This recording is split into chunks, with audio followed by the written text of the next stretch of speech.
and welcome back everybody. Good evening, sirs, and are you ready for the game 2 between Holiday of Highlands going against Team 250? We do have them joining the lobby. We do have them started up on the pick and ban phase, and I did hear that, wait a second, Marius is somewhere in the Norwegian mountains. Hello there, sir, and I hope you have an amazing view over there. I do see also, taking a look at the pick and ban phase, we do have the pre-game ban started, and on the left side it's going to be Vietnam taken out immediately. They don't know the map yet. They do need to first ban the 4 civilizations, and then we're gonna see the map. I do want to also point out, last game we did have it on the tilted axis. They cannot play 7 seas. That was the randomized map for tonight. And taking a look at what's going on here, they're gonna take out Australia. It does really make sense. Australia is gonna be taken out. I'd also want to say hello to everybody. Just give me a second so I can put the chats in order and go one by one over here. I don't know what I did. There we go. Oh no, I clicked the wrong button. Okay, there we go. We're getting this. We're getting there. Hello there, Papas, and good evening, sir. Also, hello there, Baxter 100. Good evening, sir. Answer, hello, good evening, sir. I did also notice we do have Rafifi. Bonsoir, monsieur, bienvenue. We do have also the map choice revealed. It looks like on the right side we did have also Spain being taken out from the game, and Rome, Trajan Persona on the left side from Team 250. We do need to see also how they're gonna go through this pick and ban phase, and as you can see, we do have them taking off these maps very quickly with Primordial in the sea rich and the both Highlands available for them. Let's actually see on what kind of map they're gonna try to play chicken. We do have Rich Highlands, Inland Sea, and Primordial. Oh my god, is this gonna be Rich Highlands taking a ban, and is it gonna be a choice between Inland Sea and Primordial? Oh, it's Primordial, boys. We got Primordial. I was thinking that it's gonna land on one of these maps, you know, outside of the box maps, the ones that are not getting that much playtime in the normal games. We do have them right now needing to actually go through the next ban waves. 3 more civs from each side will get banned, and then we're gonna see the picks. I'd also want to say hello there, DBC, good day, sir. I did also notice Marks, hello there, ma'am, and welcome. Star Spanky, good evening, sir, and welcome. Bună seara, domnule, și bine ai venit. Belisarius also, bonsoir monsieur, bienvenue. I did also notice Nemesis, hello there, sir, and welcome. We do have Big Man, good morning, sir, and welcome. Looking forward to a game indeed. Wait, for the game tomorrow. You're talking about the Canadian Open? Really? Okay, I see we got some fans here. Xypo, also good Abend, my head. Willkommen, Ponuki, bonsoir monsieur, bienvenue. Your kids hero, hello there, sir, and welcome. White Age Man, hello there, sir. And yes, it does usually take quite a bit of time for the players to get into the lobby, get ready, and of course fix all of the issues. If they have any issues, take a look at the bots, and it's a work in progress. It is what it is. It's a process, I would say. Also, Timmy Tuna, God bless America, and God bless you, Michael. Happy Saturday. God bless you, sir, and thank you so much for joining us tonight. Good evening. I did also want to come back here on the pick and ban phase just as I scroll down so we can see. Whoa, wow, you got caught over there. Sandorius, hello there, sir. Wow, imagine that getting auto-modded in my own language is saying how that word over there means how. Scriu asta pentru a vedea cum se comportă traducătorul. De asemenea, dacă asta ar fi un Pokémon. Yeah, I mean, Scream. I think Scream would be Athena's or Wine. Maybe Wine, as in whining, you know, would be her power. Clewish also, hello there, sir. Looks like broadcast. Good evening, sir. We do have hello, my good sir. I'm writing this to see how the translator is performing. Also, if Athena was a Pokemon, which special abilities would she have? Actually, doing the translation here in English for us. Well, like I said, it's probably whining. She's whining all the time for a week now. She's really whining. We do have the pick and ban phase still going on the screen. As you can see, Brazil is going to be taken out. We do have also Norway, Congo being taken out. On the right side, we do have Japan and Portugal being taken out by HOH. Looks like the last ban before the pick phase, before the tone of the game, will be Indonesia, since they did pick up a Primordial. This is a map that will have quite a few of those naval interactions available for them. I'm pretty sure there will be possibilities for them to actually go against each other with the naval powers, and also create those international trade routes, which are so valuable in the game. We're going to need to see how the last ban is gonna go down, and what kind of first pick they're gonna go for. It's very usual to see actually naval civilizations being picked up in droves over here, but however, I do want to say it's not the only civilization that can work on this map. There is quite a decent amount of land for them to benefit from, and of course we're going to need to see how they're going to deal with the explosive mountains, the volcanoes. Nabi, also hello there, sir. Whoever wins this plays COC for the championship. Exactly, that is correct, exactly.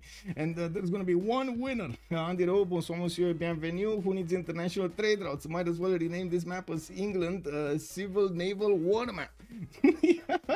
Also, let me take a look. Nipidi, good evening, sir, and welcome. I did notice a question. Who won game 1? Team 250 did win game 1, and right now I'm pretty sure HOH is gonna wanna win game 2. It looks like the first pick on Team 250, the tone of the game, is gonna be Victoria, Age of Empire, and this is 5.8. Remember, we don't actually have the nerfs on Victoria activated, so this is still gonna be a strong Victoria going into this game. We do have on the right side also HOH needing to counter this somehow with the 2 picks over here. Definitely there still are quite a few civilizations that could be chosen to counter the naval powers. And we do need to see what kind of civilization they're gonna pick over here. There still, of course, is Age of Steam Victoria. We do have to see if they're gonna go for it or not. Oh, Dido was the last choice over here on the right side for HOH. Also, Salty Capybara, good on, ma'am. How are you doing? How's the exam period? Oh, bad, I guess. Yeah, extremely, like, how it is energy intensive. One team picks England, the other team picks some other England. Yeah, basically, are we gonna see like 4 Englands? Elizabeth I, that's another England. Okay, I mean, you know, they gotta do it 1-1, right? On one side England, on the other side England. It is what it is. Let's actually take a look how things are gonna be countered here. Can they do it? Can they counter Age of Empire? We did have quite an impressive gameplay from Team 250 throughout the tournament, and also in the previous, in the qualifiers in the CPL Premier League. I'm expecting from them to actually do amazing today also, but HOH is not gonna stand down. I'm pretty sure we're gonna need to see how things are gonna evolve. They did have somebody new joining them. Andrew has joined them for the last game. They did have one more sub, and they did choose to get him in. Well, it looks like they're running down the clock. They don't know what to pick over here. What are they gonna go for? Also, Lance, then we don't know which Sea Dog is which again. Yes, and also how many Sea Dogs do you need to counter the how many Sea Dogs of your opponent? Have you seen? Unbelievable. Please don't mention example. I didn't want to think about it. Sorry. Oh my god. I hope you're actually gonna get through it really quickly. You know, like rip the band-aid over there. Who did 250 lose against to come to losers bracket? Give me a second, I can actually double check that. Oh, I see this. So let me put this here. I need so Team 250 is over here. Change of circumstance were the ones that actually sent them in the lower bracket. So yeah, they're gonna have another stab at that victory over here against the team that put them in the lower bracket. We'll see. Well, first of all, we need to see if they're gonna actually have that chance, if they do win this game or not. If they do win this, they're gonna go directly next week against COC. If they don't, we're gonna have HOH and them needing to play another game to decide who is gonna go against COC. Good afternoon, Linda, and hello there, ma'am. Gandhi Nook was let opened. Yeah, it was. But nobody's picking it though. This is not really a Gandhi map, even though I would actually like to see how somebody's gonna pick Gandhi on this map and try to play with it. We do have Sumeria on the right side also from HOH, and it looks like Gandhi is gonna make it in. Love it. Let's actually see how Gandhi is gonna get in. Okay. We do have a game on our hands, ladies and gentlemen. It looks like Netherlands is also going to be taken out by Team 250. On the right side, immediately another two naval civilizations have been removed from the available rosters, with Age of Steam being taken out and Eleanor being taken out. Looks like Scythia is going to be the one on Team 250 that is going to also be banned. Scythia, whoa, definitely quite strong on the seas. We do have also Coupe being picked up by HOH. This might have been an oversight. Coupe definitely strong, man, on this map on Primordial. We're gonna need to see how he's actually gonna get to use all of his abilities here. Is he gonna have a lot of forest and rainforest? Wait a second. Is he? I'm pretty sure he's not as strong as Highlands, is it? Okay. Well, on Team 250, they're gonna need to reveal to us the full 4 civilizations here. We're gonna need to wait for them to actually take a choice. Come on. You gotta take a pick. You gotta take a pick. Last 2 picks, 15 seconds remaining for the one, and they're gonna have another minute for the other one. It's not unheard of that players might go for something like Lotaro, and I do notice that Team 250 is gonna go for Kublai Mongolia. Okay, okay. Wait, is this China? Kublai China. Sorry, Kublai China. These colors always mix and match. We do have also the Cyrus being taken by Team 250. On the right side, one last choice remaining, and we're gonna see what are they gonna go for. Megman also, I mean, this is a big jungle map. Usually haven't really seen it since BBM though. Yeah, I am actually quite curious how this is gonna go. I know they overhauled the map, but I thought they kept the jungle. I think they did. The question is how many tiles they're gonna have to actually use for the series. If and I was especially referring to Coupe over there, because you know he gets all of that culture from those tiles. That is quite amazing if he does manage to get it. On maps with quite a bit of land, that's not really an issue, right? On the Highlands, when we've seen him sometimes getting picked, not really an issue. Both Byzantium are here, and Tokugawa. Wait a second, are they actually gonna take out Tokugawa? We might actually see him, but I think Japan would be. Whoa, Hojo is still taken out. Yeah, Hojo taken out. So yeah, only Tokugawa is gonna be remaining for them, and we don't know. We don't know. They might have thrown somewhere, but I don't know. What is the last pick? Okay, well, they're probably gonna pick it anyway in the in-game lobby, so I'm pretty sure it's gonna be fine. We just need to give them a few seconds, and it's well, a few minutes actually, so they can actually choose their civilization, swap the slots, so they are in the correct ones with their own teammates, and of course I'm pretty sure we're gonna see here in the chat at some point the choice being revealed to us. Now, also Blitzcat Games, hello there, sir, and welcome. Wait, what happens if they don't pick in time? Do they have to redo the whole draft? No. Usually they just wrote in chat, but since it was the last pick, we didn't have the chat window anymore. So, like, it takes a few seconds when they realize they're out of time or something. Gangsta willing to play 3 versus 4? Yeah. Can you imagine if one of them actually randoms? I don't know. I mean, first of all, it's not gonna be that fun if they do pick one of the civilizations that will be banned. They need to remap until there's gonna be one. Random just doesn't work, but it would be fun to actually have that option for the players.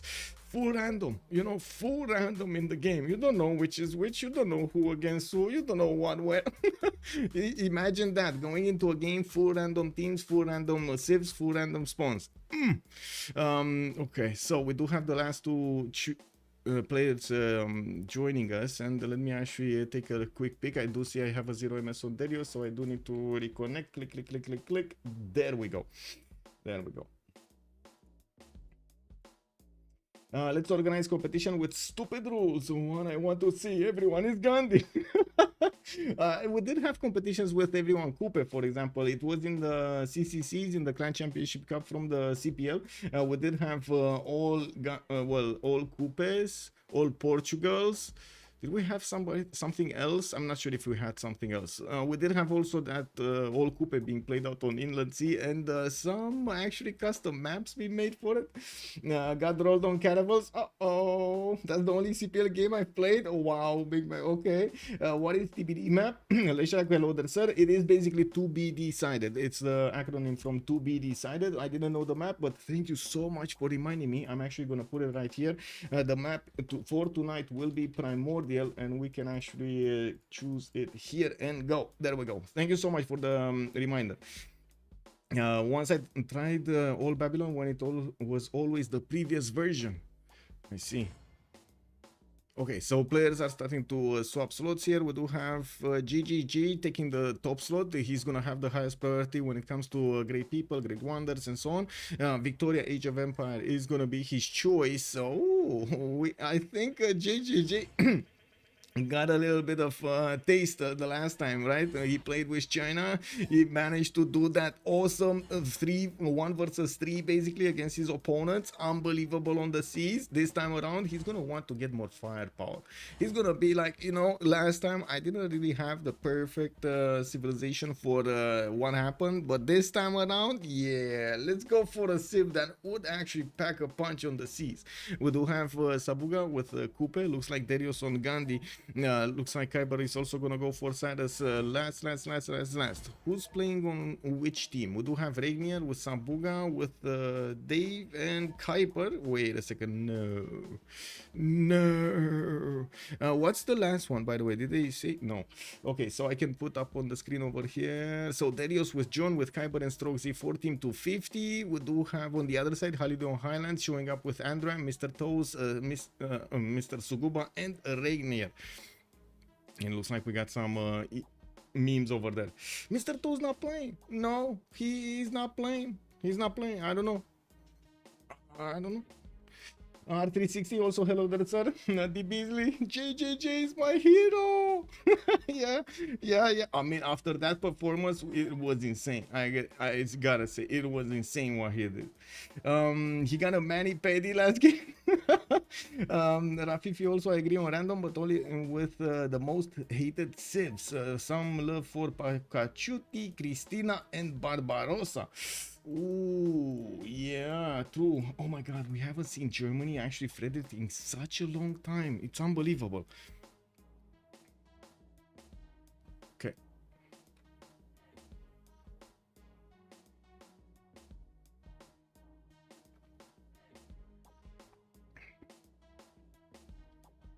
Nader Shah gonna be picked up. So I think Nader Shah is the last civilization. Nader Shah, because we did have Cyrus being picked up on the left side by team 250, and Nader Shah was not picked up in the first 3. Yeah, it was Kupe that was picked up in the third. Yeah. Okay. Gandhi being played by Darius. So we do have Andram Kupe, Sabuga Kupe. Wait a second, we got a double Kupe. Oh no, they're actually gonna let in the double Kupe. I'm pretty sure not, but it would be fun to think about. Let's see. Come on.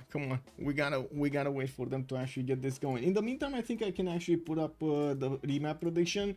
We do have 2 remap tokens, 1 for each team available for them, and of course a 10 of the game we're gonna have to ask, do you want to remap or not? And the question, of course, will need to be answered with a vote. We're going to need to see if both teams are going to want to go for it, one team is not going to want to go for it, or both teams are going to want to remap.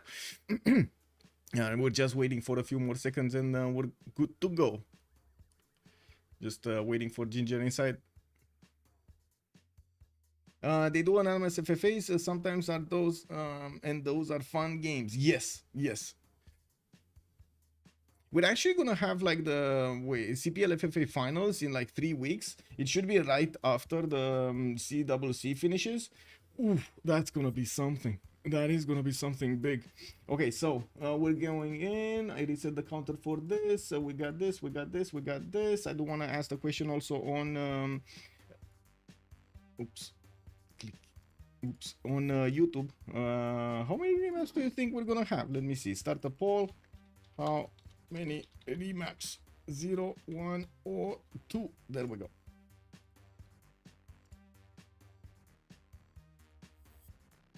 This is the big moment, chat. This is the big moment. Are we going left or are we going right? Mr. Toes is back. Yeah, he's in the game. You went big CH points with FFA. Yes, they do FFA. Where are we going, chat? Nobody's answering. Oh, we got Belisarius. Okay, we're going left. So Andram on the left side will be with Sumeria. Let's actually see his spawn here. Whoa, we're actually quite close. We got him with a few a bit of freshwater cities. I do want to say also he's gonna have a few floodplains. That's what I wanted to start the sentence with. I do also notice he's gonna have this coffee tile for the extra culture, and of course the spices for the food. But in the third ring, he's probably gonna put a city closer there. Usually on this kind of a map, you can't really ignore the coast, and we're gonna need to see if he's gonna want to ignore this. He does have an ally on the right side, Persia. Whoa, this is Rainier. Nader Shah is gonna be here. I'm pretty sure they're gonna want to get some international trade routes in the Persian Gulf so they can generate that gold. We do also have the work hard starting to move through the west side. It's gonna be quite painful to actually move through hilly and foresty slash jungly terrain over here. So I'm pretty sure he's not really gonna have the possibility to go against anybody here with the war cards. He does also have another ally on the west side, and I do notice he doesn't have any kind of opponent. Oh, there is Darius here, but very far away. Okay. Whoa, Darius is actually gonna have quite a painful territory. We're gonna get there soon. Mashad on the right side of Sumeria, we do have him getting a scout out in 3. I don't know what this is, by the way. I don't know how this Cliffs of Dover actually generated like this. Have you ever seen this kind of a Cliffs of Dover? Cassandra Bain, also hello there, ma'am, and welcome. 4 Chocolate Hills tiles beside whoa. Where did you see the Chocolate Hills? Oh, this one? It is actually much closer to Mr. Toast than to Ur, but yes, oh my god, he's gonna have like 2, 4, 5, 6 of those cocotiles. Looks like in the city of Mashhad, we do have 311 fish tiles to the northeast. We also have him with 1 city to the east, 1 city to the west, and a bit of fresh water to the south from this river over here. Not much of anything else. We do have him also with this peninsula and another ally to the right side. Sabuga is going to be there. So we do have another simmer here. Looks like Regnier will have maybe the opportunity later on in the game to do something about London through the seas, since Age of Empire is on the other team. Looking at Mr. Toes, we do have, no, not him. This is Mr. Toes. Yes, we got a Toes here with the city of Leeds. We do have him with 223 crocodile, and I do notice he's gonna get some whales in the water. 311 fish for the extra food, with some cities to place in the north. I do see at least 2 of them that could be done there, and of course quite a few of them in the south. There isn't, I mean, he will have an opponent in India, and the question is how quickly India is actually gonna want to move, or is he ever gonna settle the western side? Because he could just settle this bay and keep on trying to settle towards Lake Victoria, totally ignoring the fact that he does have an opponent here towards the north. Looking at Sabuga also. Where is Sabuga with Kupe? Tehonianga Nuya Kupe, the capital city, getting a builder out in 4 and starting to explore the north. He does have only a few rainforest tiles and forest tiles. Well, I should say actually forest tiles, because there's no rainforest tile here. Now, okay, we don't have him with that much extra production, but still it's gonna be nice. We definitely will see him try to settle a lot more cities, at least 1 on the west side, so he could trade later on with Mashhad, with Nader Shah. Oops, Sabuga just disconnected. Oh no. Zizi Pyro, bonsoir monsieur, bienvenue. Also, hello, imagine with Vietnam, yes, Nitro, also hello there sir. Are these volcanoes gonna play a role here? I think so. I think the volcanoes are definitely gonna play a role. You see them just lining up right here. Are they gonna try to generate some extra fertility? Let's actually keep on going and take a look at Khyber here next. We do have Pasagarde with a scout in 1 turn. I do see he's gonna have a 2-3 deer tile, cities to settle to the south, at least 1 on that river, at least 2 to the northern river, and he's gonna get closer to Maori. I'm pretty sure there will be some form of conflict over here between Maori and Persia. And if it's not gonna be early game, I'm pretty sure later on in the game we're gonna see something. Just the same as China on the right side. You can imagine China can get a connection city here and get a navy through, right? And so yeah, that might be a problem for Maori. We do have Pasagarde also benefiting from an insane amount of chops here. So many chops. Yes, terrible land to actually move through, but so many chops. Faith Civ6 might be good on Primordial. They can take Fire Goddess and get a Giga Monumentality. There is a mod that adds Capybaras as a resource. We need to add that to the CWC mod list. Oh, imagine working the luxury resource, Capybaras. Biggest Ben, hello there, sir, and welcome. We didn't have any remaps. Not yet, not yet. We do need to wait for them to actually get to 1010. And we did have Sabuga disconnecting. Not sure what happened there, but I hope it's not going to happen. We're not going to have how to say desyncs or stuff like that, even though yeah, you know, there's just like, I don't know, 70% chance we're gonna have that. Anyway, now moving forward, let's actually take a look at Kublai Khan China. Kublai Khan China on the eastern coast, he does have his turtles in the water, no reef fish, and I do notice he's gonna have 3-2 bananas. He also has Grand Mesa to settle to the northeast to get a little bit more food and culture from that city center, not to mention settle that western side to open up the coast towards Sabuga. The question is when, in what kind of sequence is he gonna do this, and how committed does he want to be towards war against Sabuga? We don't really have him with the ability to get the fleet out through the north. There's no connection unless he actually gets another city center somewhere over here to actually move the fleet out around all of this peninsula. But I'm pretty sure we're gonna have a city at some point being settled to the west if they keep this map. It's not a done deal yet, we don't know. Let's take a look at Gandhi. Gandhi. Okay, we do have, oh wait, we got a Ben here. Ben, can you give us a little bit of a rank here, a grade for this settle for Gandhi on Primordial? Giant groundhogs. Yeah. Oh, we didn't have a desync. Nice. No, I would be down for BBM to increase the frequency of city resources, especially luxuries. Naval Civ are so much worse because of it. If I do remember correctly, they did increase quite a bit, and they also fiddled a little bit with the position of the reefs, if I'm not mistaken. Ben?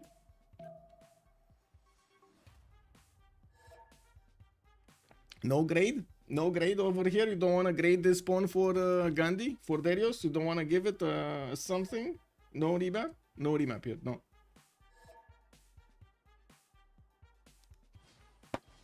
Yes. Naval Civ. Oh, I see. You wanted to echo. Yes, that's what I was remembering also. Guaranteed reef from BBM plus mega buffed in BBG. One more adds seaweed, so you get like 4 food from coastal tiles. Oh my god. Okay. Okay, no desync. It's perfect. It's perfect. Now, looking at Darius, and it does seem like Ben doesn't want to actually grade this. Oh, it's that terrible. We gotta see how Darius is gonna work this out, and of course, what kind of decisions is he gonna make throughout the game. He does have the city-state of Gandhi towards the south, and the option to actually go westward. That will put him in direct sights of Mr. Toes, and I'm pretty sure he's not gonna want some toes in his land. We do have him to the east side, also with the possibility to settle all of this coast, and I'm pretty sure he might actually take some islands if the game goes longer. Fire God is not selected as a Pantheon on Primordial. Is red. Oh, I see. I see. Zero naval luxuries this game. Under is a legend. Hello there, sir, and welcome. Looking at the last civilization, Age of Empire is gonna be here, and I do notice he's gonna have one big continent with no possibility to go on the second continent. Can take Bologna quite easily, giving him access to a few more of these turtle tiles. While I do notice he's gonna get his settler out in Fortens, we do have him going directly to improve that reef fish. He's gonna have to work in the city of London, giving him the extra tempo to grow that population quickly. We do have also him with a decent amount of fresh water to the right side, north and west. Well, the coast is going to be west, but he does have these over here. The thing is since Victoria is on this inner sea in the middle, he's going to get the ability to actually influence what's happens in the Persian Gulf. So we're going to need to see how Persia and Andram are going to want to set up those trade routes, and how they're going to try to protect them also in the end of the game. Since it is kind of a 2 versus 1, or depending on the perspective, 1 versus 2, it is going to be a bit of a challenge, I would say. A bit of a challenge. Nitro, also Candy, Natural Wonder Relics, maybe. Well, let's see if they're gonna get some. Do they play with abundant resources on? No, it's standard. Also, the guarantee is night, but it's still so infrequent because you lose out on so much land by being on the coast. The resources are super important. True. Loic, hello there, sir, and welcome. Deal, no deal, no deal, deal. What's going on with all of the deals over here in chat? Wow. Wow. Also, lady, hello there, sir or ma'am. I don't know. You gotta tell me. What mod are they using that adds natural wonders like Sripada? It is the BBG mod that does that. I believe there was another mod before that actually had these. I'm not sure exactly what happened there or how they got in. I just know they got in at some point. There was quite a bit of drama in the community because those wonders were not balanced. The new ones, there were quite a few being added to the game, and the player said, "No, stop right there. We can't play with these." So yeah, there was quite like I don't know 2 full seasons of the CWC, more than a year between the time they were introduced in the BBG mode and actually the time they were in the games. It took actually an update from BBG to try to tone them down or update them a little bit over here, buff them a little bit. Marbilis. Is it Maribilis? Mirabilis, something? Sripara was a base game wonder though. I don't know actually if it was base game or not. I don't think so. We used to spawn with 2 on base. Now we complain we don't have 3 licenses in the cap. Ferno has a good point over there. Yeah. We used to spawn with 2 on bases, man. Jack the narrator added them to BBG as a Christmas present, I heard. Yeah, but the question is where did they come from, right? Was it? I think it was another mod, right? Yeah, we're playing 581. Dito the Cat also, good evening, sir, and welcome. Can't wait for Waterman to build on a non-river series on as well. Well, okay. Just a few more seconds and we're gonna have this vote. I just realized I will need to actually close this. Yep. Click. There we go.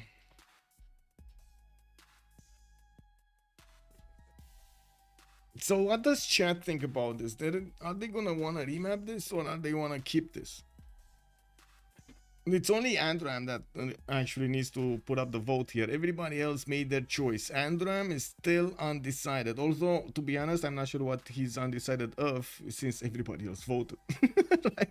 If everybody else voted in a certain way, wow, his vote, not gonna matter that much. Both want to remap? You think so? Okay. Marabilis. Okay. Thank you, Linda, by the way. So, Marabilis is the mod. Okay, so we do have also a remap token being used. Looks like Team 250 did get this, and we're gonna have a relobby here really quickly. Not sure exactly what happened, but we're gonna need to fix it. Probably the disconnect from Sabuga, and I really hope he actually has the correct mods. Because, well, when we are in a period of transition between a version of BBG from, for example, right now 5.81 to 5.90, well, yeah, there are 2 modes running around, and not everybody actually unticks unsubscribe. And even if you do unsubscribe, if you don't restart Steam, it does not trigger the unsubscription. It does the deletion of the mod from your drive. That is actually quite curious, dubious. I don't know why they did that, but I guess, you know, they had the reasons. I think there's not enough advantage to being on the coast compared to the land. Okay. For whom?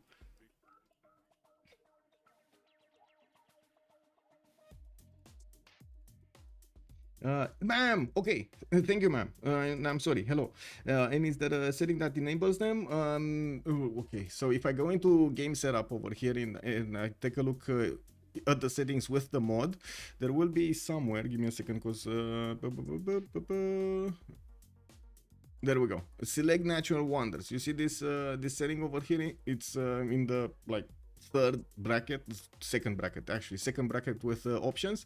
You're gonna have this select natural wonders. You can actually go in and click any wonder you want in the game or not want in the game. So you can actually even customize this to have only the wonders you want in the game. I think there's just nothing. Okay, well, coast is more like a necessity thing. If you don't do it, then your opponent does, and you get boxed in. Yeah, true. Wait, what? Well, what do we have here? Wait, it was Age of Empire, right? The first slot. I'm pretty sure JJJ had Age of Empire here. Age of Empire. There we go. Just gonna need to move. Oh, actually, wait for whoever is on the spectator slot to move. Maybe there's nobody. Let me actually reconnect really quickly. There we go. Click. Bermuda is just to RNG, so yeah, has to be banned. It's a fun wonder though, I like that a lot. Now, which members are banned OP? Well, there shouldn't be that many bans over here except Bermuda. No, I see. I need to swap with Regnier. There we go. We're in. It's fine. We should have also more than 0 MS to anybody, to everybody, because we did reconnect, so we should be good. There we go. There we go.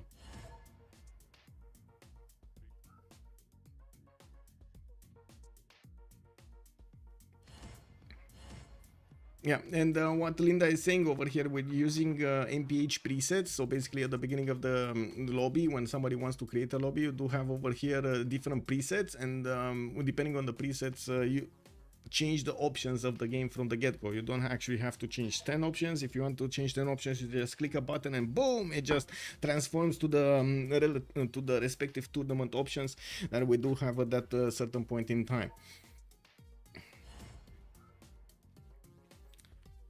Yeah. Fun if you're not the one dying when 15 caravels jumped through when you thought you were free Civ. Exactly, and you didn't know that you actually need to defend against anything over there. And you can't really attack back. Like, there is no way for you to attack back through the same method. Fortuna Belli also, good morning, sir, and welcome. How was the big gaming session this morning? Because you can't put districts except harbor and water park on the coast, and districts like campus, theaters, carrots, IZs are like super important. Having too much coast in your city is often really bad unless you have at least like 3 fish. Let's see, that's crazy. Surely naval ships have no upside to make them to make up for these issues. From the first stirrings of life beneath water to the great beasts. I see. Wait, did we have somebody disconnect from the game? Oh no, because I think I saw with my corner, with the corner of my eye. I hope not. Okay, everything is fine. Everything is fine. Chad, we're gonna do it again. We're gonna ask again. Are we going left or are we going right? You gotta decide, Chad. You gotta decide for us. So one remap or both? One remap. It was Team 250 remapping. Yes. Lancer is telling us left, so we're gonna go again and talk about Gilgamesh here having his floodplains. Not really, actually. Well, I mean, in the south he's gonna have a lot of marsh tiles, but usually he does get a lot more floodplains. Well, he's gonna have a lot more rivers than the last time, and quite a bit of inland to go and settle. Doesn't really need to go on the coast if he doesn't want to trade with anybody. For example, Sabuga on the west side, I'm pretty sure they're gonna try to trade over here. He does have this easy city to settle to the west side, and I'm pretty sure he's gonna get there and discover it quickly. Now we do have him with a possible settle honey, and of course quite a few mountains to the east, even though the land is kind of weird to actually go to the east side. I do want to check if he does have an opponent or an ally there.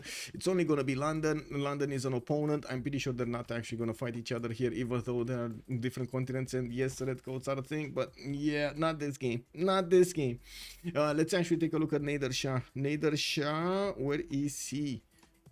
What do we have? No, this is Persia, not it's Cyrus. Oh, Nader Shah. Oh my god, I think he actually got the short straw here. Are you talking about this particular case? Like, okay, he's not really a coastal civilization, and yes, he's gonna have a bit harder time than others to actually make work of everything, but I do notice he's gonna have quite a few cities here. No fresh water. He's just gonna have coastal water to the west side. East side, yes, he's gonna have at least 2 cities with this lake in the middle to give him some fresh water, and yeah, he could keep on going southeast.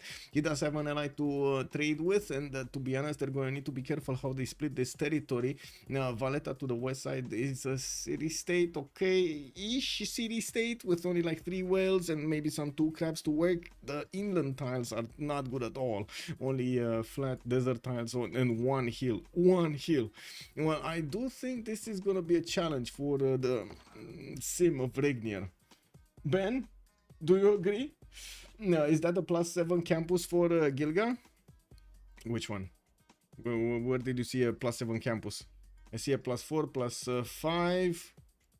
Where do you see a +7 campus? I don't see a +7 campus. Anyway, the lake southwest of Mashhad, for example, probably surrounded by 1 meter lowlands. Let's see. Yeah. Well, not all of it, but yeah. Quite a bit of it. Okay, next up we do need to take a look at Coupe. This time around he's actually going to have this second setter to the east side with quite a few of these diamonds, and I'm pretty sure he's going to get a lot more production than the last time, since you do see the increased number of forest and rainforest around his territory. In the capital also some diamonds will give him the gold, and yes, we do have him starting off with a builder. His refresh tile is going to need to be improved, and also we'll get that amber tile going from an early stage of the game. We do have him with two allies, northwest and east side. Does he have an opponent here? I think the biggest question is, do they have somebody to go against? Not really. It's gonna be Mr. Toes over here to the southwest, so it looks like they're all gonna be on the... Wait, is this a... This is an east versus west with Pasagarde here, Khyber, Cyrus on the western side that might actually not even get into the water, and then on the right side we do have like Beijing that's going to be to the south of Sumeria through one tile chokes. This is like sim heaven. This is like sim heaven for them. Wow. Okay, well, Sheffield is at least gonna have the opportunity to settle westward and take Rapa Nui. We do have him with the ability to actually control these seas, not only the eastern seas, and I do take a look at him coming out with a scouting one. He has his fish tiles and the +4 Navy dockyard in the capital, with quite a few cities to settle. North with food, with I should say the extra housing, and we do have him with a few cities on the eastern coast as well to go, at least one that I can see to the southeast, and then another like 3 towards the northeast. Great Barrier Reef Wonder. Where did you see Great Barrier Reef? Oh my god, man, I didn't actually catch that. Also to the west, yeah, let's see. Great Barrier Reef. I see Bioluminescence Bay. Where did you see it to the west? I didn't see. Gobustan.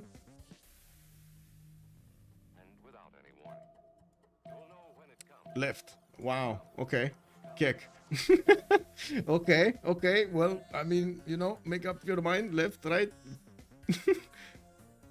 Oh man. Okay. Here, right? Left. Where? No.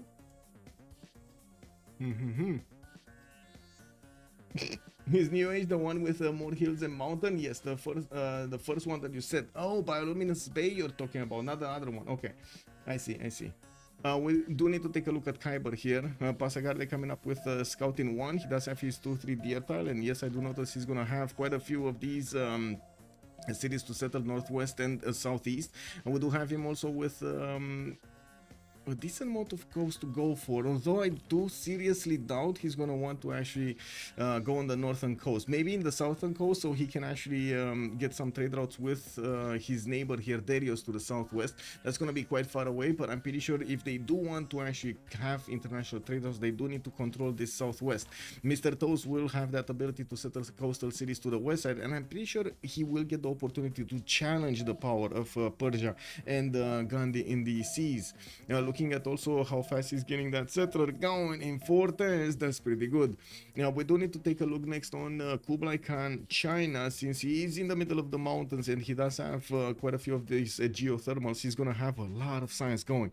+4, +3 over here, and I do notice he's gonna get his settler out in 4 turns. He already met the work art of Sumeria to the north. He does have a warrior next to those marsh tiles, and well, to be honest, it's not gonna be that hard against Sumeria towards the north, since they do have these one tile chokes. This is gonna take a long time for any kind of army military to go through these kind of choke points. Of course, if they actually close them, because we've seen it multiple times, so sometimes they just, you know, like casually forget closing those chokes. Is New Age the one with the... Yes, it is. Fist Electral, good evening, sir. Also, I know the first one that is where Sumerian work art escort. Well, no Sumerian work art escort for Uruk. I do notice the other one did go towards the northeast and he just got a governor title or something from it. Well, looking at Gandhi here, this time around, he's going to have a few more settles to go than the last time. He will have also JJJ to trade with in the north. Age of Empire is going to be there.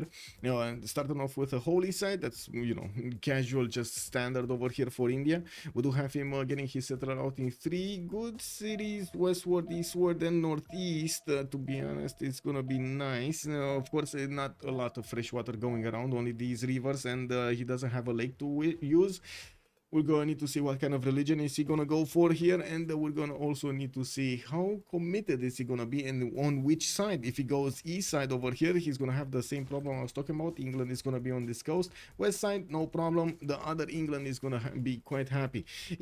This England, by the way, GGG will also have the opportunity to settle this Niter tile, and will get the opportunity to get all of the navy that he's building in this inner sea from the Celtic Sea moving towards the east side. That will allow him to actually help out Pasargade, help out Persia, and also maybe go directly against Persia here, and of course the Kupe. Well, we're turn 9, we just need one more turn for this remap token to be used or not. We're gonna need to see if they do want to keep this map. It is kind of a east versus west, there's no going around it, right? It is kind of east versus west. Darthiarik also, hello there sir, imagine a city with a Temenanki. Yeah, well, yeah, that would be big over here, a city with a Temenanki and with a Lady of the Reeds and Marshes. Gandhi Vicky, both Simi. Hope you are also doing well, Vis Electra. Yes, I'm kind of like, you know, getting fried like an egg over here in Romania, 40-ish degrees almost every day now. Ooh, but I do hear some rain. At least there is some hope of some kind of, you know, coolness. yeah, it is what it is. HO is simply gonna remap. Well, Team 250 remap the last one. Let's see if HOH is gonna want to do this or not. They don't have bad land, and they do have the ability to sim here. Sumeria simming position. We do have Sabuga simming position. Mr. Toes is gonna be simming position. Actually, no, Mr. Toes is not going to be simming position. He is going to have the opportunity to do something here on the seas on the west side or north. He's the one exposed. And having Sumeria actually fight somebody on the land, it's really not going to be bad. Not going to be bad at all. 94 Fahrenheit today, okay. I still don't know exactly what that means in Celsius, not gonna lie. Oh, this is the map, East versus West it is. We're gonna have Primordial, second game, HOH going against Team 250, and the winner of this will go against the COC, the winner of this series.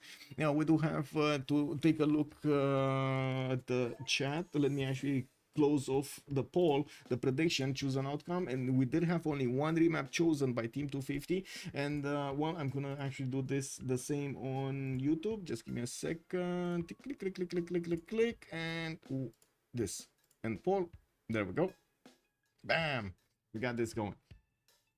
Now we're gonna take a quick peek at the civilizations in more detail. We do need to take a look at their strategic resources, and of course, one of these major strategic resource importance is oh, wow.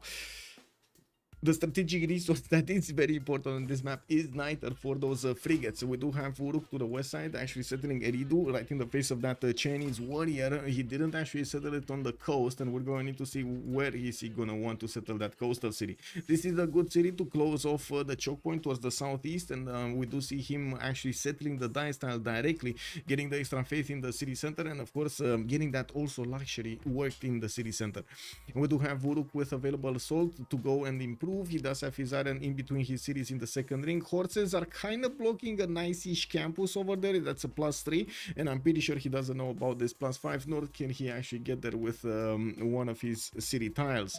He does have a decent amount of food in the city centers, and I do notice he's gonna get quite a few cities. Let's collect like this, quite a few cities.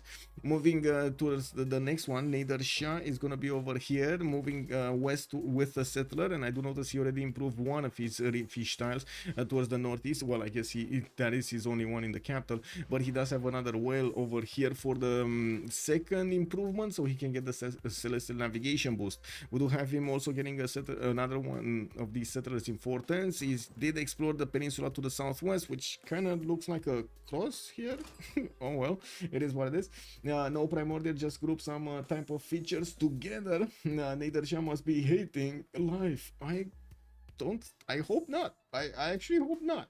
And that choke will be the focus of whoever controls them. Exactly. That's actually going to be very, very important. And it's no surprise that he actually went there first to get ahead of his opponent. I think China will still lead and settle marshes though. Let's actually see who's gonna get the first pantheon. Since we do have extra faith here on Sumeria, I would imagine he's gonna get a quick opportunity to get that pantheon.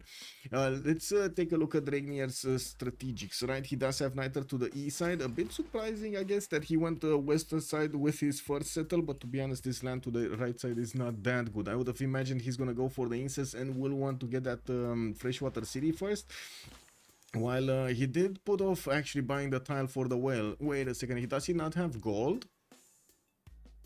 No, they do have a lot of gold. Okay, it's not a gold problem, it's something else problem. Okay, well, now we do need to come back and see what is he gonna do here later on. He does have both iron and the horses here. That's, well, kind of cheap here. Coupe southeast on the same island. He's gonna start escorting, well, he's gonna start exploring the southeast, and we'll see that it is an island indeed.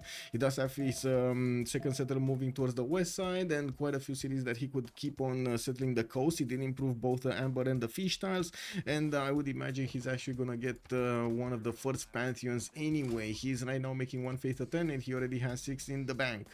Well, I do notice with the settler, the next settler coming out next turn, we do need to see what kind of choices he gonna make here. Where is he gonna go? East, south, or north? Where is he gonna go? Niter, does he have Niter anywhere? Whoa, he doesn't have. Oh, he does have Niter here, southeast of Tehonianga Noyakupe, quite far away. We'll put the city there. We're gonna need to see if he's gonna get any problems to actually have Niter at the correct moment in time. Since this is gonna be kind of a seeming game, east versus west will not have that much aggression on the seas, or not that much aggression on the land until a later part of the game. We're gonna need to wait and see if these resources are even gonna matter later on. We might actually just need a lot more coal, a lot more oil, or a lot more late game resources like uranium instead of anything else. Let's take a look at Elizabeth I. We do have him with the first pantheon, God of War and Plunder, and I do see Sheffield got settled there on the 2-2 with a river giving him the bonuses. He does have the movement coming off from Bristol, and I do notice he's also gonna get his reef fish tile improved right now. Thou shall be knighted primer. Mignusk, thank you so much for the prime, sir, much appreciated. Also, this is good Coupe land. Yes, this is good Coupe land. Nice diamonds indeed. Coupe has one brave builder to save them all. Whoa, click, kick. I actually pressed from by mistake. Oops. Anyway, coming back to this, looking at the Niter tiles, we do have Niter next to Bristol. It's gonna be fine. He does have iron tiles and of course horse tiles. Second ring's not extremely cheap, but it's fine. And we need to move forward towards Khyber on Persia. He will have the opportunity, well, to do something maybe later on against Mr. Toes here. It looks like Mr. Toes got pushed back from Rapa Nui. Man, he tried to get one of those builders, didn't make it. DBZ, thank you so much for the 100 biddies. Thank you, sir. They're not playing on the beta. They're not playing on the beta, your share bit. Hello there, sir. We're still playing on the 5.8. That is the official version in CPL Premier and in the CWC as well. It's not beta, so it's gonna be Magnus. Magnus. Yes, I never realized there was an animation for the waves in the game. Yeah, there is. There is. Look at this tiny animation over here. More awesomeness detail. Okay, so taking a look at Khyber, it looks like for the moment he is ignoring the seas. He did get that second settle towards the west side where he does benefit from extra culture. The trader is already moving, giving him better food and of course production in the city of Tarsus, while he's gonna get that monument to give him the extra culture needed. He does have another one of these coffee tiles towards the southeast, choosing to go north with his next one. The question is he gonna go for the Mercury or not? Thank you so much, Moonstrath, for the 100 biddies. Much appreciated, sir. We do have a builder coming out from Pasagarde, and I do have to say he does have a 2-3 deer tile with a possible Temple of Artemis here that can be built. But to be honest, like Temple of Artemis is not gonna give him that many amenities. He does have quite a few though. 1, 2, 3, 4, 5 over here in between the two cities, maybe even 6 with the bananas. Wait, we got a hype train. Choo choo, let's go. As far as I know, it shouldn't. In multiplayer menu, doesn't pose anything. Yes, it doesn't pose anything actually. If I just press ESC, it doesn't do actually anything. Thank you so much, DBZ, for 100 biddies. Thank you, sir. Moving forward, let's actually see on Stroke Z what do we have. Stroke Z Southwest, he does have his slinger escorting his settler. Not Thou really shalt the be best knighted thing over Primer. there, but it is what it is. Malabongas. Malabongas, thank you so much for the prime. Much appreciated, sir. And opening with 2 campuses here is gonna give Stroke Z quite a bit of science at the beginning. He did go for a +3 and another +2 here from, oh, actually it is a +4 because he did settle the geothermal. So he's gonna get a 2-1 base with an extra science point on it, and also of course that extra science adjacency. Looks like China is also gonna wanna block Sumeria's ability to get Temenanki in the capital city. I would imagine right now there are a lot of protests going around in the city of Uruk to try to move out that warrior. They're shouting, they're screaming, they're throwing rocks at that warrior. That's not good. That's not good. Let's actually see if we will actually see Stroke Z keeping away Temenanki from Sumeria, or is he gonna give him the tile? Sumeria did go for City Patreon Goddess. What is Lady of the Reeds? What is Lady of the Reeds? Team labels and Tix hello there, sir. I do need to put them up. Give me a second. On the left side we do have HOH. And on the right side, we do have Team 250. There we go. Yeah, definitely Sumeria doesn't like this. They really don't like this. They really don't like this. Well, on Stroke Z, we did take a look at his strategics. No, he does have an iron tile in between his cities. Sugar for a lot more food there. I do see horses in the second ring as well to the northeast. And Niter is going to be in an awkward position. 4 ring from the capital, 3 ring from Handan. There could be another setter that will get there. I'm pretty sure in between the Fertiles and the 2-2. There will be another city at some point. It just will take time to get built. He's opening up with campuses, and he does want that city towards the north rather than southwest. Ooh, thank you so much for another 100 biddies, Modrats. Much appreciated, sir. Also, buildings at Temenanki and not taking Lady of the Reeds and Marsh. I think somebody took it, but we need to get there. We need to get there. Gandhi here, what is he doing? We got Mumbai. Oh, this is what it is. This is what it is. This is what it is. A Lady of the Reeds and Marsh is just taken away by Darius 227. Man, I mean, we've seen it last time, right? Darius 227 is just unforgiving. He just takes everything if he has the chance. We do have a trader who's starting to help out that city center get the build much faster on Temenanki, with also him being on 3 population and not having all of his 2-2s around. I would imagine Darius could optimize this a little bit more. Thank you so much for the 100 BDSD Beasley. Thank you, sir. Also Slinger escort on China. Yeah, not the best escort. He got lucky. He got very lucky. There were no workers around him, because that Slinger, ooh, he would have been gone. Let's actually take a look here on Sumeria. Do we have him building at Temenanki? Is he giving up on a Temenanki? He's trying to get a 4 settler. I think he's giving up on a Temenanki. Yeah, I think he's giving up on a Temenanki. We do have a holy site here from the capital city of Darius, and I do have to say he doesn't have the second holy site being placed down from Mumbai. I'm pretty sure he's not going to want to get a religion until he's going to get the second holy site somewhere. One is his teammate China needs it. Yeah, well, I guess they decided against. It is what it is, man. I don't think China over here was that happy picking up a Temenanki in this city center in Chengdu. Oh well. Let's see next. We do have JJJ to talk about. To the north, we do have God of the Sea being picked up as a pantheon for JJJ. He already has boats coming around, moving towards the north, actually bullying La Venta into submission here with quite a few of his scouts and the warriors, sending all of those cats against La Venta. And one of the galleys coming out from the sea so he can put that city under siege. We do have another galley from Leeds. He does not have an open route to go to the west side, not even through La Venta. You do see there are 2 tiles here, and looking at this to the northeast, he did settle Leeds in a way that he's actually not gonna get there. Wow, wait, what?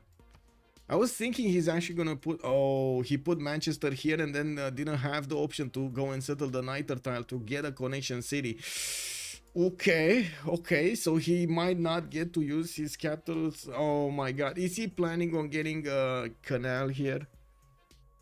I guess it's gonna be a question if he's gonna manage to put down the canal before he discovers Niter. What do you think, guys? Is he gonna discover Niter before he's gonna get a canal? Building galleys before harbor, kind of weird. Yeah, that is kind of weird. That's a lot of production that he's investing into those galleys. I guess he does have from where to improve to get the production. He's on 26. Ooh, not even close to Sabuga. Sabuga on 35 over here on Coupe is getting that extra production going. I do notice Regnier is just waiting for the trader to come out of the forest. Now, let's actually see what is he gonna do over here. Is he gonna bully the trader? I think he's gonna bully the trader, right? He's bullying the trader right now. Why is he not Sabuga?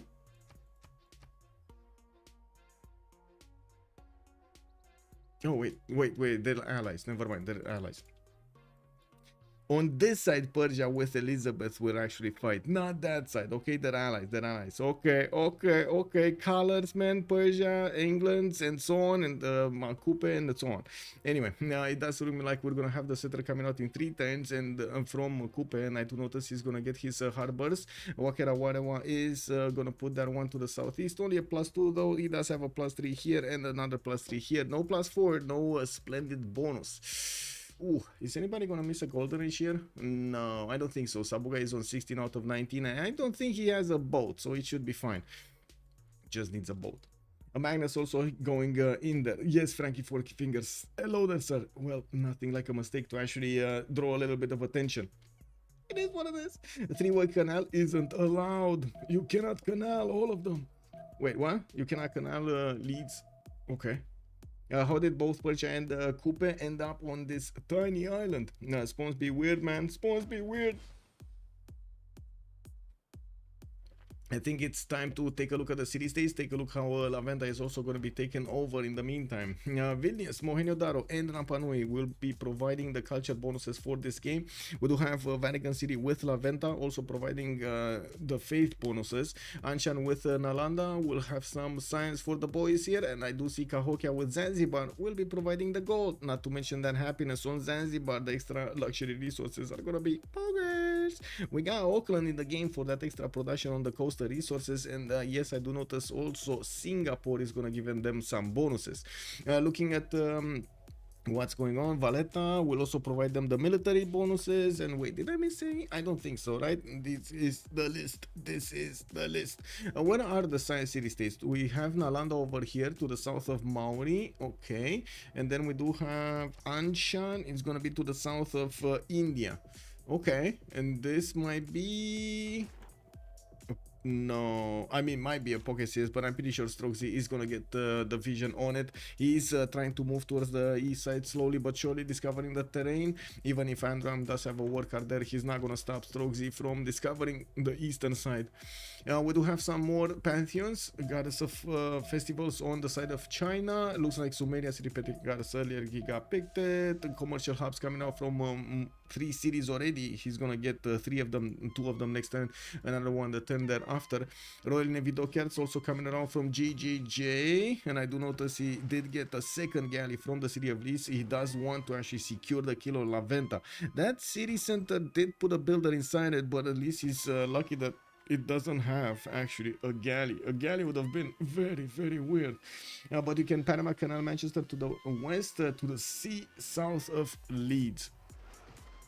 Let's see how things are gonna evolve here. If he's gonna get enough cities in the north or not, because I'm pretty sure he can work around this somehow, like get more cities to the east and just keep his capital on the west side. Magnus opener for London. Let's see, India in the south, gonna get Magnus in the city of Mumbai. This is a bit weird actually. Usually you do have Liang establishing a Temenaki city for the extra production bonuses. Maybe he's gonna want to chop some and then move Magnus out of the way. We got also another wave of builders coming around here from him, and he's gonna get his second holy site from Panna. You do notice he placed down a holy site here in Mumbai, but he never actually finished it. He is prioritizing at Temenaki. That is the bigger bonus here. In the yields tab, I do notice we do have Darius 227 on 34 production, while Andram is on 36. It does seem like Andram here with the 4th city did quite well to get more production, and getting those commercials from an early stage does give him the option to go quickly for the markets, opening up the traders, and of course getting to increase the food and the production in each of his cities with trade routes. That is going to be massive for his growth potential here. Also, Renault, hello there, sir. Trying get Temenangi versus Sumer. I mean, he's getting Temenangi from Sumer, right? Yeah. Oh, he can between the bananas and the horses, the coffee and the horses. Doubt we're gonna see that through. Yeah, I don't think we're gonna see that through. We're gonna need to wait and see how they're gonna want to approach this. I do want to put up the prediction also in Twitch here. I can't really put predictions. I'm sorry, I can't really put predictions on YouTube. I would have loved to, but there's no option to put predictions on YouTube. Who will win? We do have a choice between Team 250 and Holiday on Highlands. Let me see if I can spell this fully, because sometimes, well, not sometimes, but there is a maximum amount of characters that you can use in this. Yeah, it works. Okay, start the prediction. We got it for 30 minutes. Get your points in, and you're gonna get the chance of getting more points if you do manage to correctly predict who's gonna win this game. We do have HOH on the left side and Team 250 on the right side. I just noticed that one of the team labels was not actually active, but now it's fine. It's fine. Okay, we can get to vote, and you can get to actually see who you're voting. Kick W. No point that Temenaki is going to Gandhi, and so he did. Yeah, and he took away Lady of the Ridzer Marshes. Like, Gandhi is gonna get at Temenaki whatever happens here. Let's actually take a quick roundabout the map here and see what's going on. Religious idols actually for Kyber. Interesting choice. He's gonna get quite a bit of extra faith and gold from these Mercury tiles. We do have him with Galley in the north, another Galley coming off from raid with the ability to go against Mohenio Daro. That is gonna cause an issue though. You see in the build queues of Mohenio Daro there is a Galley being trained right now. This is a problem. This will beef up the city center quite a bit, significantly, and of course he does have other Galleys in the water. This is also going to be a challenge for Kyber to take that city out. Now we do have a 4th city moving towards the west. He's getting his harbors. Oh, 4th and 5th city moving. Oh, I mean, I see he wants actually his 6th city here. Port Civ, thank you so much, sir. Thank you for the 13 months. Much appreciated. Civ6 retained his knighthood for 13 months. What turn Toes blunder? What turn will Toes make a mistake? Uh-oh. I mean, I don't think he's gonna make mistakes. Come on, man. Come on. Why you bully Toes like this? Come on. I don't think he's gonna make mistakes. I mean, looking at him right now, first of all, I do want to point out, he knows about Persia, and he's settling on the west side, and he's getting galleys, and he's gonna actually want to take this war on. This is gonna be a 1 versus 2. We do have Darius also in this water, and he might dip his toes in the water just to actually, well, get the other toes. Now we do have to see what's gonna happen here with the next settlers coming around. It looks like Mr. Toes is gonna go for that coffee settle towards the southeast of Sheffield. Not gonna put another city to the west just yet. We don't have him with that many chops. 1, 2, 3, 4 that I can see. Maybe even a 5th one here to the east of Liverpool for those galleys, and I'm pretty sure he's gonna need to pre-build as many as possible if he wants to take this 1 versus 2. I do also notice Kyber is starting to put harbors in the south, and of course has a city center that is being deployed to the southeast of Passagarde to take on the control of this southern seas. Temenaki finishing up next turn. We're gonna see a massive boost of production and science here soon when he's gonna get the farms. He does have builders to start improving those, and I do notice he does have Magnus over there. I'm still a bit curious, what is he gonna use Magnus for right here? I see he chopped a deer tile, but that's it. Okay, he did he chop the stone? Did he get to chop the stone? I think this stone actually got wiped out clean by the volcano, right? Before he chopped it. I don't think he actually got to chop it. It's just like a graphical block like this was. CWC will play out BBG 5.8. Yes, it's a visual bug from BSM. Yes, okay. Quadrian, good evening, sir. A lot of Magnuses. Yeah, a lot of Magnuses. Yeah, there's gonna be a real big battle on the massive ocean, but the bay between Gandhi and Lizzie will be a 3 versus 1 on Lizzie. Yeah, Mr. Toes over there will need to do exactly what JJJ did the last time with half of the city strength, and I do want to mention why. You do see that he doesn't really have a good option from using his production on the right side to put the boats on the west side. That's going to be an issue that will limit him in his options considerably for what he can do on the western side. It still can be done, but it will be quite a bit of a problem if his opponents are going to take this seriously and will be a massive fleet. There just is no way he's going to get enough production from just one single city center to make up for how many cities his opponents are going to have on this coast. There's a lot of coast to settle. GGG has Yosemite. What did I see wrong? Whoa. So he took La Venta. No, he doesn't. There is no Yosemite over here. Now, I do notice he's starting to explore the eastern side, and yes, Kyber does have over there some scouts. I do notice he got his holy site. He's getting his very fast holy site from Manchester. Remember, he does have Gandhi to the south, and Gandhi does benefit from those beliefs. I'm pretty sure he's going to be quite happy getting JJJ's religion. We do have also God of the Sea as a pantheon here for Age of Empire. This is going to be massive. An extra point of production on all of these fish tiles here. Improved the coastal resources. We do have lighthouses for the more traders coming around, and well, we're going to need to wait and see what kind of religion is he going to pick up from Manchester. With 5 cities, he's good to go when it comes to the production, and the next part, infrastructure, 52 production at the moment with 47 faith, while for example Lizzie is on 38 and 34, a bit more points of gold and a bit more points of science and culture. Looking at Sumeria and his development, he's starting to finish his markets out, and I do notice he put down his government plaza to increase the adjacency of one of his Uruk commercials. That's going to be a big one. I do think it's from the capital, right? It is from the capital. It is from Uruk, yes. Now Magnus in the capital, still not giving him that many chops yet. He's choosing to use the builders for something else at the moment in the other cities, and of course making himself space for other districts here next to that government plaza. In the north, he does have a wonder, although I don't really believe this is a pretty good one to actually, go quickly for it. I'm pretty sure it's much more valuable to get commercials and get the trade routes going. It's Mr. Toes. Well, oh, this one in the south. I see. This is actually not a bad Yosemite. Not a good one, but not a bad one. He does have like, what, 3 niter tiles over here? Okay, not a lot of food except the one on Yosemite, but man, he's gonna get some production over there on that city center. Anyway, we got the wave of builders coming around here from Mr. Toes. We're also 10:30. This is the moment the players will really need to get the arena score, and I do see across the board we don't have any last minute arena scorers here. Everybody did manage to get over the 19 points threshold, and we're gonna see how this is gonna go. Now we do have also Mohenjo-Daro keeping on the galley production, and this is causing major issues for Kyber, which already has to retreat his banged up galley from attacking Mohenjo-Daro in the city of Ray. He's gonna get another harbor there, and in the meantime gonna need to protect that somehow. We do have a government plaza from Passagarde, and just a few seconds to go until the next era. What's going on here? Stroke Z, gonna get another city east, gonna put down his commercials. He did get quite a few campuses. In the scientist screen, we don't have Hypatia, and I don't think anybody did a project for it. No. First engineer is Isodor of Miletus, Marcus Licinius Crassus here also for the merchants, and well, I guess in the animal screen, because we're not really gonna talk about generals. Maybe Sumeria and China here will need generals. I don't see either of them actually going for encampments at the beginning.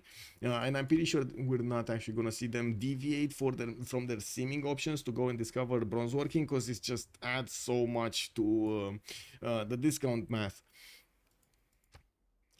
This is 1031. We're in the classical era. We're gonna see the players choosing their golden age options slowly but surely, adding more points respective to their empires here. We do have Pembrush and Voice chosen for Gilgamesh. He did manage to get that extra culture and the gold on each of these built districts. And I'm pretty sure it did not update. It's 9 science and 7 culture at the moment for Sumeria. We do have him also managing to get a few improvements here for the extra food on the wheat tiles, getting that getting those salt miles improved for the extra luxuries, and I'm pretty sure he's gonna want to get the honey tile and the dice tile. He already settled the dice tile, so that would be an extra one. Nader Shah did go for a pen brush and voice golden age of his own with 4 cities, did not go for a 5th settler, although I'm pretty sure he's gonna settle one to the southwest of Bakhtri. He did put down that city center on the incense and bought quite a few tiles so he can work them. You can see he has a bit of a production with a bit of a food problem in the capital city because he's working this 1-3 tile with 2-2-2s. That just limits his population growth for a little while. He does want to get the lighthouse as quickly as possible, and the second he actually activates the trade route from that city center to the capital, that problem is gone. And we do have Gavron Plaza also from Sparta. I do see he is using magnets in the capital and getting a +2 campus over here to the north of Mashhad. Improved a few of his resources and got Goddess of Tides for his pantheon. He's getting an extra culture point on each of these coastal resources that he improved. Very important that he improved. Looking at Kupe, 13 science and 24 culture. We got Kupe on 4 cities, getting Ancestral Hall. Oh my god, he wants to be big, boys. He wants to be big. We got Sabuga here that will need to show us how many cities he can actually get here. His island, or I should say his half of the island, is not that generous. He does have maybe one more city to the southeast of Opago, and that's about it. He's going to need to explore the other islands, and I'm pretty sure he's going to get cities everywhere. Where? Everywhere. Religious settlements also as a pantheon, giving him more production towards settlers and also giving him more tiles when he settles cities is going to be impactful here. Already on 60 production, he does have the most production in the game, even if you compare him to GGG's 56. Looking at Mr. Toes, we do have Penbrush and Voice Golden Age on Elizabeth I. He does have 5 cities. He kept on banging on the doorstep of Rapa Nui. Rapa Nui ignored him. Now he actually got more friends to go against Rapa Nui, and maybe this time around Rapa Nui is gonna say something. There's a lot of silence coming out from Rapa Nui. What do you think are Rapa Nui's choices here? What can Rapa Nui do to fend off the attack of Mr. Toast? Can he do anything? Is there a way out? Coupe Ancestral is a sin. Oh, we got Mr. Toast walking in. I think he just dropped down the door. I think he just stomped through that door in Rapa Nui. Man, didn't give a nothing about Rapa Nui here. Man. Yeah. Rapa can make a galley. Too late. Too late.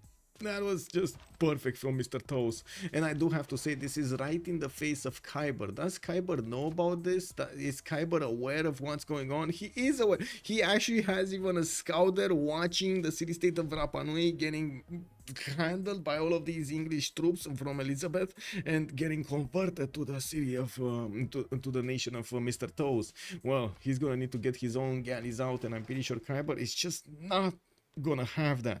He's gonna want to liberate Rapa Nui and push out England from his coast. Does have another city here, Zranka, and I do notice also Tarsus is gonna allow him to get some boats out.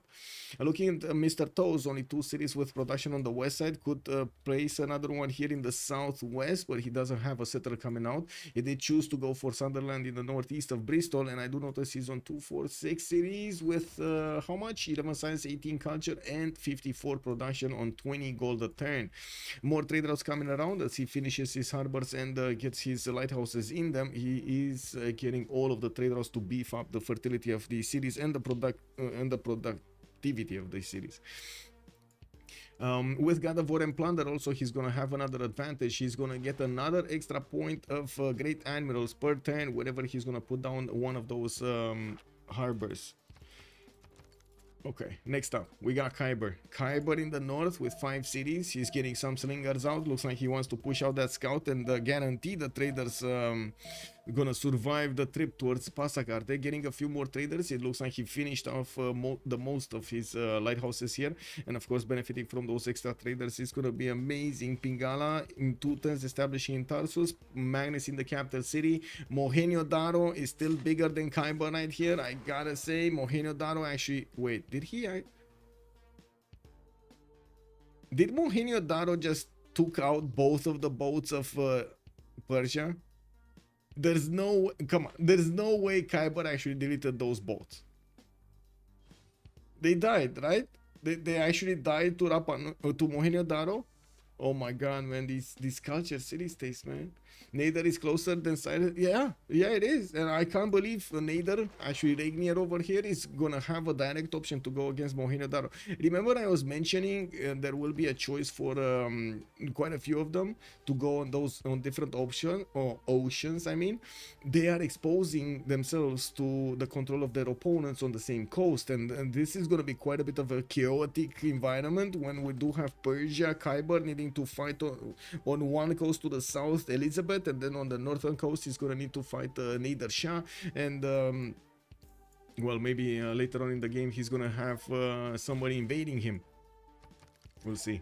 In the land, I mean, on the land. Well, looks like we got an emergency here. Yeah, the great emergency. Mohenjo-Daro VIP. Sergey Lakislov also, hello there, sir, and welcome. Poor Cyrus, to be honest, other had CS that built 0 boats. Meanwhile, Mohenjo has like 4 boats and is spamming 3-ton galleys. Yeah, he keeps on doing them. Imagine if he gets to cartography. Mohenjo-Daro over here is gonna beat Khyber without Nadershah's help. Oh no, Khyber, what are you gonna do? There was a connection here, I believe. There still is a connection here that he might get to use, even though that might be, yeah, a bit too far out from his capital city. Oh well. Let's take a look at Kublai Khan China. 4 cities, he's getting his markets out. I do see him getting builders from Beijing and also getting a guy from Plaza to beef up one of his early campuses. This is gonna be a +5 from now on. Getting commercial hub investments. Looks like they are gonna have a bit of a race for Zhangqian. We do have the extra trade out capacity one here available for them to pick. Okay, Regnier is back.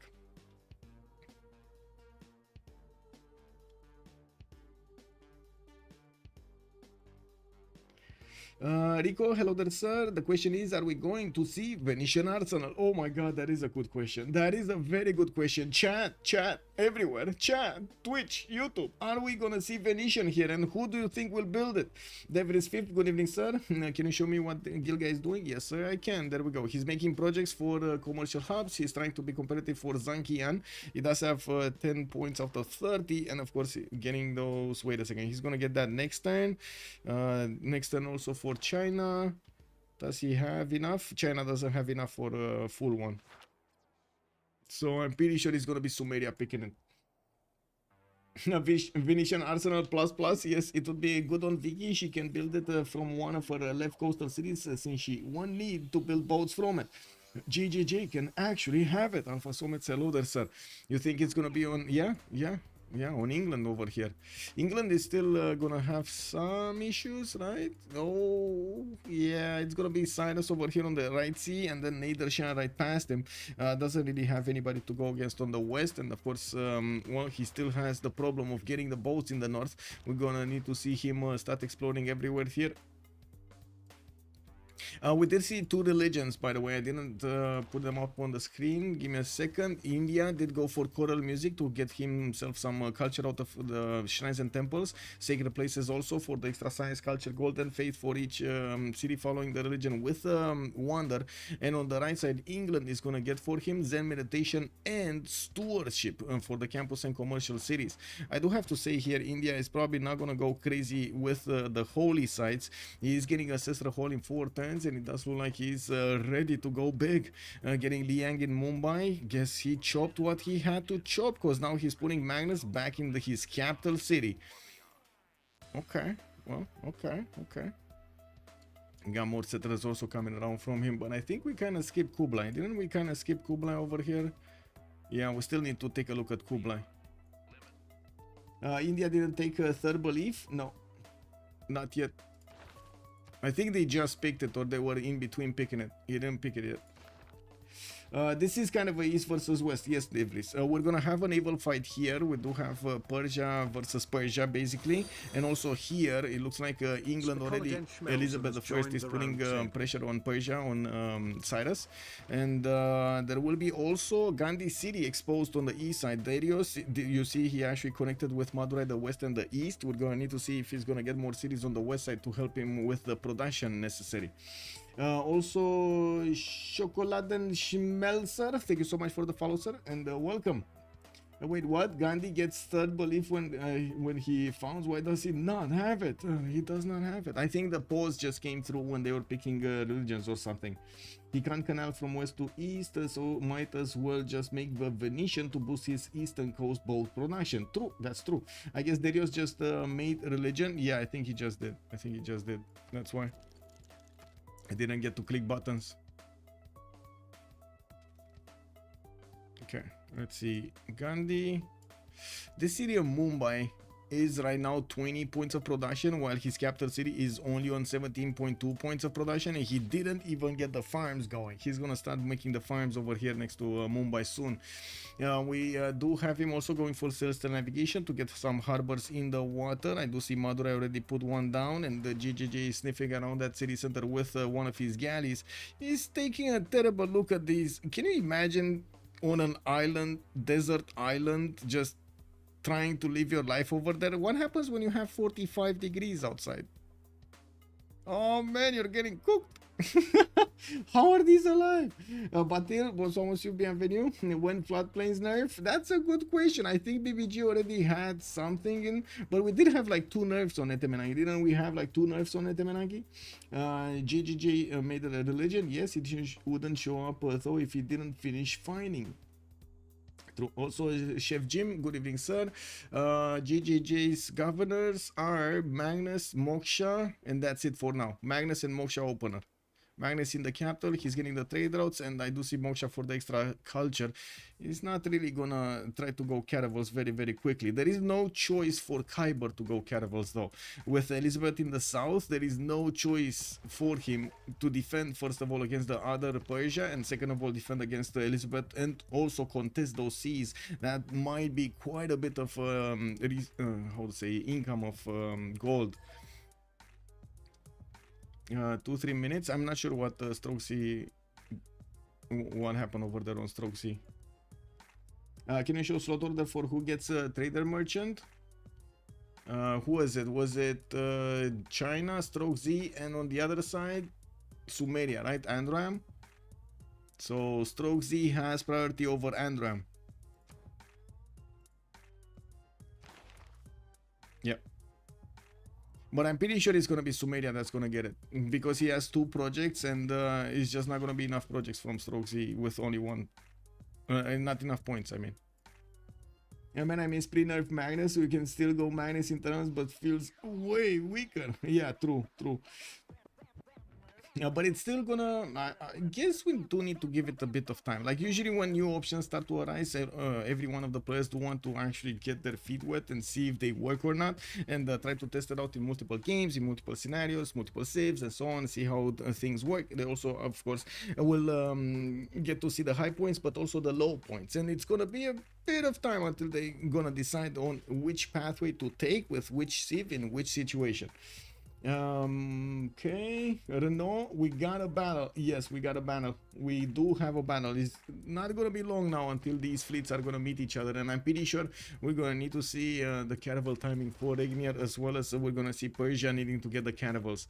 With Odin's chamber chosen for Regnier, we do have him getting a settler out from Mashhad, and well, more lighthouses from his other cities. He's still on 4 cities though. Oh wait, 5 cities, because he took out Valletta. This is, I mean, as I was saying earlier, this is not really a very good city. Since we do have a bit of pause, I guess I can go toilet also. Be right back.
Oh wow, wait, I went to toilet and came back and still not dead? Oh, I guess it's a big emergency on Stroke Z. I hope he's fine. I really hope he's fine.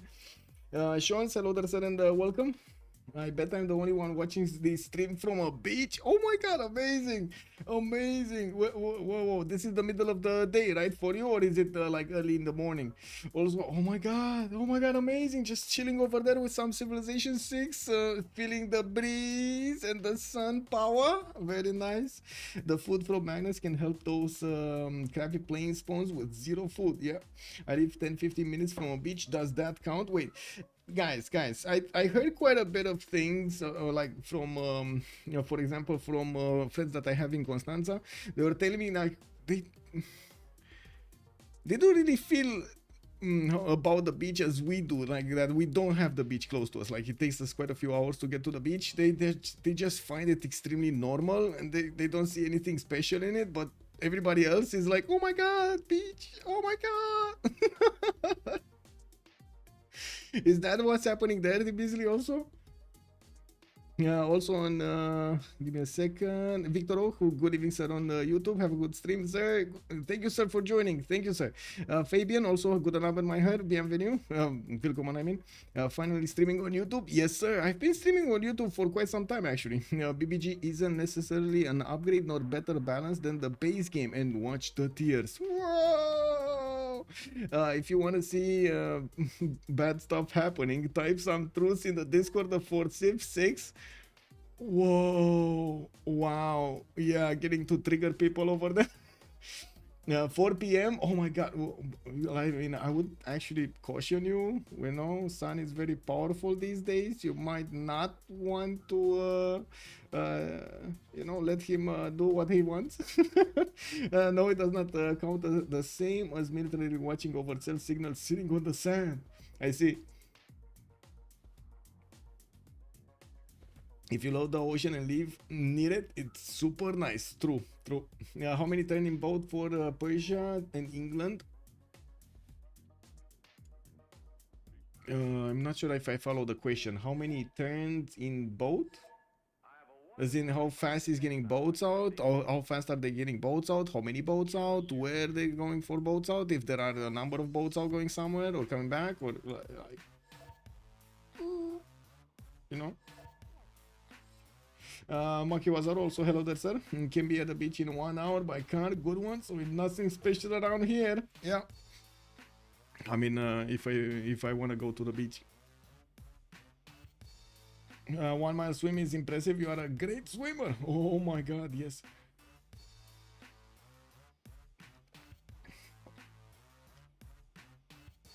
I've caught sharks in the Gulf of Mexico near my house.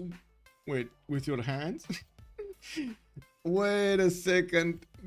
Are you actually like Crocodile Dundee over there? Oh my god, man. I think you watched too much Discovery. Be careful, man. Kyber is the biggest. Well, let's see if we're gonna have Kyber the biggest in this game with a Victoria Age Vampire. Still needing to actually get his boats out. We do need to take a look at him. He did manage to finish his ancestral haul, and well, I don't actually see him getting more cities at the moment. He's getting some lighthouses in 3, and I do hope we do have the third belief gonna be chosen here soon, because now we don't. It looks like we still have one needing to be chosen. We do have the farm starting to be upgraded, cotton tiles, and of course Governor Liang walked in Mumbai and gave the bonuses of extra production here on these floodable tiles. And with the farms getting a bit of size, this is gonna be amazing. Mumbai is already 27 production, guys. It was 20 a few minutes ago. Sprig, hello there, sir, and welcome. Yes, I can show vision.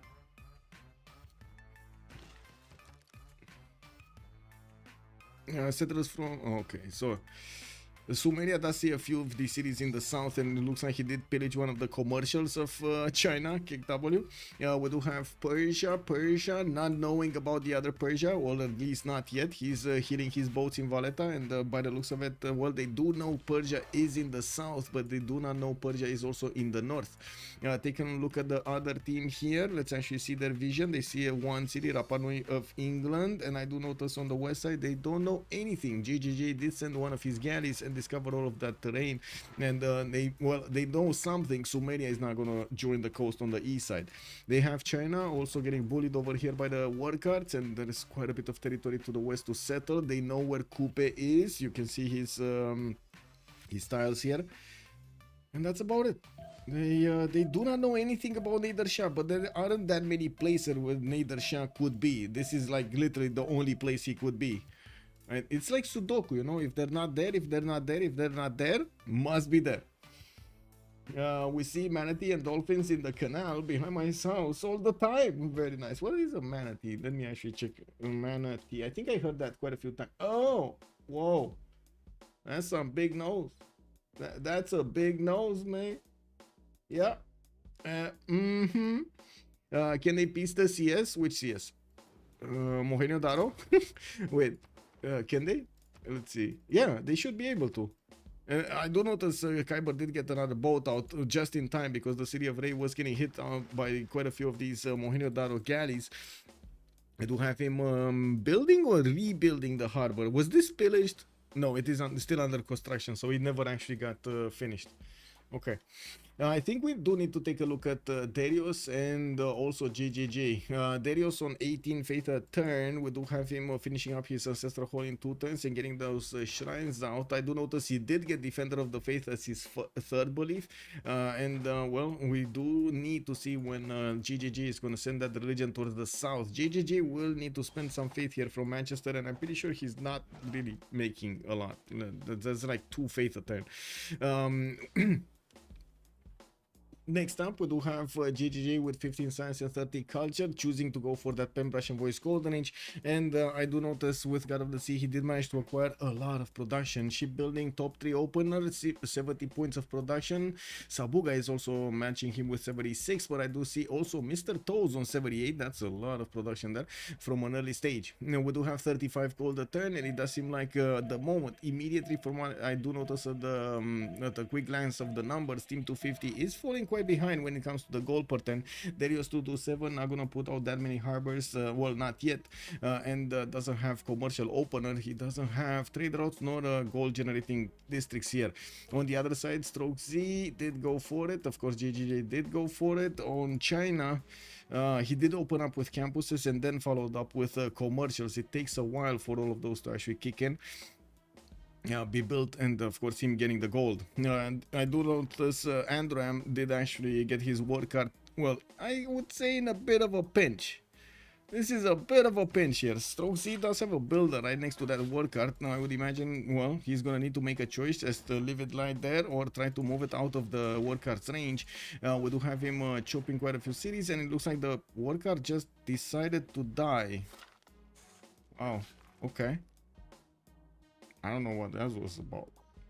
That must have been some conflict right there, man. Yeah, I don't know. I guess he really got triggered by the archer. He really got triggered by the archer. On the Sumeria side, with the commercial hub investments going through, let me actually take a quick pick. Who did manage to get it? Yeah, he did get it. Zankian was recruited by Sumeria. I do see also Coleus, and he does have a chance for the next one. China, with only 1 or 2 of these commercials, is not going to have that many points of production to get all of these out, all of the projects out. And with Andram investing so much into this instead of investing into his settlers, I really hope it's going to be worth it. I honestly really hope it's going to be worth it. He does have new markets coming around, and yes, we do know it's very important to actually snatch these merchants, and having access to them from an early stage is amazing. Sumeria is on 8 great merchant points anyway. That's on top of the project's points that he's going to get. Looking at what's going on here, oh my god, Mohenio Daro, man. Is the city of Ray gonna be alive soon? Is this city gonna be alive? Okay, that one got a promotion. We do have a galley from GGG also showing up here. There's no galley in the city of Ray, nor does he actually have a stronger unit to fend off attacks. And we do have the Persian Navy starting to sail the seas towards the west side. Oh my god, he's gonna start seeing loyalty. he's gonna start seeing minus loyalty on these tiles. I'm pretty sure. Oh, they discovered a little bit more, and they know there might be a northern Persian city over there. Okay, well, they are making a, how to say,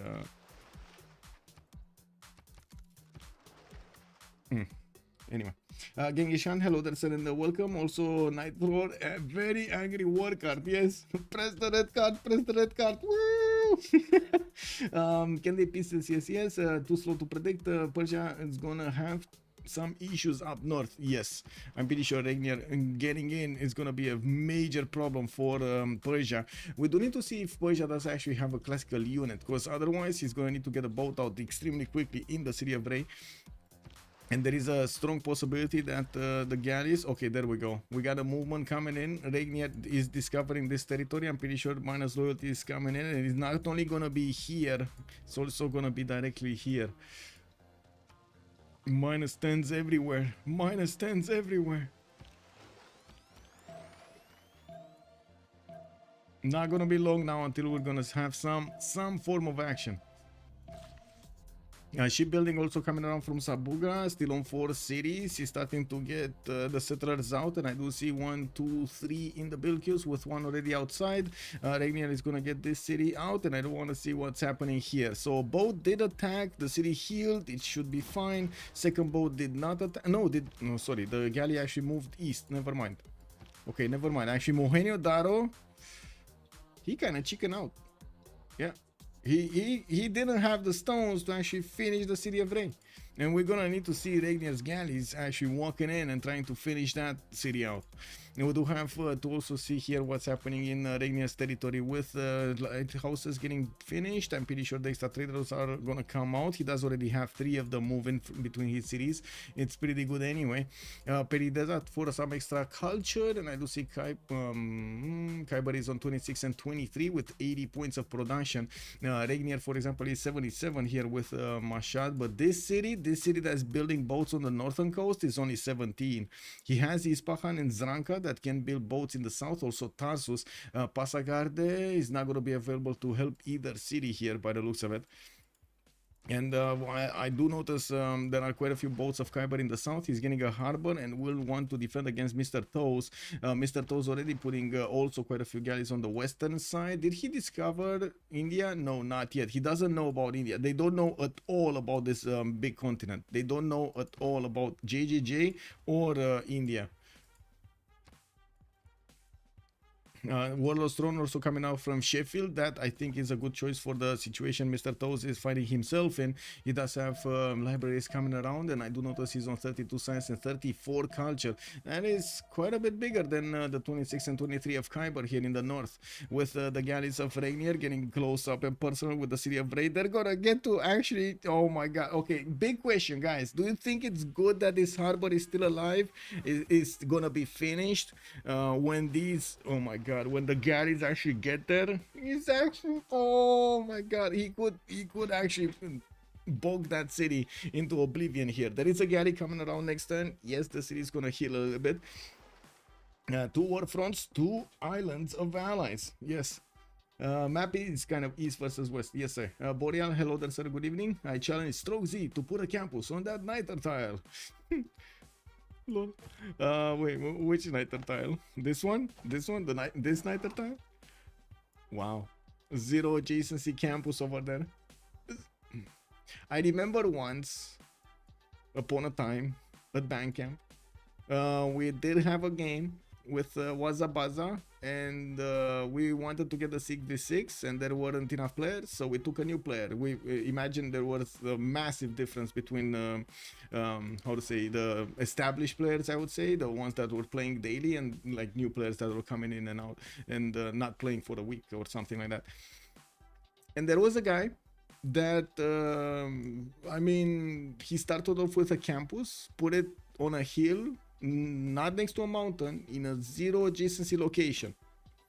You guys know Wazabaza, right? You guys know Wazabaza? Oh man, oh man, he got so triggered. I think we heard the whole game, the whole story. about why you shouldn't put that zero adjacency campus there. Lee Sin, hello there, sir, and welcome. Team 250 won the first game. And who is winning so far today? We don't know yet. Like at the moment, it's not immediately available for us as a prediction who's gonna win this game. We do have yes, the prediction going on in chat, but we don't know exactly until we're gonna see some quick moves, some caravels coming on, some extra bonuses from technology. Maybe they're gonna get away with the sim, the gold. Maybe it's gonna be a gold problem. Maybe city states. Maybe we're gonna have a Diplo victory. We don't know yet. Yeah, and it does seem like Persia is gonna keep on bonking the city of Ray with his boats, and will also have the ability to take Mohenjo-Daro for himself if he wants to. I'm pretty sure he doesn't want to actually enrage those galleys of Mohenjo-Daro. You've seen what they can do. We do have a galley right now in the city of Ray defending it, and you do see, even if there will be some bonking going around, it's not a lot of health going to be taken down, but it slowly dwindles that until it goes to zero. Now we do have also GGG managing to get an army of builders out. I would imagine feudalism builders are coming around from his cities. I see +3, I see +1. No, these are not feudal, well, at least I don't think they are. Tech side, let's see. GGG going for drama and poetry. I would imagine if he's going for drama and poetry right now, he already has feudalism. We do have Mr. Toes also going for Buttress extremely quickly. Just to put it in comparison over here, Kyber is going for horseback riding and feudalism, while Mr. Toes already is 4 turns out from Buttress, and he does have the highest science between the two. This is going to cause quite a bit of a problem for Kyber, and I would imagine also for Darius, which at the moment is not really going for his boats. Darius here did build hanging gardens in the city of in his capital city. I do see, is this help? Okay. Anyway, we do have more settlers moving towards the south, where he did get the Gobustan settle. I do notice he's putting down a campus there, and of course he got his harbor. Doesn't really have the infrastructure to get a war going on the seas, and I'm pretty sure also Mr. Toes is gonna need to get a lot more galleys here in the water. Well, I'd say a lot more, like maybe 4, 6 more, if he actually wants to discover cartography and discover those caravels. Walls are going up in the city of Ray. You can see the boats of Rainier are gonna be stopped here, but it is gonna be a problem for Kyber to actually get a fleet out in the north. He might actually enlist the support help of GGG so he can actually get a fleet of his own. Now there is another settler moving towards the north of Tarsus that might actually help him out with this, and we're going to need to see if Rainier is going to stop that one from getting boats out also. In the Rainier cities, I do notice something that we actually don't see that often. In his capital city, he's building a Diplo quarter, while his initial Diplo quarter was built in, Government Plaza was built in Sparta. Usually you do see those, well, the other way around. You see the Government Plaza in the capital with Magnus, and then you see the Diplo quarter somewhere else. Now I do have to point out, Diplo quarter and Government Plaza do give the same bonuses to internal trade routes. They do have 1 food and 1 production for each of those. I don't want to put them up on this. Oh my god, sorry. I'm sorry. I wanted to click on buttons. Diplo quarter. There we go. So in the yields tab, you do have this one: domestic destination +1 food and +1 production, and of course international, you do get an extra culture point. More harbors coming around. Rainier will need to do something about Kyber here, and just the same as Mr. Toes is gonna need to do something about Kyber. This is, I gotta say, this is a bit worrying for Team 250. Their opponents have the gold, they have the initiative, they can actually bonk some of the cities, especially bully Kyber over here into oblivion. This is going to be a hard game, very hard game for Kyber. And then also take a stab at Darius on the west side, which I'm pretty sure he had other plans. We do need to see if Darius is actually going to accept the position he's in and try to get the navy out to help out Persia, because otherwise he's just, yeah, gonna run out of cities here very quickly. Elizabeth I is just not gonna be that much of a joke later on in the game. This feels like it might be a long game. You think so? It might be. Chillbrains, hello there, sir, and welcome. Bonsoir, monsieur Jules Art. Good evening, sir. Situation on the admirals. They closed them. They actually passed the majority of them, and we don't actually see anything. He killed Valeta already. Baratum, yes. Team 250, Shons. Team 250. Smorion, good evening, sir, and welcome. 10:43. Guess I'm not as late as I thought I will be. Coming from the parties. I see how it is. I see how it is. Well, let's keep on the party going. What do we have tonight? We do have Mr. Toes that is gonna fight Kyber. Kyber is also gonna fight Regnier. Looks like 1 versus 2 this time. We do have Coupe also getting massive amount of territory here to settle quite a few islands that he's gonna start to put his settles on, and I do see him starting off on his theater squares, which are gonna open up the Mare's extra culture and faith.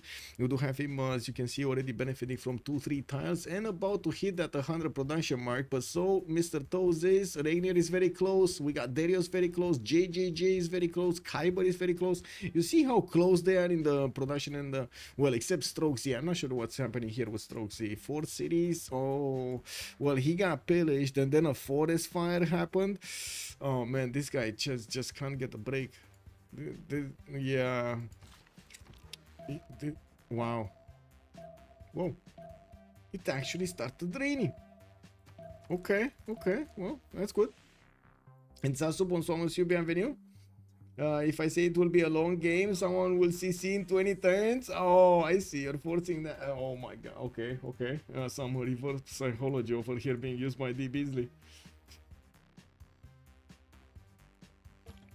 245 series for Andro, for Arne. I do see Sumeria is gonna get at Entertainment Complex with Arena in it, and I'm pretty sure he's gonna try to go for a Colosseum here. He's probably gonna be on this 2-foot tile. I mean, we do have a war declaration being sent. Zanzibar declared war on Mr. Toes. Looks like Zanzibar did get taken by somebody. Sumeria is going to put a city on the west side, and yes, he's going to start to have a direct connection towards Sabuga. We do have a dab also in the south, getting those trade routes so he can connect his economy with his ally here. And looking at his goal per turn, he jumped up to 71, while Sabuga is on 33. We got Rainier on 52 and Mr. Toes on 51. Looking at the boats here of JJJ, we did have a few of them, or I guess 3 of them getting built or whatever. Sorry, getting them fast from this. And I do notice he's also gonna challenge Andram's Colosseum and actually get his own Colosseum down. Okay, he does have builders available for chops. 1-2 chops for these, 3-4 if he actually spends the gold. And well, let's see how fast this is gonna be, because there are quite a few chops available for Andram. I don't see him getting enough builders though, or close enough to actually start chopping. Anyway, more settlers coming around also from Sumeria to get as big as possible, and I do think Strokesy is gonna have an issue if he does not get those settlers out. He does have one moving towards the southwest. I would imagine Chengdu is gonna get one. The question is where. He can't really put a city on the eastern coast, and I don't think he can put a city on the... Wait, he can put a city on the east. Never mind, he can actually put a city here so he can trade with JJJ. It might actually be indicated to put a city there. Oh well. Now we do have industrial zones quickly being placed down by Darius 227 in his capital. He's not gonna have that much production in it and no possibility to aqueduct it or dam it, but you know, it is what it is. I do see England is sending those missionaries from the north so he can convert and give the religion to Darius here to India.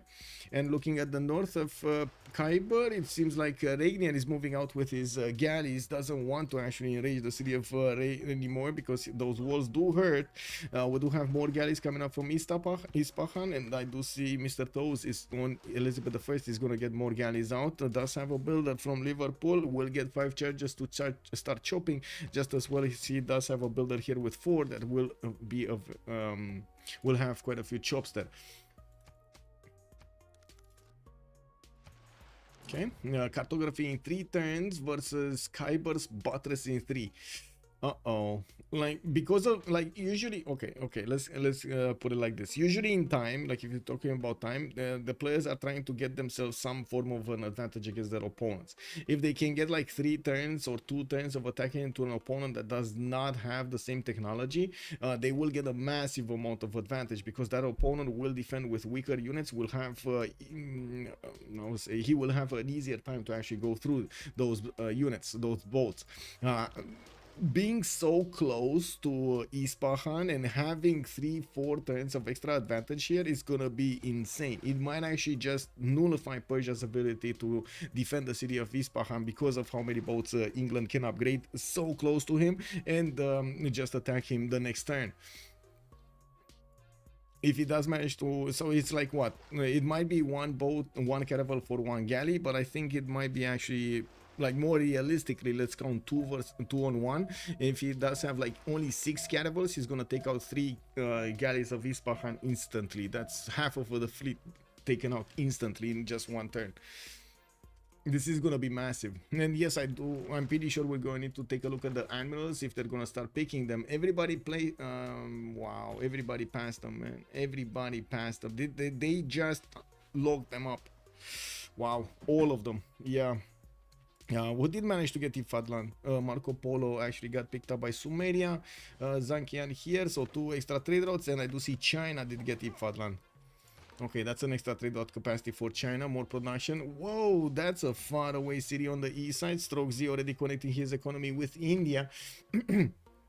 And I do notice Stroke Z 45, 48, 45 culture, 45 science, 48 culture with 86 production. Still needs that production capability, but now that his traders are starting to connect. Although, wait a second, he's connecting externally. All of them are going externally. That's why he doesn't have that much. All of them are going towards Darius. Let's see how this goes. Stroke Z did have an emergency, so maybe he said isn't in the game right now. Yeah, true. Although, to be honest, he's coming back quite nicely on this. I do have to point out he's realizing that he's not gonna get pushed by Sumeria anytime soon. He knows that he's gonna need to get the gold for his teammates to upgrade as many boats as possible, help out Khyber as best he can over here with resources. So he's getting the stats, he's getting the gold per turn, he's creating the infrastructure, so he allows his allies to connect to him also to beef him up in the vessel bunker timing. And as you can see, he just starts spamming settlers out. And he does have 1, 2 already moving, with another 2 being trained in Beijing and Handan. Colosseum is 9 turns away from finishing in the city of Kish. I do see another builder moving, although I think England is going to finish it. It's 5 turns to finish in Manchester. There is a builder on a chop, and there will be another chop possibility. Oh, they started opening up the scientists. I see Zhang Heng is not going to be preferred here by China. He's going to want to pass that. Irene of Athens is the next one. Probably Sumeria is going to pick it in the next 2 turns. And in the whoa, we got quite a few admirals here. Lee Ferrickson on Persia, Himerios on the other Persia. So Cyrus got Himerios, and the Nader Shah got Lee Ferrickson. Rajendra Kola on Mr. Toes. We got Zheng He also recruited by Nader Shah. Elizabeth the First got Hano earlier, and well, those are the important ones. The next one is going to be 300 points, and it looks like a JJJ is going to want to have a stab at it. Let's actually see what's going on here in the north part. Wait, Chop? He should finish the wonder. No, it's not enough. It's not enough. No Magnus, not enough. And I don't think he is actually getting the points that he would need to be getting, right? He's in Classical Republic, so he doesn't have the extra bonus from Autocracy. At least he does have Corve for the 15%. Anyway, it looks like Sumeria is not going to get that either. With 8 turns to go, doesn't seem like he's going to get there. He did manage to get Coleus earlier, not helping him out that much, and I do see him starting to improve some other of his styles. Oh, Ziggurat though, anyway. Okay. I gotta say, I feel a little bit bad for Sumeria right now. It's like his first game in the CWC, getting subbed in for HOH. He's getting denied Etemenanki, which is so big on Sumeria, and Lady of the Reeds and Marshes, another big one. Maybe not in this case, but in the majority of the cases. And then he's getting denied Colosseum also. Man, yeah, he got denied on every wonder, man, every wonder. That's just terrible. Strauss, Gandhi no animal could be a problem. Yeah. Gandhi here, I'm not sure exactly how he's gonna play on the naval war. I do see him getting pyramids in the city of Calcutta. That's pretty good. Getting a few more theater squares. And looking at the tech side here with Mr. Toes, 2 turns from cartography and 3 turns for mercenaries. So he has 2, 4, 6, 8, 10, 12, 13, 14 galleys. I'm pretty sure he's gonna want to clean the map here. Now we do have Khyber also trying to get a few boats in the south and in the north, while Khyber did manage to get those outside of the city. He might actually challenge Mohenjo-Daro again. Oh my, oh my, oh my. Oh my. I think we know what's going on here. Yeah. Man, Regnier did not build anything else other than boats. This is amazing. Man, a boat on every time, I gotta say. Respect. Let's see how this goes, man. I know it's gonna go one way. Like there's no way Khyber could actually withstand so many boats. Even if they just keep on attacking and dying at his city's doorstep, they're still gonna walk through his cities. Didn't build enough last game. Exactly. I mean, you know, that's how you learn lessons, you know. Vigo Stars, good evening, sir, and welcome. Do they have the gold for him? That's a good question. Oh, Team 250 doesn't look like he has that much gold, but on the side of HOH they do have a lot of gold. They did manage to get Andram to 117 points of gold per turn. We do have Rainier on 31, Sabuga is on 70, and even Mr. Toes himself is on 90. And this will help out so much for their economy. He's starting to get a few more harbor shipping projects. I do see Zhang Heng. Did Hypatia get picked up by anybody here? Oh yeah, he did. Kublai Khan China. Stroke Z got it. Man, we were doubting him. Look at him come back. 58 science, 55 culture versus Andram's 46, 43. Does have 77 gold a turn for himself. More production than Sumeria. And I gotta say, it might be exactly because of this massive investment in Colosseum. Colosseum is so big, it's so important if you finish it. If you don't finish it, it might actually slow you down quite a bit because of that entertainment complex that you need to build with the arena. That's a lot of production that you could have spent somewhere else, on something else. It's still good that you get the amenities, don't get me wrong, but not nearly as powerful of what Colosseum would be for your series. But still only enough for like 13 upgrades, a bit excessive considering they also have to up Elise. I do have to say, I'm pretty sure he's not gonna upgrade all of the boats at once. He's just gonna upgrade maybe like 8-10 of them, and then we'll have more if he needs to upgrade. You gotta take into account this is a fluid motion. You don't really even have enough boats to, enough tiles to put those boats in over here through the choke point. So it's gonna be wave, it's gonna come in waves, and I'm pretty sure they're gonna try to get some pillages also. Maybe they're gonna get into the harbor side and get those out. I do notice Mr. Toes will need to start upgrading. There is Himerios here just waving at him. Oh my god, he sent Himerios on the front line. Khyber put Himerios on the front line. Yeah. So this is basically like Leonidas going towards the hot gates without an escort this time, without the 300. It's just him in the face of in the face of Artemisia, KW from the other 300. Oh my god, I just remembered. Man, I wanted for like 2 weeks now to watch the 300 and I didn't. Brrr. How did I not do that? Whoa. Anyway, how is Khyber gonna defend? That's a very good question. We're waiting exactly for that.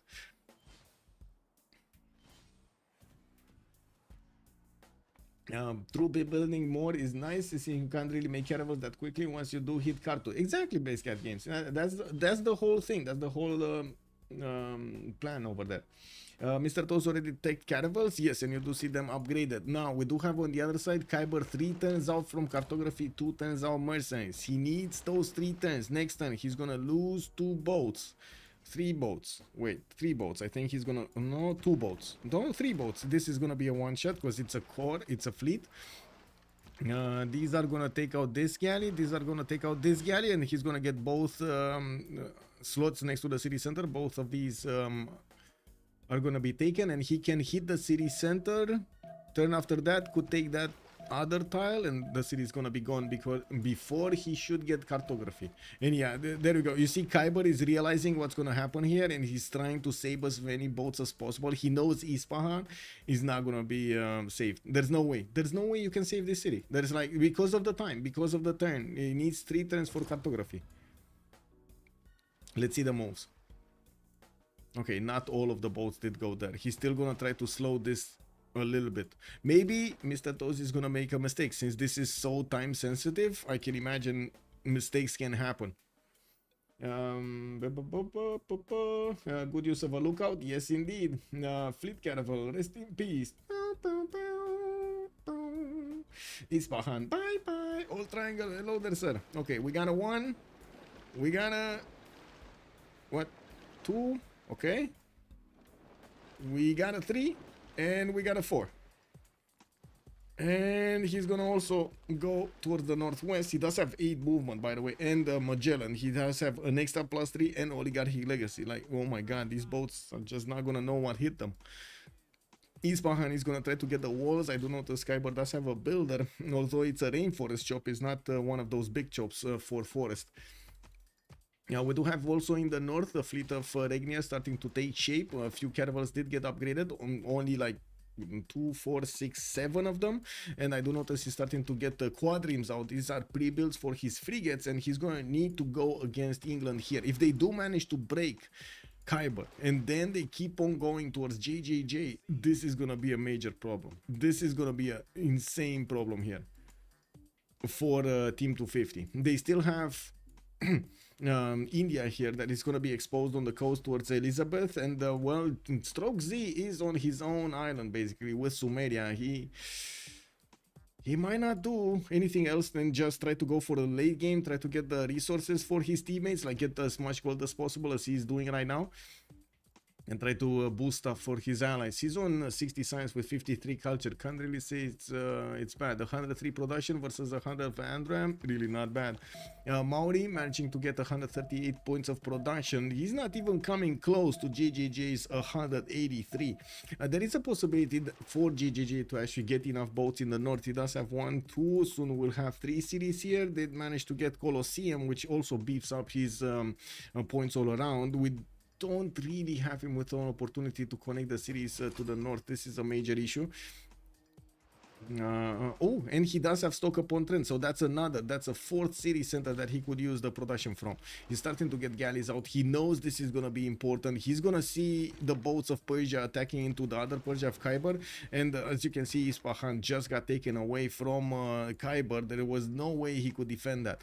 Maybe he's gonna defend the Zranka and or Tarsus's harbor a little bit better, even if he gets caravels, I kind of doubt that he's gonna withstand the attack too long, because of the caravel fleet of Mr. Toes and soon to be frigates that he's gonna get pumping out. Now I would imagine Mr. Toes is gonna need to get some quadrims out here quite soon so he can actually upgrade them, or maybe Sea Dogs. Like Sea Dogs work beautifully also, don't get me wrong, like that's gonna be amazing. He can block the Persian animal. Raid's gone up north. Oopsies. Janus, good evening, sir. Now the question is, who is the bigger threat? True. So many boats. JJJ only has 3 cities for boats on the east, right? So one has harbor in a lake. Yes, this Manchester is not gonna get to help out anywhere, this Manchester city. He has Stoke-upon-Trent, Leeds, La Venta, and soon to be this city center towards the northeast of Manchester. He's also trying to use this bay for safety. He does have 1 tile chokes towards the northeast, and he knows he might pre-build over here safer if he does manage to get a few caravels in the front to stop his opponent from advancing, even though I would imagine JJJ really needs a lot of pre-builds. We do have Khyber retreating from the city of Ray in the north. I do see Regnier is starting to put his caravels next to this city center soon, and with the upgrades, Persia is going to get the caravel defense in the city centers. That is going to be quite a difference here. The Persian units will not get to do that much damage against Ray. Use the force, Ray. Use the force.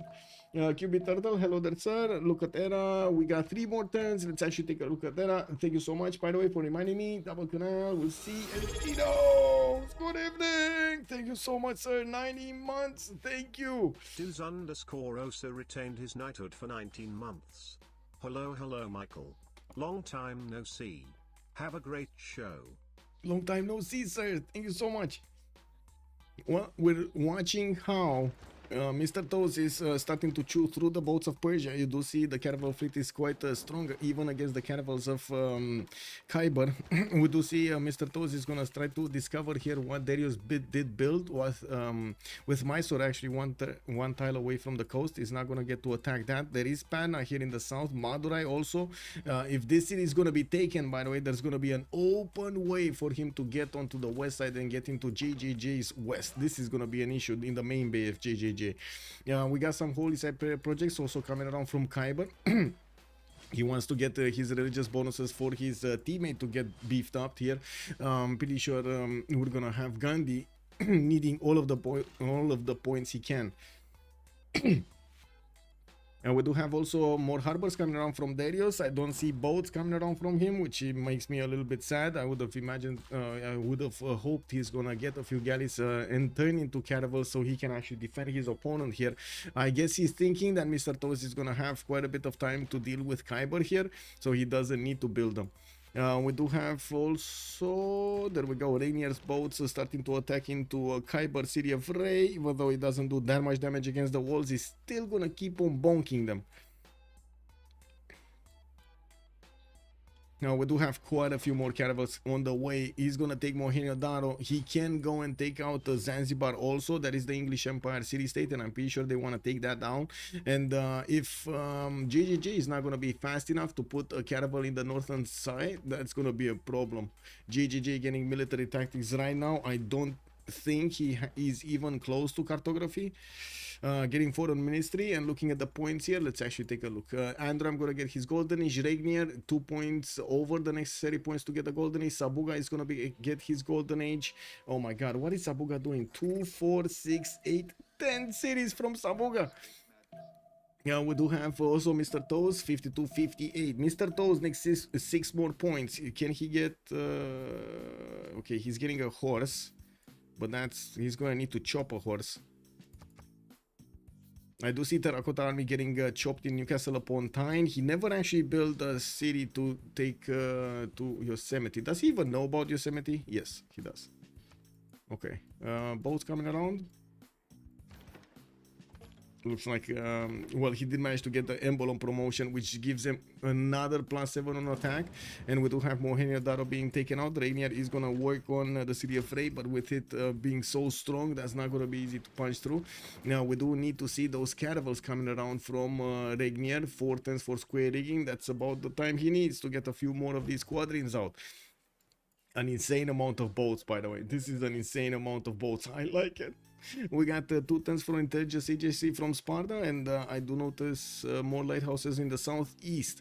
With Sabuga getting 138 gold a turn, they can afford to upgrade as many boats as they want. Androm is also on 158, and he did manage to get to 80 science, actually taking the lead back from Kublai Khan. We got a few horses also moving around. Stroke Z gonna get to the north here. I do see Khyber is going Dark Age. That's a problem. We got a Dark Ager here. Ooh, and Mr. Toes might not make it to the Golden Age. He's 55 out of 58. I'm not sure if he has... okay, he already had Nalanda. He put a lot of envoys in there. Okay, 56 out of 58. He needs 2 more points, guys. 2 more points on Elizabeth I. Can he get it? That's the question. Can he get it? Dark Age enjoyer, huh? Yeah, yeah.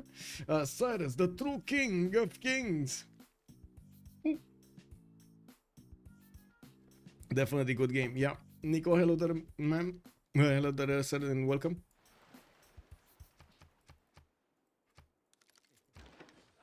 Okay, catapults coming around also from Khyber's northern city, so he can help out with the defense. Not gonna help that much if they're not trebuchets, and of course when those frigates come out, that city is gonna go down anyway. We've talked in other games about that last move, first move strategy that naval players really like to do, like last moving the frigates in, shooting down the city center, then setting the waypoints for the next turns. You can just shift enter out of harm's way. That is such a strong strategy, but also so obnoxious. So like your opponent will really despise you. He will really not like what you're doing to him.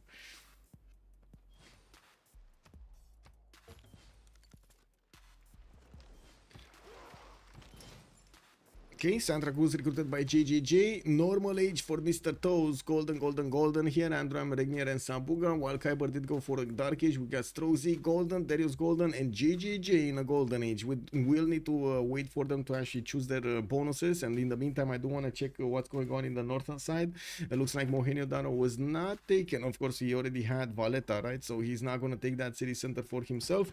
He did manage to take the builder and, of course, deny it from Persia. While he is going to start moving towards the west side now, he will need to actually clump up his boats here to do the damage, the necessary damage against Khyber. We will have quite a few golden agers this time with free inquiry. They're gonna switch to get the bonuses from their harbors, from the commercials in the next era. Andram is in a second Pembrasian voice golden age. We do have him 9139. Looks like Rainier free inquiry golden age 11146, and of course Rainier will have those frigates soon. He does have his spies coming around finished, and we'll start to see them moving around the map.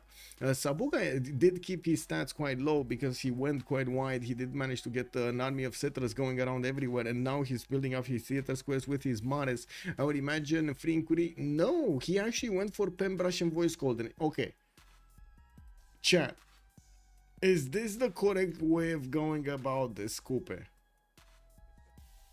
Not going for free inquiry when he has so many mares anyway. Is Mr. Toes good at this game? Yes. Too bad, still believe. I believe in the Toes. I believe in the Toes, man. We do have Mr. Toes, 67 science and 35 culture, normal age unfortunately, but he did manage to do the damage against Khyber, taking away Isfahan from him, and of course forcing him to upgrade an EV in Zranka. It's just a matter of time until he's gonna get some range boats here on the western coast to help out with that. We're also gonna have a pause. We're gonna talk about Team 250 in the next well, after the pause I should say. We're gonna have the World Congress showing up, and we're gonna need to synchronize here. There we go. Depends on the harbor adjacency. Sabuga Civ6 not going free inquiry. Yeah, I think so. Let me actually, I think I'm second slot or first slot. I'm first slot. Okay, I go away. Prophet. Me. Wow.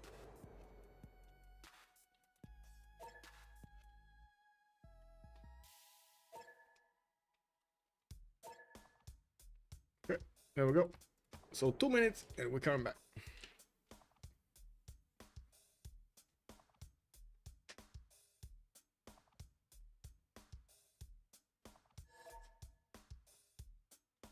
Let's put our living stereo stylus in this groove.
Sorry, got distracted by messages. Why it's a sim besides the other team has a cultured simmer. Let's see if this choice of Kyber is if Sabuga is gonna be the good one to go for Penbrush and Voice. He already has a lot of culture. I would have imagined he's gonna want a lot of science also.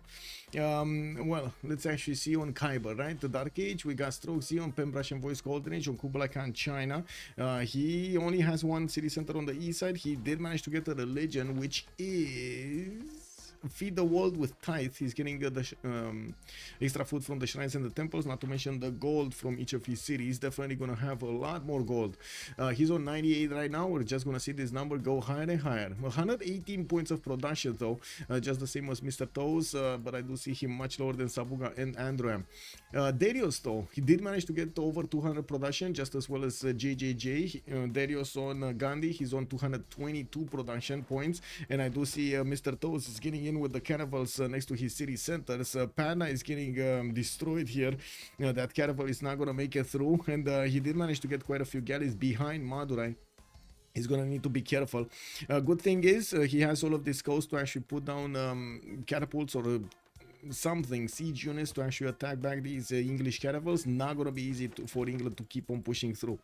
We do have also JJJ with 149 science and 58 culture. Went for a free inquiry golden age this time around. He still did not actually take all of this seriously.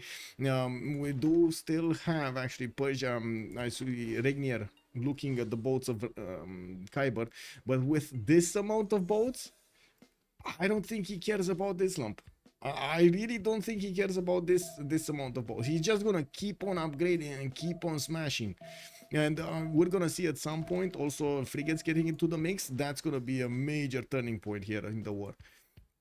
Now we do have GGJ with his 237 points of production. He should have happy citizens yet because of Colosseum, and of course that gives him more bonuses. 153 gold a turn, and yeah, I still don't see Regnier actually moving. Oh well. Can JJJ carry team 2? That's a good question. That's a very good question. And Darius, don't actually take out Darius from the equation, because he's 110 science and 118 culture in a Penbrush and Voice Golden Age with a lot of production, a lot of faith, and to be honest, there's really not much that Mr. Toes can do against his cities. There's really not much that he can do. He's probably gonna focus here. We're gonna see Mr. Toes try to take out Zranka. And yeah, there we go. We got the quadrim pre-builds. We got also Pingala establishing in that city center. While he's starting to get a few more settlers out from his cities on the right side, he's going to want to keep on expanding. He did connect his economy with Sabuga. And I do notice Sabuga, he's putting down some city parks here and there while he's working on his campuses. Soon we're going to see libraries and universities coming out of his city centers here. Definitely needs a lot more science. Okay, we do have also a JJJ walking in with a few caravels in the north. He does have Santa Cruz as a bonus for them. And has a few pre-builds in the south, but this is not nearly the same numbers of Regnier here. I gotta say, if Team 250 managed to pull this back, I think chat is gonna go wild. At this point, I'm thinking, oh my god. Oh my god. Also coming back to what Linda pointed out about the harbor adjacency, let's actually see his harbors. He has a +3 here, another +2 over here, a +3 over here, another +3 over here, another +3 over here. These are not bad harbors. A +3 over here, another +3. Come on, these are really not the, well, this is a soon to be a +3, but still. Okay, sure, he doesn't have +4s, but still pretty good numbers. Foreign ministry also chosen for him in 3 turns. I do see more settlers are moving around, and with new harbors coming in, you can imagine the bonus of gold and trade routes is just gonna get bigger. Sumeria putting down more cities on the north. Akshak did get placed out next to Nemrut and gonna get all of those volcanic soil tiles to use. Did also finish Oracle in the city of Kish. He might have actually finished that after he lost Colosseum, right, with the production he lost there. Okay, let's see. Do we have any movement? No, I think Regnier is gonna wait. Okay, and just say that, and then he kills a boat. Look, I wanted to say that he's gonna wait for the frigates. I think he's gonna wait for the frigates. He already has a few of them upgraded and has a few more quadrims that he can get out. And like we see over here in the army tab, it does seem like we do have Nitor on Gilgamesh, Nitor on Sabuga. On the other side, I do see 04. So Stroke Z, China is making some, Gandhi is making some, GGG is not making any. Okay. Mart 99. Oh, good evening, sir, and welcome. Nice game. Many ships versus better production. Yes, well, let's actually see. Usually the pre-builds you win this, but to be honest, I'm not that convinced that Team 250 is going to be out of the game. So first of all, City of Ray is still alive. We do have more defensive catapults being sent there, more defensive catapults getting built, and yes, the frigates are going to come in to clean that city up, and then we're going to see the fight between three actually naval powers here, the two Persias and of course England. Now, while in the south, looks like Mr. Toe still needs quite a bit of time to work through the defenses that Persia put up, that Khyber put up here. Yeah, he needs a lot of time actually. He's trying to stop India from getting more boats, but unfortunately he can't do that much because on the western side of Madurai there is quite a bit of sea over here in the Gulf of Mannar. I'm pretty sure India can just keep on pre-building and totally ignore England. He's just gonna totally ignore him. Ray is dead in 5 turns, Sergei is calling out. Yeah, might not be wrong about that.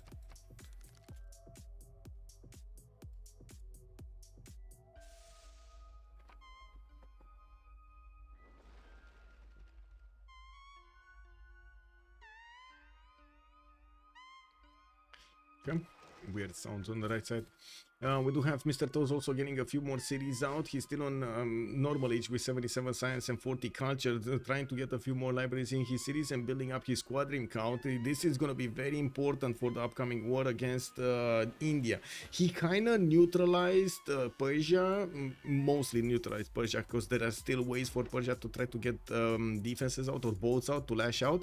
But since he does have his fleet right directly in the bay, you can actually consider this a blockade. He is not allowing Persia to get more boats than these tiles over here available for him to put a boat on. And whoa, he's going for the harbor. He's going for the harbor. Very nice, Mr. Toast. There is another caravel here with a level 1 that can bonk against the units of Persia here soon. And it does seem like also Rainier is starting to move a little bit forward. Let's actually see. Oh, Mr. Toes not on the buttons over there, but it's fine. He's actually gonna get that one and put another one in. Gonna bonk that other cannibal. This cannibal also lost support bonus because there's no ally next to it. And yeah, that harbor is gonna go down. Yeah, frigates moving in to the northeast of the city of Ray to take out that city center with so many catapults around it. I still don't think they're gonna have problems. The catapults, yes, they do damage to boats. Unfortunately, catapults are a bit out of the era to attack into the frigates. Basically, their stones are too small, you know? You need trebuchets, you need bigger stones to throw those frigates, because, you know, it's like the small stone of the catapult, just that ping, oof, splash in the water, that's it. While the trebuchet, you see the dong over there. You've seen in the movies how somebody's actually ringing the bell, that big bell over there. That's exactly what's going on with the trebuchet. You know? What's the printing situation? Let's actually take a look here. In the tech side, we do have Sabuga going for Kartov, printing on the Rios 227. Don't see anybody else though. I don't see anybody else. Mr. Toes going for square rigging next turn, and let me actually see if he has an advantage over his opponent. No, I don't see extra intel from either of them.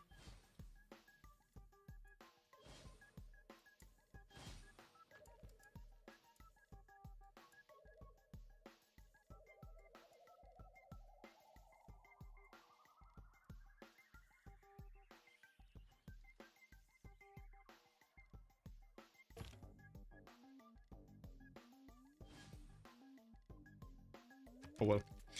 Anyway, let's see on Sabuga's side. We do have him getting a few tours in the water. Not going to be a massive force to do anything with them. For the ministry finishing up next turn.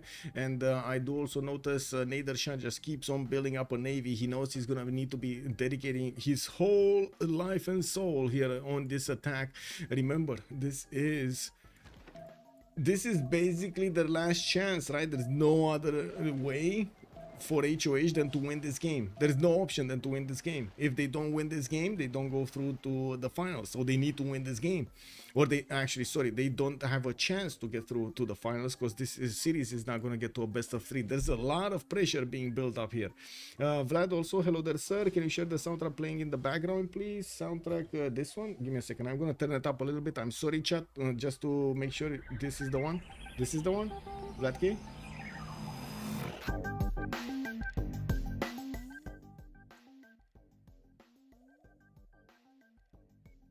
Having 2,000 boats and not trading caravels is weird. Yes, okay, let me actually double check if I have it on YouTube. No. Okay. I'm gonna put it on my Discord, by the way. And I have a channel called OnSpotTV Soundtracks. I'm just gonna put it here.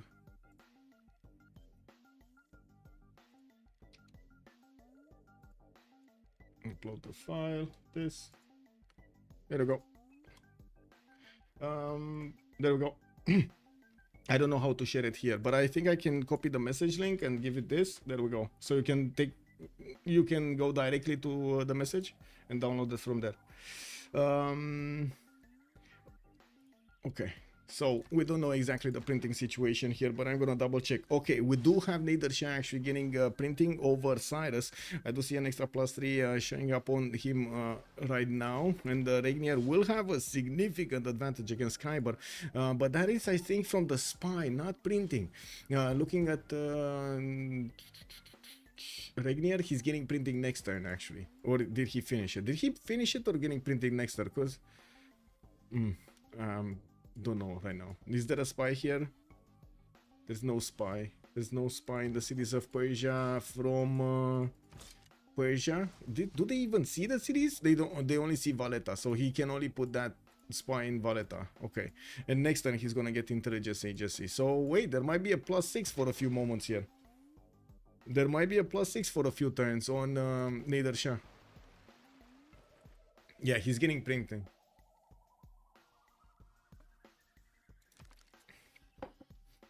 He's waiting for an invitation. Yeah, so much gold was invested into them. Yes. I mean, look how many frigates, how many caravels did he upgrade here? Unbelievable amount of caravels.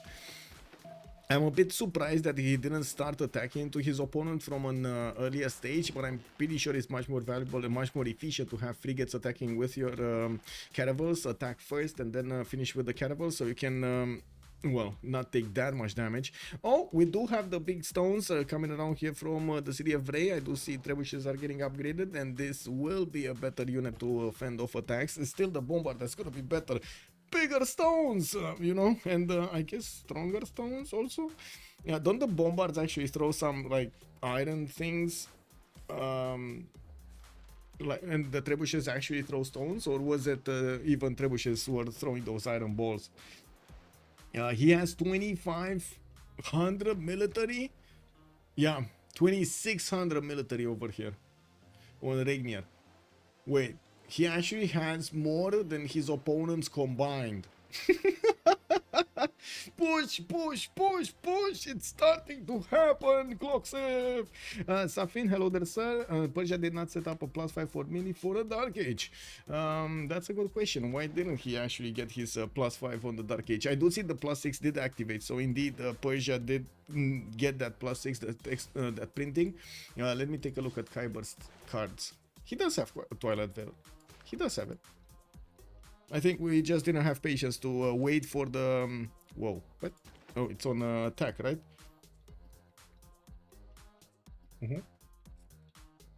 We watch the other way around. We watch actually the bonuses of Nader Shah going against Cyrus, and not Cyrus going against Nader Shah.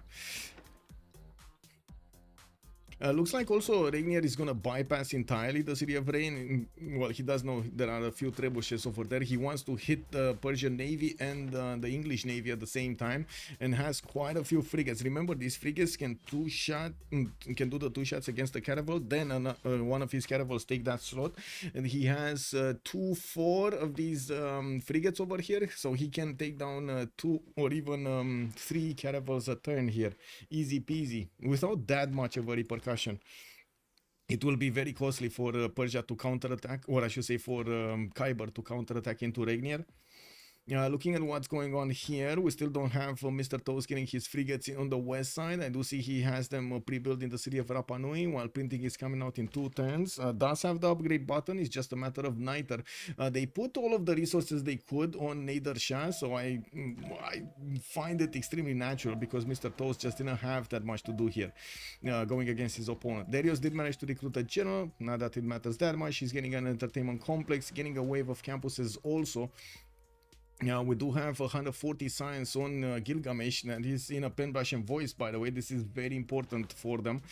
We do need to see if he's gonna manage to get Newton. I do see India is very close, England is also very close. They're gonna start passing that next one.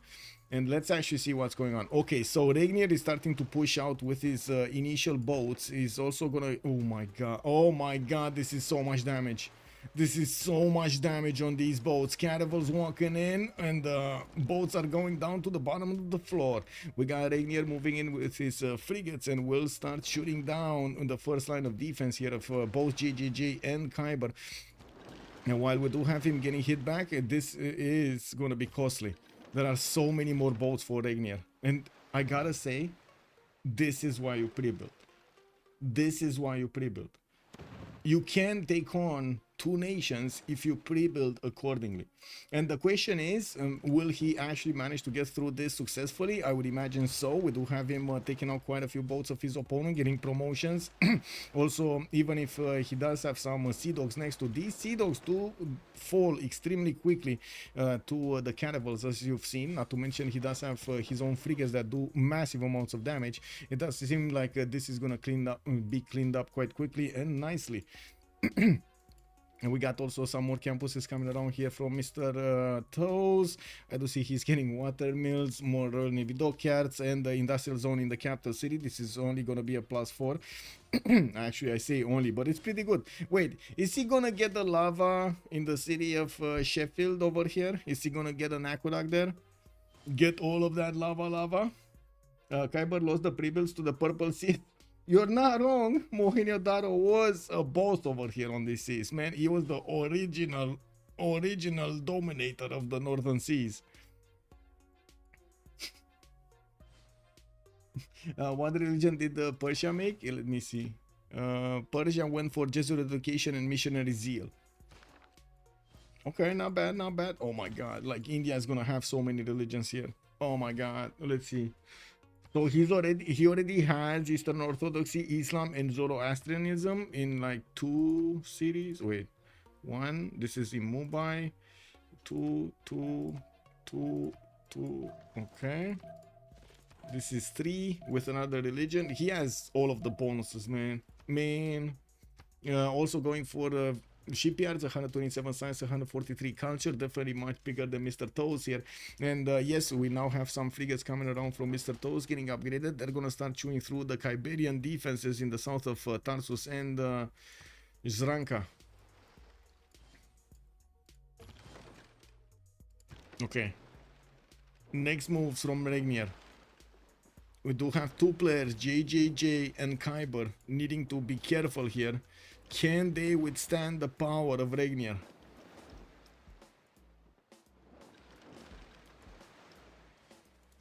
It kind of seems like that's a no. It kind of seems like that's a no. When we do, like, these frigates didn't even get to shoot now. Yeah, these frigates didn't even get to shoot. He's just fighting with cannibals. I do see Ray is going to be taken out quickly. The trebuchet just, you know, scratched a little bit the frigate, and that's about it. We still don't see Persia getting his own printing. I do see Khyber is trying to get square rigging, which is top 3, not bottom 3 for printing. If you take a look at the... wait, let me see. Let me finish this up, and then we're going to take a look at the tech tree. There are so many boats from Regnier that are in movement here, and also JJJ is trying to replace these as quickly as possible. Has major issues rebuilding these, and this is the problem. This is why you pre-build, because when you start actually hard building caravels, that is so much of a difference in production. If you could have 1-turn galleys before, you're not going to 1-turn caravels. You're going to 2-turn, 3-turn them, and yes, you're going to spend more gold, but in total it's going to be much better because gold is a common resource with your allies. Production is not a common resource with your allies. Once he kills Ray, he will lose the +3. Yes, because the spy is gonna get pushed out. But at least he still has a +3. And remember, in Persia, Nader Shah especially does have a +5 against full strength units. That's why he's doing massive amounts of damage when it does the initial attacks. A very powerful civilization to punch through choke points. Okay, where are the frigates going? Frigates going towards Zranka. Okay, what is my god, how many cities is Sabuga getting? 2, 4, 6, 8, 10, 12, 13, 14 cities for this man. Okay, we got some privateers also coming around to the west side. He's starting to get those campuses everywhere. He did upgrade the mares with the amphitheaters. I should say the theaters, because with the mares, and getting all of that culture. 114 science, 106 culture, but he does have 276 gold a turn, while Andram is also on 225. It doesn't even matter that the Rainier is -37. He just has what he needs. We got a push back here from Khyber, trying to do some more damage against Persia. They take out one of his boats. While I do notice the first moves are going to be quite important here. Even Zanzibar is trying to do something there. I don't know what Zanzibar wants to do, but it seems like he's a bit confused. Can you imagine he actually trained swordsman when there are boats coming around? What is he going to do? Throw the swordsman on the boats deck? Oh my god, thank you so much, Vlad, for the 3 months in advance. Much appreciated, sir. Thank you. Nobody has science for HOH, Jules. We do have Andram on 160, but if you're talking about JJJ's 230, sure. Although, is he gonna be having enough? Because JJJ will need to get to ironclads to get away from Persia. There is no other way. He needs ironclads. And you do see his 2 turning cannibals. He did manage to discover Merchant Republic, but his fleet is dying very quickly. Regnier is managing to push in with the sheer amount of boats he has. Doesn't even care if he actually gets to trade these. There are so many boats coming in. Regnier still has 25 for 74 points of military, while JJJ is only on 1009, and we do have Khyber only 691, and the northern fleet is probably dead. Ray is gonna be dead. It does seem like Regnier's caravels are about to take over the entire Persian caravel fleet in the north. Yeah, this is the whole. Yeah, this is everything that Khyber had here. That's the last caravel. That's the last caravel. He has one single quadrime next to the city of Stoke-upon-Trent, and he's getting his safety settler out. Whoa, wait a second. This is a problem, because I mean, they're giving up. If they're giving up on this, they're gonna give up also on these cities on the east side, and somehow we do need Darius here to join the fight. There's no way he cannot join the fight here.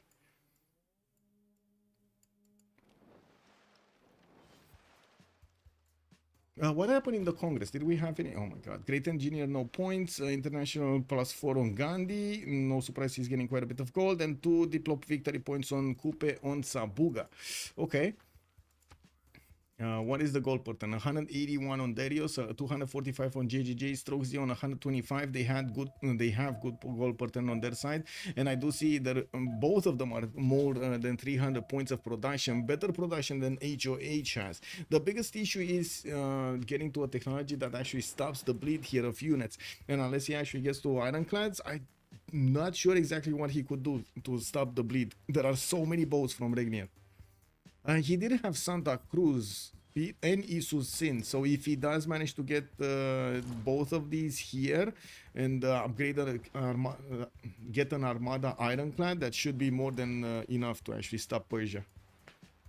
He's still gonna lose these 2 cities. There is nothing he can do to keep these 2 cities, unless of course Rainier doesn't want them or something. Let's take a look here. We got Chanceries, we got Preston coming down. Looks like Mr. Tosis still has a few galleys. He did clean up the boats of Persia. Now he's going to need to take out Zranka and of course all of those trebuchets. Big issue here with the trebuchets next to the coast. He can 2-shot them, but he only has like 3 of these frigates, so that means 1 trebuchet will go down a turn, while the trebuchets not going to do enough damage actually. The trebuchets need like 4 shots to take down a frigate, and there just are not enough trebuchets. Oh, there might be. Actually, there's another one coming out from Zranka, and I do see he can upgrade this one also. So, you know, there might be 5 here. Okay, cleanup crew has arrived. We do have JJJ with only a few boats here, and it looks like Yi Sun Sin, the admiral, is being detained. You know, we don't really have Regnier taking out that caravel. He still has quite a few boats to move. I would imagine this is extremely punishing to his APM. Can you imagine needing to move all of these boats? Like, remember in Civ6 there is no auto move, auto select. Like, you can't select oh, I want to select all of the caravels, right, that I have on the screen right now or something in my empire. You can't do that. You actually need to click on them. Team 2, how many times still ironclads? Nico is asking. That's a good question. We don't know yet. Like, JJJ is squaring in 1, but remember, to actually get to ironclads, you need to go through the bottom one. So you need the scientific theory for steam power. Even if he gets industrialization, he's going to need the middle top 3 also. So he probably has education, but he needs astronomy, scientific theory, and steam power. That's not quick. That's really not that quick. So we're likely to get to see one more game between these two awesome teams. We might actually, yes, we might. It's a big question how Darius is gonna try to get out of this. I do think, and I do hold hope over here for India to get something miraculous going. It wouldn't be the first time that we do see Gandhi win a game from the left field. Wow, actually Mr. Toes is proving us wrong. He's going in directly on that luminous bay to go against Ranka. He's now waiting any second here. What did the chat vote, by the way? What do you guys vote on this? Manage prediction. Wow, this is so close. 52-48. 52% for Team 250 and 48% for Highlands. Okay, well, one frigate went down. That's no surprise. The trebuchets did have enough damage, and of course we did have the walls. It looks like that admiral is just look at the admiral being kept hostage over here. This guy is not gonna go anywhere. He doesn't want to let Yi Sun Sin get out of there. I think JJJ is really regretting the fact that he left this admiral on the right side. Santa Cruz is here waiting exactly for Yi Sun Sin. Koshkoala, thank you so much for the follow, sir, and welcome. Okay, Zanzibar is also going to be taken away from England. That is going to take away quite a bit of happiness from his cities. There are so many bonuses coming out there from that city center. Looking at Mr. Toe's cities, we got some more commercials, getting his universities up, and also building great lighthouse. He probably does want his next golden, even though he doesn't have era score for even a normal age. I do notice we do have 9 more turns until the next until the next switch of the era, I should say. So many. I love this. I so love this, by the way, from Regnier.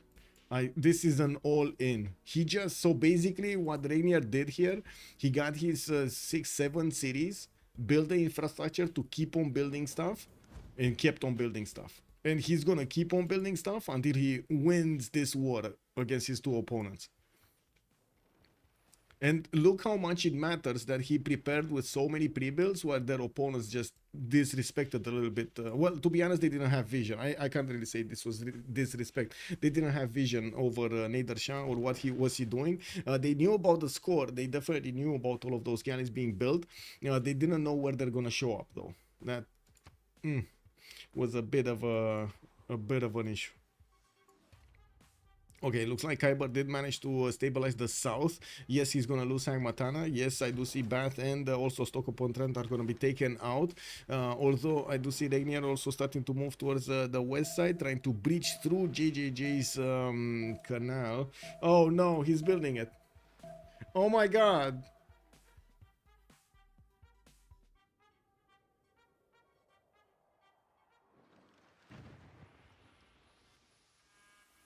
I think chat knows what's gonna happen here. Oh my god, the curse is added again. Yes, all triangle. Yes. Yeah. I mean, I guess we'll see. We do have Darius getting his industrialization next turn. I do see also Stroke Z is going to get his square rigging, going for industrialization, even though he's full land here. We got Stroke Z starting to move towards Andram, towards Sumeria, and it looks like he's going to want to open up over here the big lands of Sumeria. Oh no. Is Sumeria actually taking this lightly? Because, oh my god, these crouching tigers, when they get next to close up and personal with the coursers, they bonk. We got knights coming around. I do see Ibn Khaldun also got recruited here in Nuruk with Forbidden City finishing up in 2 turns. Has joined the round table. Will the real Slim Shady please stand up? Minam Shady, good evening, sir, and welcome. Also, Horse V Tower, it's a sin. With building Venetian Arsenal is a sin. I wouldn't really say it's a sin, to be honest. No, I mean, I wouldn't really go for that. It's kind of a meme on my stream, because every time we see somebody building Venetian Arsenal, it's like a capitulation. It's like he's already thinking in his mind that he's gonna lose if he doesn't have that extra points of production, and because he's investing into getting faster production towards something, but losing those turns when he could have built those boats, it just makes him lose even more time. There are situations in which Venetian Arsenal definitely is good, but not this one, I would imagine. Yeah, it's more like a curse, not a sin. Yeah. How many turns on Forbidden City on Darius? Let me see. Did he's 2 turns, so it looks like we're gonna have a bit of a race over here. Sumeria, I think, is the top one, or is it Darius? It's Darius. Darius actually has the priority. Oh my god, he's gonna take this wonder also from Sumeria. Chat, is he gonna lose again? Forbidden Army is gonna be strong enough. Stroke Z does not have coursers or knights with him. I do see he's training some in the city of Chengdu, and we gotta see the first moves happening here. I'm pretty sure we're gonna see something bonking. Looks like England might actually take out a Caravel. Zanzibar, well, Zanzibar actually got mad. Pangzi, thank you so much for the follow, sir, and welcome. Okay, one city got taken away. We do have Persia starting to get a few more promotions. Looks like Isun Sin is still over there. Hey, I'm here. That guy actually doesn't want to be ignored, but everybody around him really wants to ignore him. Look at that Isun Sin, man. He wants to get stomped. He wants to get sent back to his cities. Persia is just not obliging. Regnier is saying, no, I'm not touching that boat, man. I'm not touching that boat. I think Sumerian player is cursed. Lol. Yeah, Andram. Arne. Yeah, look at the Forbidden City coming in. Oh my god, he's gonna be so sad. And we got the Crouching Tiger starting to get into this territory. Now we do have, as you can see, 57 strength against the 53 of the Corsair, and these Crouching Tigers can take quite a bit of hits on return. We're gonna need to see a few more of them starting to come around here, so they can do massive amounts of damage. I'm pretty sure he's not gonna be happy of losing that Forbidden City. That extra wildcard policy that you can use is just gold. It's gold. Let's see what's going on here. Okay, Zanzibar got taken away, but not before Persia actually bought a settler with gold from that city center, and we'll get to place it down.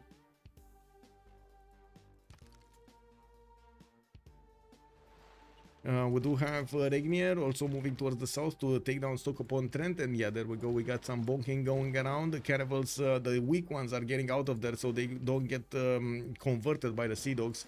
I do see Androids getting industrialization. Mr. Toes just got industrialization. What's this city? Oh, that's actually a safety. Wait, what? What's this city over here next to China? Maybe there is a possibility for them to go for something like Diplo. We did have, who was it? Sabuga getting ready. Yeah, Sabuga on HOH did get the first wave of Diplo points. I didn't see him actually going for something like Mahaburi. Well, I don't think he can. Can you even build Mahaburi Temple with Kupe? Because you're kind of taking out the forest, right? When you build it. Or, well, you're not really taking out the forest when you're building it. But anyway, it's like semantics. He can, right? He can, yeah. Okay. Sumer needs to take this more seriously. Yeah, to be honest, yes. This is gonna be a problem. These crouching tigers are really not something you wanna ignore. No first moves though from Stroke Z, and even if he's gonna attack the courser over there, it's not gonna be enough damage from just one single crouching tiger. He needs to get at least two to do enough damage. There is a way for him to actually go through the west to go towards Adab. This is the most important target, by the way. If they do manage to take this city out, this is so much gold that they're gonna take away from HOH. I'm a bit surprised he's choosing to go towards Eridu instead of Adab. Well, anyway, he probably didn't smell it out. Now we do have Regnier getting into the north of GGG with more new caravels being placed down there. Isun Sin is still being kept hostage over here by these caravels, while the frigates need to get into the south to start attacking to Stoke upon Trent. We're going to check out the ERA score screen. Mr. Toes 6 points out from getting a golden. He kind of gave up on attacking Zranka and Tarsus, and it looks like he's just fishing around some more damage to be done against India, and it looks like India is not having any of this. He's putting trebuchets everywhere and keeping away these pesky caravels from his territory. Okay, well, Kyber gonna get his golden, or I should say heroic next time, because he's in a dark age right now. Z gonna go dark, Darius gonna go dark, and JGJ gonna go dark.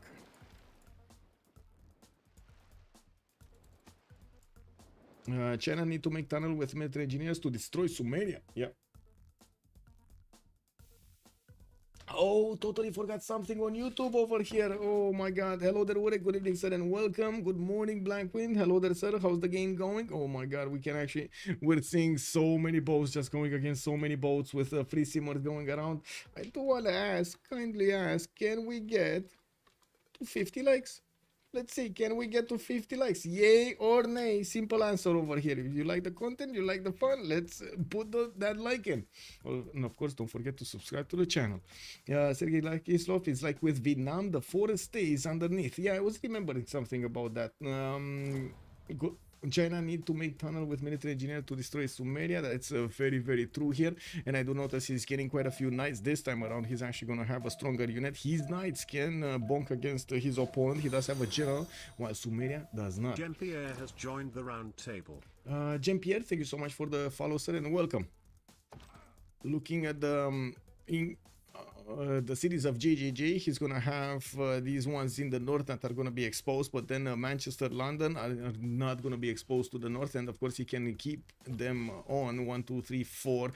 He's still gonna have the connection pathways to the west side. Kyber did get a safety settler past him, and I do notice coal power plants are starting to also come around from his cities. GGG is 267 science and 106 culture.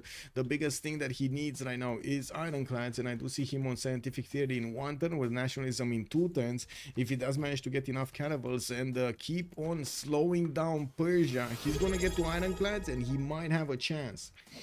Please get games. Thank you so much for the prime. Thank you. Primer. Blazycat Games.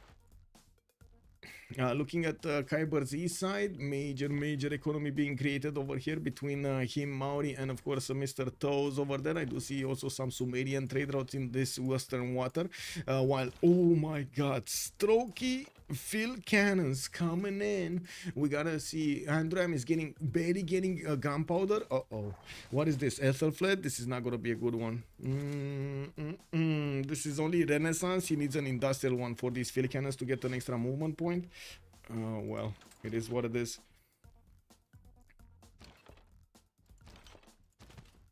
Whoa. He does have an... What? He's on 3 movement, kick W. Okay, we got China with the cuirassiers also starting to get upgraded. Again, much stronger units to go against Sumeria. He does know exactly the makeup of the defense. And Uruk did lose his Forbidden City. He does have Angkor Wat coming in from Uruk next turn. Is this a lingering bonus from the Crouching Tiger bonus? I think so, right? They're on 3 movement because the lingering bonus of the general, the former one. But next turn is going to disappear.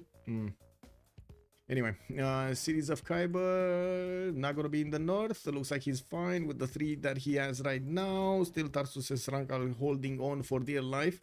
And I do notice Mr. Toes is gonna get a few units in Isfahan to maybe, well, defend against Persia here. It does seem like the Immortal is much stronger than the Men-at-Arm anyway. He's getting a few more commercials, while Mr. Toes is gonna get his own industrialization.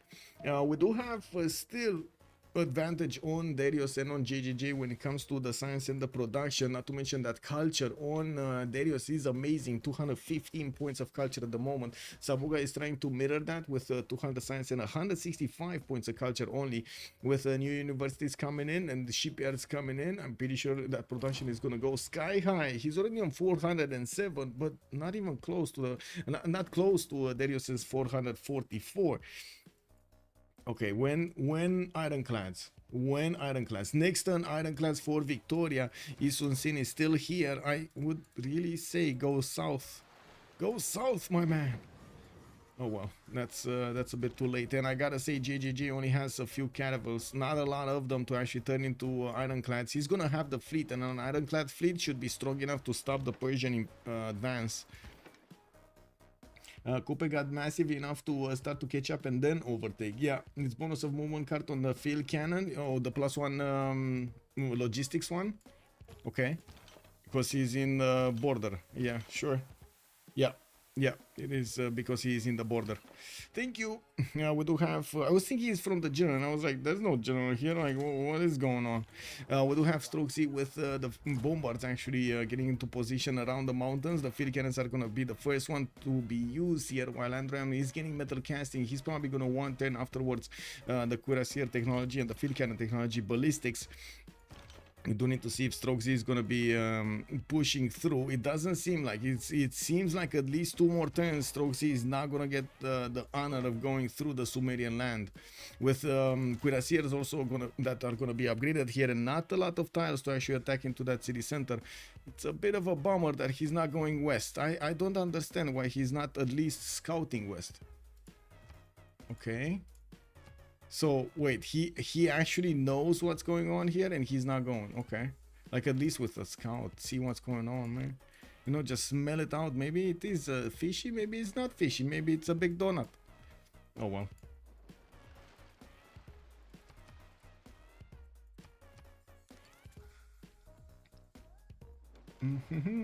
Can make a tunnel on Xi'an? Yes he can, if he gets that military engineer. We do have him getting that encampment with a barracks, and I do notice he's putting down a few more industrial zones. Well, not the best setup for the industrial zones, but he's getting some bonuses. You can see how he used this aqueduct here in Guangzhou to give 2 of these, or even like 3 of these, when he's gonna get one from Guangzhou. Here in the north, it does seem like Persia did manage to get the caravel in the city of on the city of Hull's Royal Navy dockyard, and the question is, how quickly can JJJ upgrade these caravels into ironclads, and how strong will they be? Looking at these admirals, we do have England still getting quite a few points, and I do notice, okay, 1 taken down, ironclad did get upgraded, and yeah, there we go. The frigates are just not gonna do that much damage, nor are the caravels gonna do that much damage, and this is just a normal one. He's gonna get to fleet this up.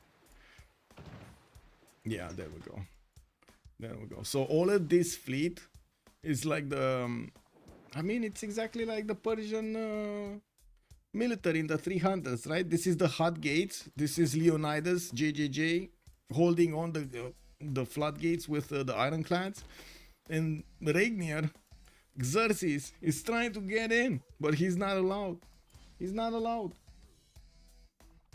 Yeah, we still have this roaming settler here that I don't know what he's doing with. Probably he's gonna want to upgrade his boats when he gets the technology. Where is he? The stock upon Trent is gonna be taken down. We do have Rainier, industrialization in 2 turns. I would really doubt that he has scientific theory. It's gonna take quite a bit of time to go for that. Rule value also coming around from London. Looks like JJJ is going to want to keep on simming, getting his shipyards going. We do have to see 3 more turns until the next era. We do have China still finding it hard to actually go through Sumerian defenses, and well, he's still not scouting what's going on in Adab. Imagine in Adab there's a single crossbow defending the city center. Whoa, and that's so much gold going through this. There's so many trade routes are actually using that city center as an in-between. That's why Reina is in there to help out with the min-maxing. Okay, stroke C. I would imagine we're gonna see cuirassiers soon, right? Wait, he did get what? Oh, he didn't get to ballistics? Okay, and nobody boosted him ballistics? I thought it was boosted. Okay, so he's 3 turns out. There's another chance that another tile can be picked up. That would be easier, but still, I don't think it's gonna be enough. Like having 2 tiles to attack from, or maybe 3 tiles from to attack from, might not be enough. Should not be enough. Should not be enough actually, for a proper defender. Okay, Ironclad's also getting built quite quickly by JJJ. Stock upon trend gonna try to get the mana time, not gonna help. And he's gonna drop in science quite a bit. But the good thing is he does have quite a few core cities left, and he does have cities on the west side. He's starting to get a few more settlers and moving, and will settle that northern sea. While on Mr. Toes, we do have him starting his sim back up, getting a few frigates on the west, but kind of ignoring the east side boat production. Sheffield is already 13 population with the intelligence agency and I think Wallace Throne, right? I think, yeah, Wallace Throne. Getting the production from his industrial zones on 250 right now and 160 science, not bad. Sabuga though did manage to get to 240 science and 195 culture, while we do have Darius 256 and 244. Oh man, Darius is just a beast right now. Is he gonna get the culture victory here? He's on 3 out of 61. How much tourism? 74 tourism. And it's all up to Sabuga to defend this. Yeah, like usually you do quite a bit of defense here with Maori. So yeah. Oh well. Is this happening? Doesn't look like it's happening. It really doesn't look like it's happening. Military engineer, well, armor is coming up in 2 turns from Chengdu, so at least he's gonna get that option. We do have him getting a few more universities, and I do see stroke is over 200 science. He's keeping up with the science advantage of Andro, no problem, in both in paintbrush and voice. The production capabilities between them are quite big. And how did both of these settlers get away? Kyber and Darius just getting out of there. Did they just mess up here? Lol, they tried to settle the same city? Wow, okay. Yeah, Ironclad fleet got upgraded. These frigates are gonna get more points, more upgrades, more experience points. This is gonna be good for him, although it's gonna take a long time to actually do significant damage against that Ironclad with just frigates and with just 2 of them, maybe 3 of them. I do see some Marines are also coming around. This is going to be a massively good unit against his opponent. JJJ is going to start two-shining the frigates from afar, not to mention doing massive amounts of damage to the caravel. Whoa, not that much. Actually, wait, that's a Sea Dog, not a... Yeah, we need the upgrade. There we go, submarine. 76 against the 76 of the caravel. That one is just going to go down. Slowly but surely he's gonna get back this and get this back. Regnier gonna get his industrialization. He's not far away from his own ironclads, and we're gonna need to see how quickly he's gonna get there. With also Kyber getting some gold for his teammates. Wait a second, is he's on 54 gold at 10. Okay, not that much. He dropped down to 50 science and 27 culture. He's kind of a walking, talking Diplo voter and a military alliance at the moment. Not to mention a destination for trade routes right here. Yeah, there we go, here. Wow, wait a second, Kyber is building a canal? What? Okay, that was a surprise. Trying to build a canal here. Bing. Okay, we got more cities from Darius to the west side. Oh, wait a second, these are rock band cities. How much faith is he making? Darius 73? Okay. Well, not that big. And Sumeria did get to Cuirassiers. This attack is over. There's no way he can actually do any more damage. Yeah, there's no way. Not. Yeah, it is what it is. Okay, did they make it into a golden age? We got Androam, still 11 points away. Sabuga Dark Age, Regnier Dark Age. Mr. Toast is gonna get his heroic. We do have another city being taken out here from JJJ. I do see Kyber is also gonna make it, 78 out of 67. That's gonna be a heroic age for him. I do see Darius is also getting his golden age. That's the third one. And JJJ is gonna get his golden age as well. That's very good, very good. Strokesy gonna be dark age though. I can't really help it. He's getting a few more things. Trebuchet starting to build up his granary count, and of course getting the markets in the north with more commercials for his economy. He's on 133 gold a turn, not that bad. Only 228 points of production though, versus Sumeria's 337. That is an issue.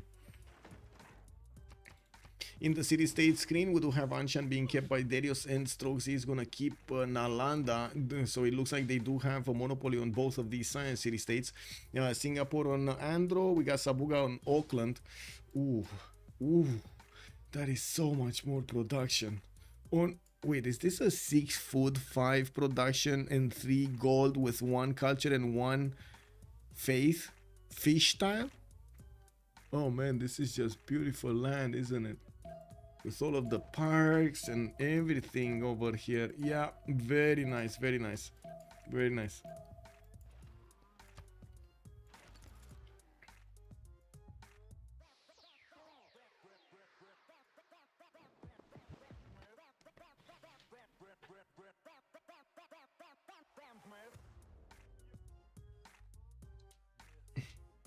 Terrible China attack. Safin is making a comment. Yeah, no tunnels, man. No tunnels actually slow him down there so much. Trap the admiral. He did. Carapish is still here. Look at Isun Sin getting how to say, converted.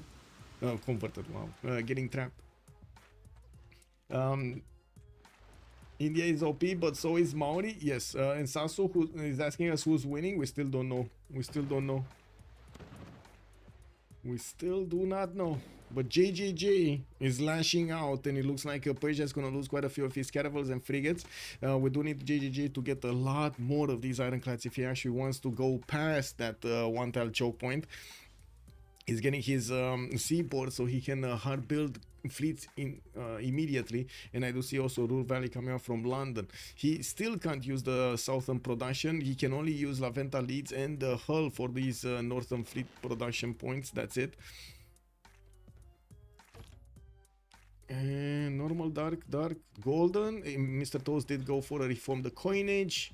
I do see Cyrus Monumentality, Hixun Draconis and reform. Darius is reform the coinage, and JJJ reform the coinage. We do have them getting significant amount of gold on both sides, not a problem. 500 points of production here on Gandhi does tell you something. He only has 77 faith, but to be honest, he didn't really spend his faith for anything.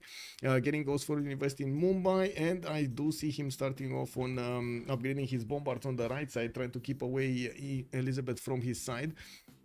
We do have a neighborhood in the city of India. That's the capital city.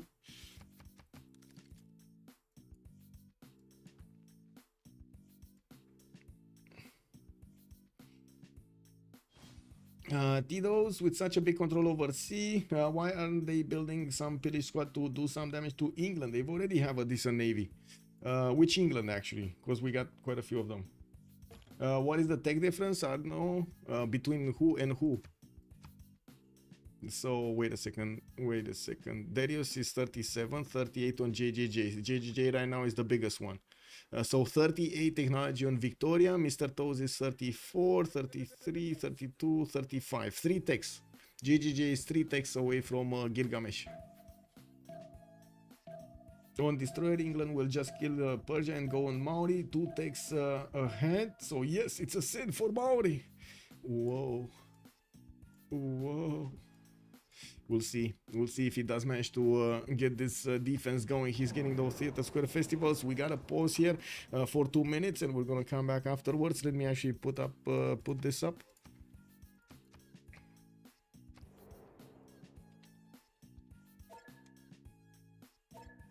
Okay, be right back.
Wow, waiting for the toes to put his vote in.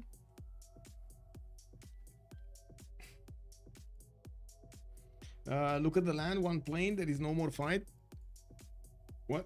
What plane? What plane? What plane? Is there an aerodrome down and I didn't see it? Oh, you mean here on Sumeria, there's one plane and yeah, there's no more fight. The same can be said about the north, right? He puts one plane and there's no more fight until battleships that can hit Hull and that's it. England is stuck, yes. If Maori fought versus England, if only. I don't think Maori can actually do anything against England, to be honest. He's kind of too far away and he can't get into the other side. Like Maori, I think the only thing that Maori can do is actually go for how to say, a victory condition here, either diplo or culture, or try to go for science. Now he does want as much culture as possible because of his opponent, because of Darius 227 getting tourism. He's on 103 tourism. And we do see him just getting more and more and more. He's 263 science, 202 culture. He's gonna have fascism much quicker than his opponent on the water, Mr. Toes, and does have the ability to get boats out if he wants to. Now we do have Darius getting ballistics by the looks of it, natural history, and I do see Stroke Z is gonna get his refining on China. It does seem like Stroke Z does want to keep on banging on the doorstep of Sumeria to try to break the door here, and we're gonna need to see if he's gonna be successful. With military engineer coming in, he still has the opportunity to get a tunnel here, or here, or yeah, here.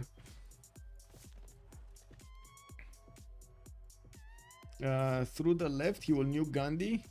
Here, wait, what? Through the left he will nuke Gandhi. So you think he's gonna come around here? Yeah, but he's gonna stop here. He can't go through this. Is this floodable terrain?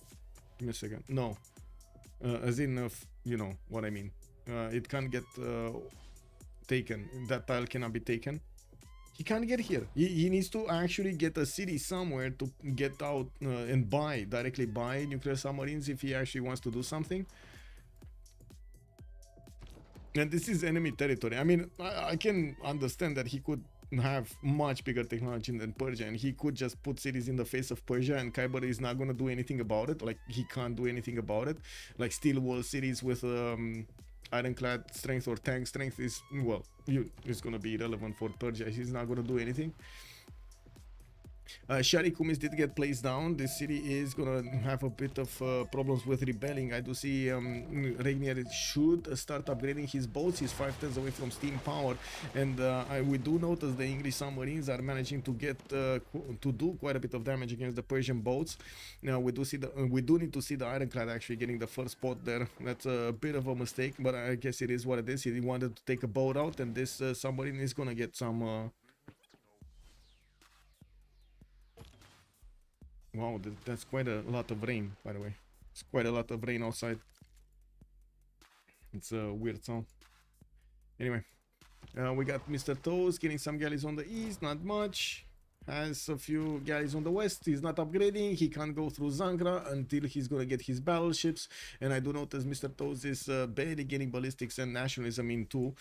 He can't move an inch towards Madurai because of these bombards. They do quite a bit of damage even against the caravels and the frigates.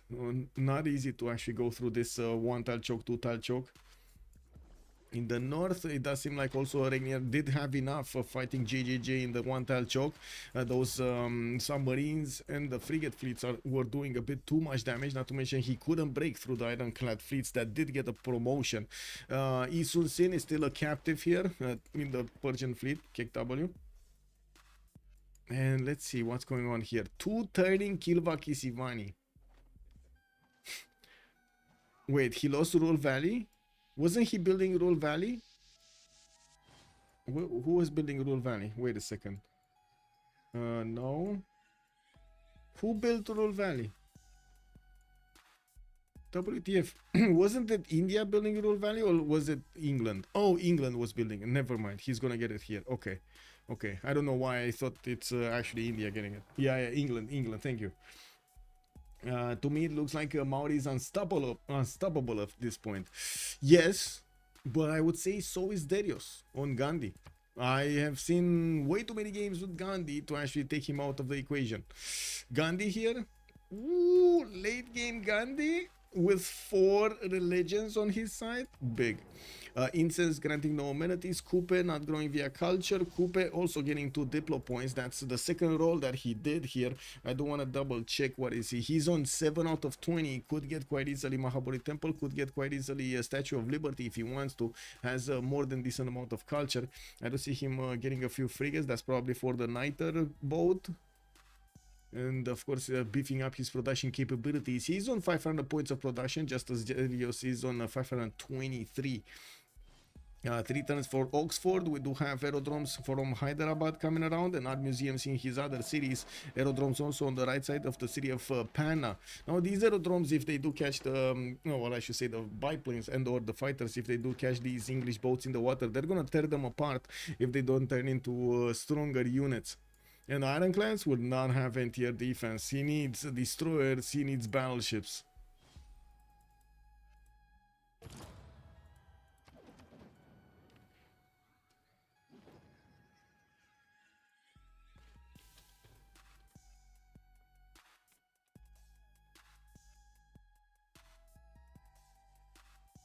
I just got a big question in my mind. What does chat think about chocolate? What is the favorite flavor of chocolate? Let's see. Let's start from dark with milk.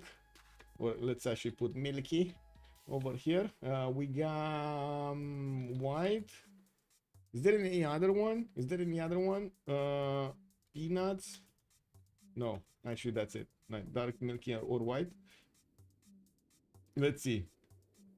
Milk with hazelnut. Ooh, that's good. I don't think Coupe can let's see. So one went for that. We got a milky. Okay. Nothing for the normal one. Nothing for the wine. Okay. Nougat. That's also good. Good. But that's not really how to say chocolate, right? Nougat. That's a good one though. Do they have actually? Do you guys have nougats? There's pink too. I didn't know there's pink. Cookie. Good evening, sir. I love your name, by the way. Cookie. Cookie. Actually, wait a second. That whoa, Chewbacca. Hello. Sabuga did jump up to 621 points of production. I do see him 2 turns away from civil engineering while Darius is on conservation. I do want to double check the coast. If they do start building up Statue of Liberty, that's a massive deny if they do manage to get it. Aerodrome's finishing up soon, and I do notice he doesn't actually have a Statue of Liberty anywhere. We do have Oxford University also. Kilvak is in 1 turn, Oxford in 2 turns, 2 aerodromes next turn, and wave of builder here. Alhambra also coming out from Calcutta is gonna be big, so he already has Forbidden City. If he gets Alhambra, he's gonna get another card to use. That's gonna be the military policy card to use. He did also finish his religion with cathedrals, allowing him to get another slot for a great work of any type. This is also going to be massive. I would imagine He wants to get as many musicians as possible. 124 tourism at the moment for Gandhi. There is a bit of a space, slow development, I should say, slow acquirement of tourism in this part of the game when he starts building up his art museums, gets to broadcast centers and so on. Until he actually gets to broadcast centers, it's gonna take quite a bit of time for him to ramp up the tourism points. After that, it's gonna be much easier with a lot more points already banked up. He's gonna get to recruit musicians much easier. He's gonna start doing the projects to recruit as many of these as possible, writers, artists, and musicians. It's just a matter of getting there. If he's going for a culture victory, I'm not yet fully convinced he actually wants to all into the culture victory. Do you guys think this is an all in into the culture victory?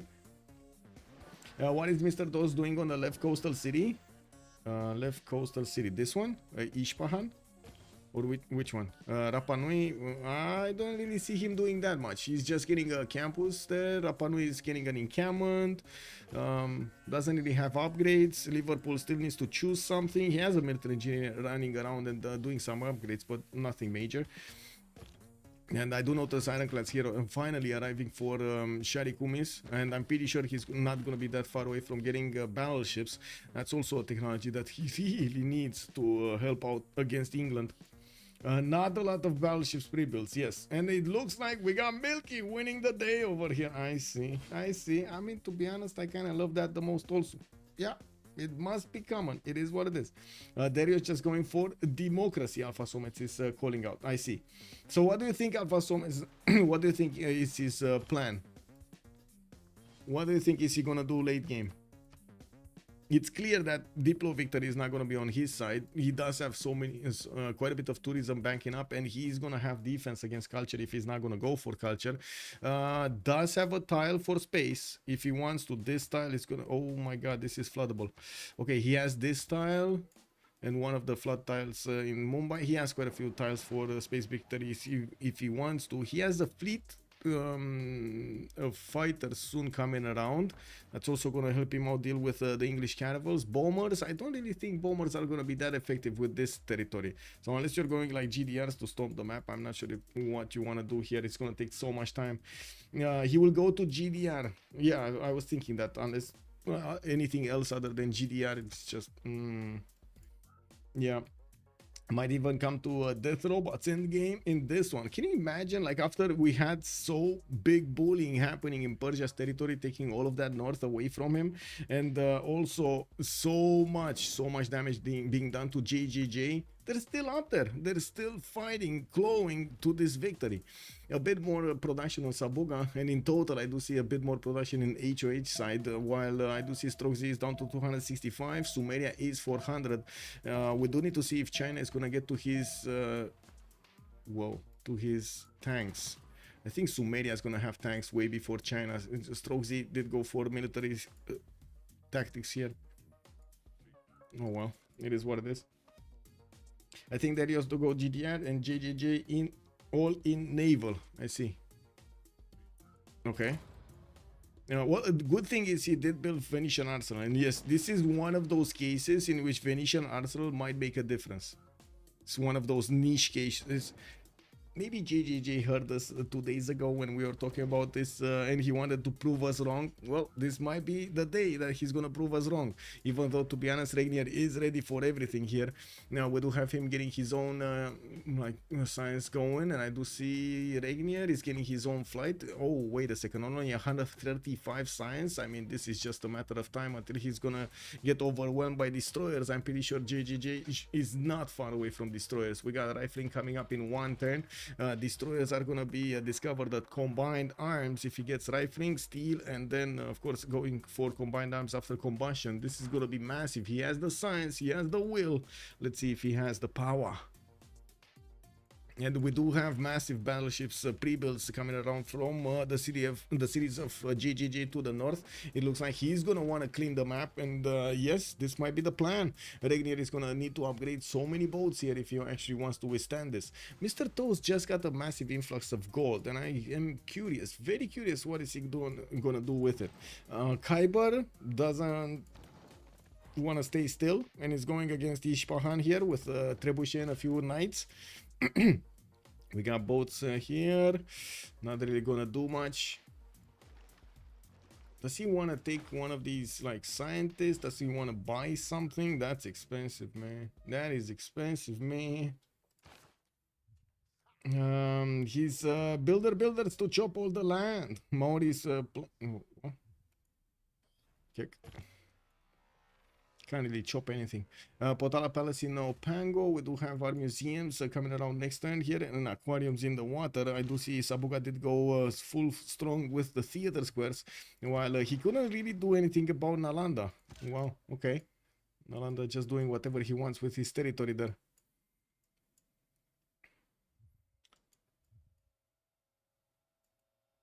Newton, we didn't see who Newton got. Okay, so first of all, India did manage to get the Mendeleev for the 50% production towards research labs, and JJJ did get Newton. Okay, we only saw Khaldun being picked up by Sumeria, but we didn't check out Newton. Also, LC, well, that doesn't really matter anymore, does it? Oh, wait a second, I saw Maori did get a religion. Maori got a religion. The last religion in the game, Divine Inspiration with World Church. Okay. Well, he only has the religion in one city. So, to be honest, World Church doesn't really do anything here. He's gonna need to spam out quite a few of these. He does have a tile, though, to actually get Mahabodhi Temple. He wants to finish Potala first. Okay, planes, biplanes coming around? Not yet. Okay, we do have some caravels getting in front of Madurai, and I do see the art museums are getting finished. Darius 227 is still on 143 tourism. The boats of England are getting attacked from the north, and I do see Rainier is trying to punch through, trying to use the fleeting ability of these boats, while JJJ does have a few ironclads to take that spot and of course push out. He will get a promotion at some point, but it's far away from actually getting a promotion. He just needs to keep that still. He needs to keep that still, not move it that far. Although, I think he could actually... Wait a second, I think Rainier could take this out. Does he have a frigate fleet? No. Nowhere a frigate fleet? No. If he would have had a frigate fleet, he might have actually taken this ironclad down. Oh well. Okay. Wow. That's good. He wasn't fast enough, though. He wasn't fast enough. If Nader attacked sooner, this game would be a lot different now. Yeah, true. To be honest, that was kind of the earliest moment he could have attacked. And he went kind of fast through everything. Maybe if he would have attacked here, like the fleet faster, right? This is what you're referring. After he upgraded everything, he could have attacked like 2 turns, 3 turns earlier here, and maybe even stopped JJJ from getting to close his choke. Last time 2.5 had both blue CS. Coupe had Auckland. Well, Coupe does have Auckland, and yeah, they still have both city states here, Nalanda and Anshan. Oh, Sabuga on Coupe, yeah. Statue of Liberty also getting placed down from his capital city, from Coupe's capital city. We got new campuses in Tepokohiawini. Okay, a few more builders for the upgrades, and I do see scouts from Sabuga trying to see what's going on in Nalanda's borders. Okay, anything happening here? No. How far away is Rainier? Ooh, very far away. He's actually trying to get flight and mercantilism. Ooh. Oh, this is a massive difference. I'm pretty sure JJJ is going destroyers. This is gonna be an issue here. You know, we do have ironclad fleets coming in, so ironclad destroyer fleets with battleship fleets are gonna lash out at Rainier, and it kind of looks like even if he's gonna have so many boats, he might not make it. He might not make it. Okay, Ispahan taking a few shots. It does seem like that Trebuchet can't really punch through the defenses, especially of a Caravel Fleet City Center. We do have Khyber still needing stronger units. He does have caps coming around from Tarsus, still not going to be strong enough. There are still quite a few units also in Rapa Nui, and I think I said still for quite some time. For quite a few, many times. Too many times. I think Reggie has broken a record. This is his first time reaching science. Man, old sign. Good evening, sir. Really, bro? Lashing out at Reggie like this? He did amazing. Like, come on. He did actually amazing. He punched through but he did manage to get through also the choke point, but to be honest, JJJ at this point, he kind of let him go through because these battleship fleets are going to eat everything that's coming against through the choke point. He just needs to get them to upgrade here, and that's exactly what he's doing. Getting also those ironclad fleets is going to be gold, I tell you. Commending him, he's doing great.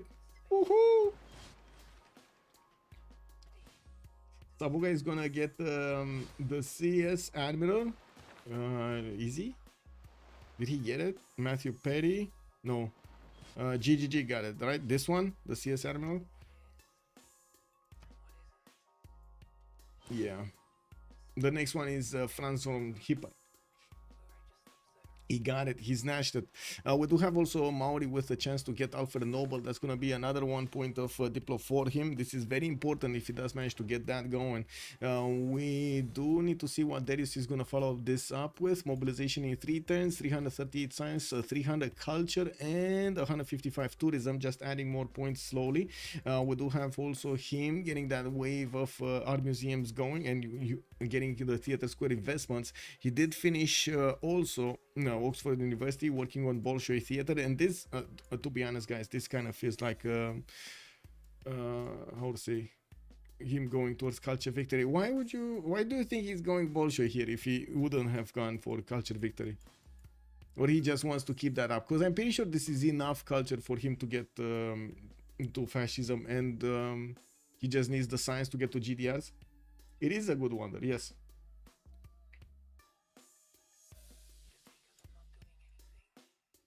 So just for the free civics, he's spending 5 turns just for the free civics. Okay.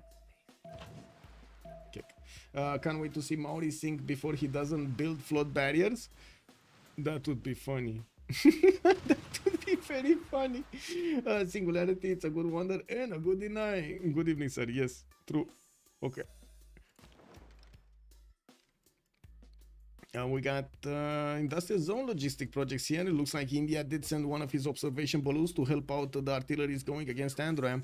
Andram is going to get hit from behind the mountains, and it does seem like he's starting to lose units here. We do need to see if the military engineer is going to... Why did you not build the... Oh my god, why did you not build one of those, man? One of those tunnels, man. Anyway, these artillery corps are quite efficient in taking out the cuirassiers from afar, especially if they do have that extra range on them. He did buy out this tile, and this is going to be good. This is going to be a tunnel. For sure it's going to be a tunnel. Hopefully. Kick. Anyway, now we do have the ironclad fleet starting to get in the choke point. JJJ doesn't have movement right now on his boats, but I'm pretty sure next turn he's going to try to lash out. And we do have a few English Mr. Toes battleships here in Shari Kumis, which are going to try to fend off attacks, although probably not going to be strong enough. They do get 2-shot by the battleships of his opponents. Regnier going to need a city center and a lot more tiles to upgrade his boats. We do see that he's starting to switch the tiles in Shari Kumis, and well, looking at the economy, they should have more than enough gold to upgrade what they need. Show stroke Z. Okay. There we go. I didn't realize you could use an ally observation balloon. Yeah, it's amazing. You can't sit underneath the tile of the observation balloon, so it's kind of like, you know, awkward. But still, it's massive. You can give so much more range to so many more units. Sing while singing under the sea. Wait, shouldn't they be singing in a yellow submarine, yellow submarine, yellow submarine? No, shouldn't he be singing like that? Or wait a second, in the case of JJJ, it's basically like in a blue submarine. It just doesn't have the same ring, man. The yellow submarine, just better. Why isn't Daniel playing? That's a good question. I don't know. Is he here? Is Daniel here anywhere? You are thinking Maori singing? Oh, I see. Oh, look at that. He's actually building flood barriers. Okay. And 2 turns Potala Palace, 7 turns Statue of Liberty. We do have some Mr. Toes battleships that are trying to take out Nalanda. This is gonna take a while. That's a 92 garrison defense strength city with only ancient walls. That's fine, you know. That's but still, it's gonna take a while. Need to build the submarines first. Yeah, plus.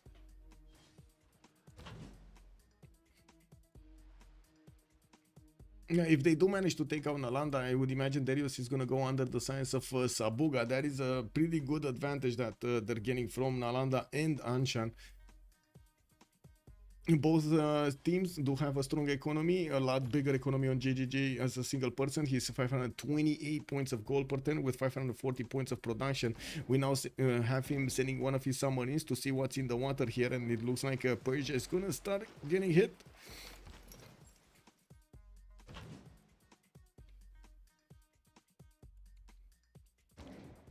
Needs to be careful how he actually moves here.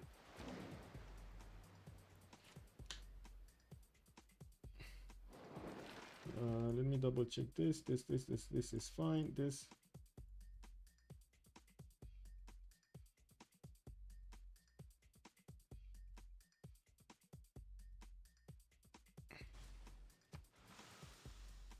Okay.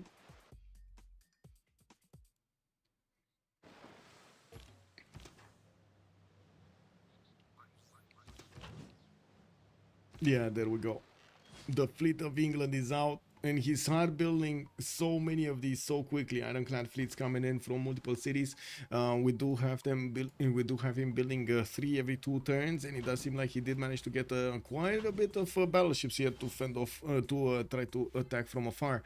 Yeah, we do need to see him moving one more tile. I do see the Ironclad fleet is gonna have another 1 movement, and I'm pretty sure he wants to keep on moving.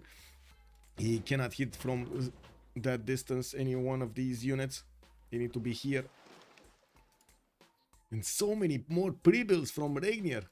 I mean, don't get me wrong, I love it. There's a unit on every tile. Okay, let's see. Stroke Z. He's punching through. We do have Stroke Z not even needing a mountain tunnel with the balloon extra vision. It does seem like he's doing enough damage with the artillery cores to go against Sumeria here. Sumeria is going celestial navigation. Sumeria? Hello?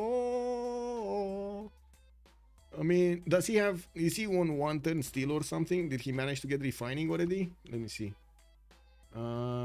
Yes, he did. So he did get refining. Yeah, he does have 39 oil. He needs steel, and he probably wants the boost from Mr. Toes.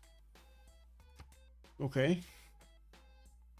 It's 667 production. Maori here is quite big, and that Statue of Liberty is gonna finish in 5. Did he just man, he just chopped that forest where he could have placed Mahabodhi Temple. Did Sabuga just troll himself? He can plan them. Yeah, true. Can someone tell me which team has the lead in the lead? Sambak, good evening, sir. That's a good question. We don't know yet. We actually don't know yet. So the wow. Wait, game disappeared. Lol. Just lol. Game just totally disappeared.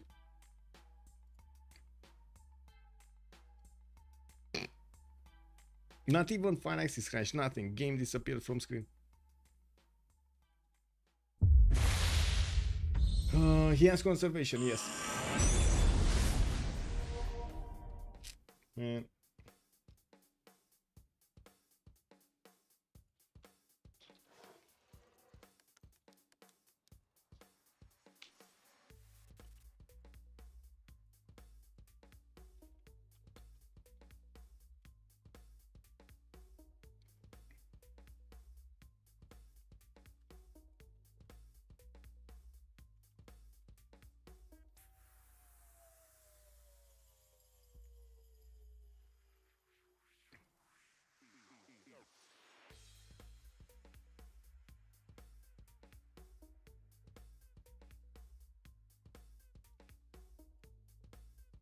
Getting back.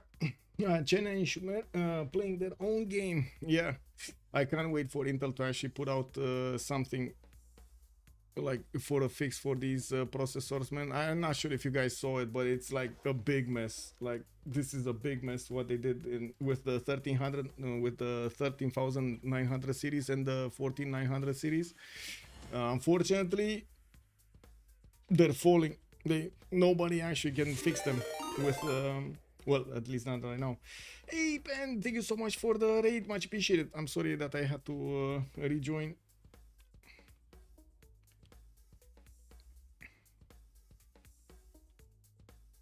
The steady hum of machinery, the acrid smell of smoke, vision clouded by ash and soot.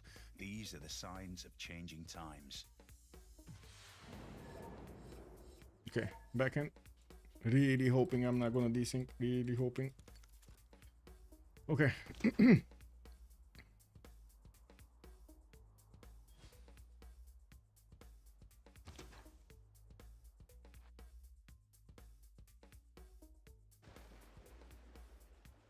Well, ironclad fleets will start moving.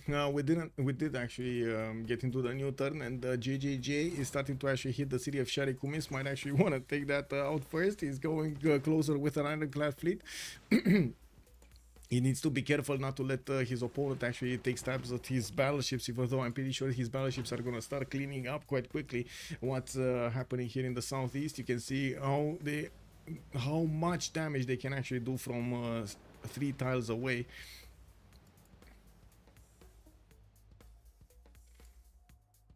Okay, we got a submarine here also. There we go, moving towards the south. Keg double. Oh my god, Regnier just sending his units to take out that submarine. 2 of them just died, a 3rd one almost died. I do see the battleship fleet is also going to be sacrificed. We got Persian ironclads coming in for the fight, while JGG has quite a few of them banked up. I'm pretty sure he does need to move them to the front line. Okay, India. 2 turns Bolshoi theater, closed off everything here. Wow, beautiful from Darius, beautiful. Keeping these English boats away from his territory. This is beautiful. They didn't fully upgrade neither. No, they didn't. They did not. I guess way too much gold per turn needed over there. Regnier is on 137 gold a turn, and let's see, total gold amount. They do have quite a bit of gold. Andrew and Mr. Toast, but I think they need it here.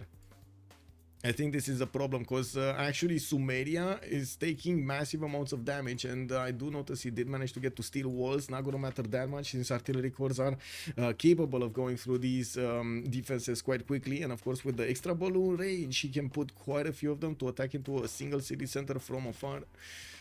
In the same turn. Now we do have also Stroke Z getting a few more cuirassiers. Stroke Z is going for flight and mobilization, so he's gonna get his own balloon soon. While I do notice James St. George did help him out get some walls over here. It's not gonna matter because he has steel walls anyway. Stroke Z, my biggest question about Stroke Z is when is he gonna get to tanks? He has cuirassiers, why did he not go tanks? Anyway.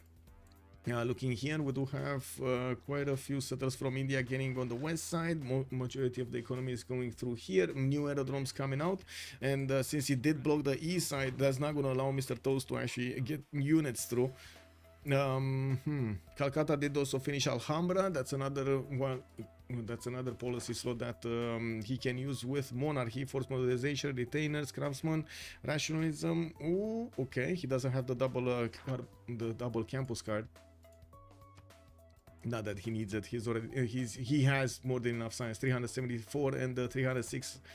He's going actually, yeah, he's getting steel. He's getting cultural heritage. We were watching here, right? Did he replant? Yes, yes, he did replant. Is he gonna get Mahabodhi Temple? That's my next question. He does need the temple here. Also Fusion, thank you so much for the raid, much appreciated, sir. Alpha Somets, I think Stroke Z, just keep rebuilding, leaving tanks on 1 turn. It might be. It might be. Wait a minute. Where's statue? There's no more statue. You're right. There was a statue here in Tehonianga no Yakupe. Where is statue? Who built it? Who got it? Oh, there we go. There is statue. In the city of London. Statue of Liberty.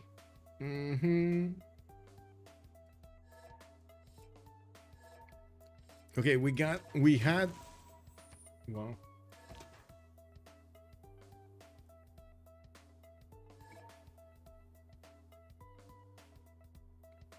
Well, first of all, Shari Kumis did get taken out. Persia did go with his full fleet against the English battleships and took out quite a few of those ironclads. I see at least 2 of them did go down, or 1 of them. It might be just 1 of them here, the one here. We do have another wave coming in next turn, and I'm pretty sure JJJ will need to move back 1 or 2 of his battleships so he can get the ironclads in front. He really needs to be careful to keep his battleships alive.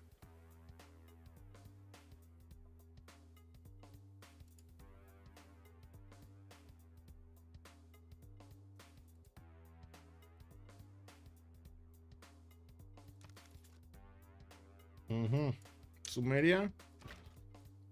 Okay, so I think a cuirassier did get taken out, right? Stroxy lost the cuirassier next to the city of Veridu on the east side. He's gonna need a new one so he can actually take that city center down. We do have him getting the cuirassier cores as quickly as possible, and to be honest, well, so is Andro getting them. He really needs to get to tanks. Why does it look like Nader can turn this? That's a good question. You say he can turn this, but I wanna direct your attention here. Not only does he not have any more pre-builds, but you see all of these units here, they cannot upgrade anywhere. Like all of these quadrime fleets that could have turned into battleship fleets to help him out, that's not gonna happen anymore. Because JGJ did take out Shari Kumis, that was the upgrade center. And unfortunately, I think it was more of a problem with tiles and a bit of a greed. I think Regnier did not want to buy out those extra tiles for that city center. He kind of knew it's going to go down. But unfortunately, that actually just denied him the opportunity to upgrade all of the boats that he has.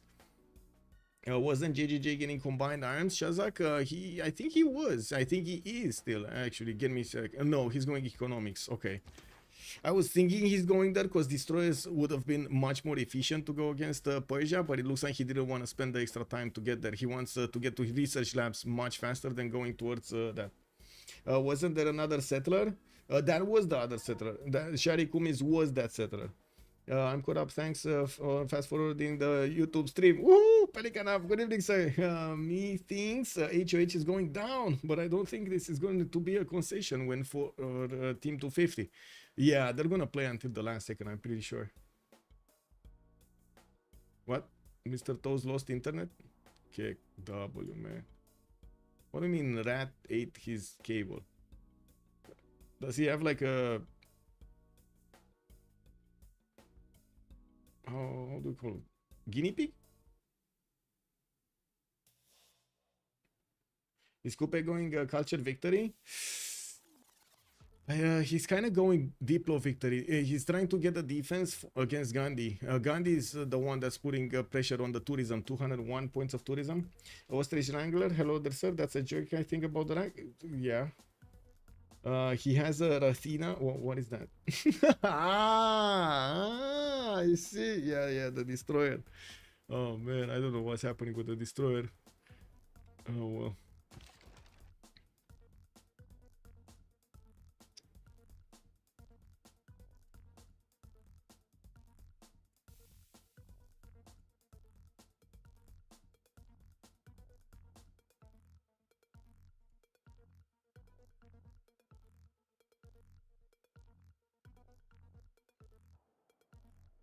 Well, I guess we're gonna have a pause.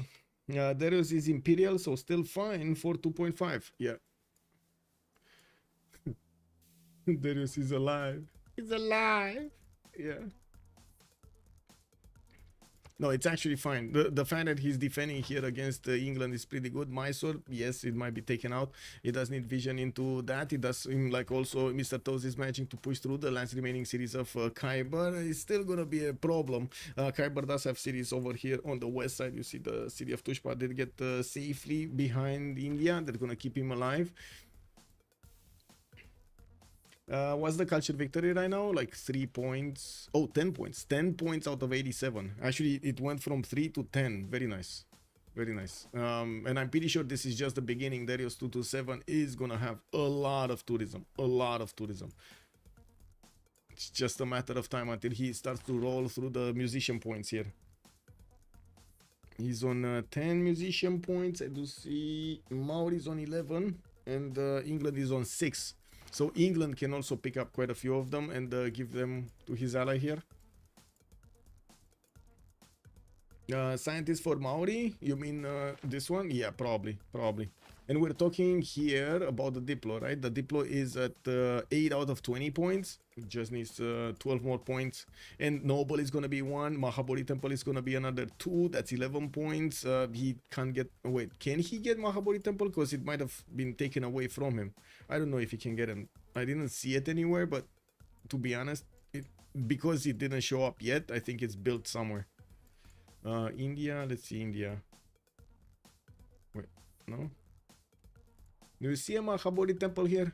I don't see a Mahabodhi temple here. No? Maybe Kublai? No.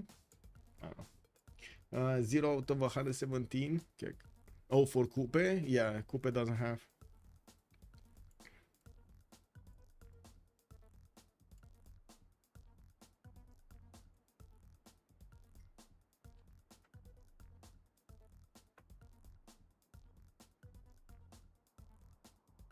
Okay, let me put up the pause. 5 minutes. Let me put up the timer so everybody knows we're in a pause. There we go.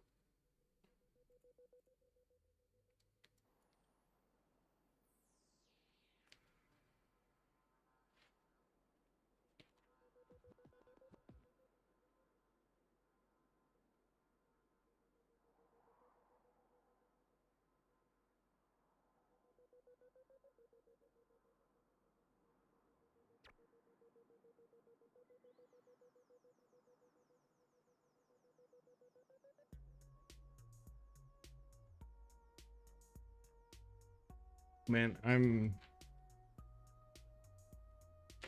a bit of it.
Whoa, they're asking for a sub? Oh no. I don't even know if they have a sub. They already used the sub in this game.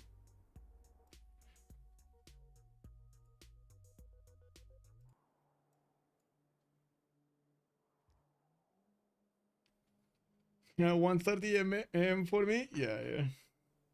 Well, like I said, to be honest, I'm kind of like this from when I was little. I was always more active at like between 9 and maybe 4 a.m.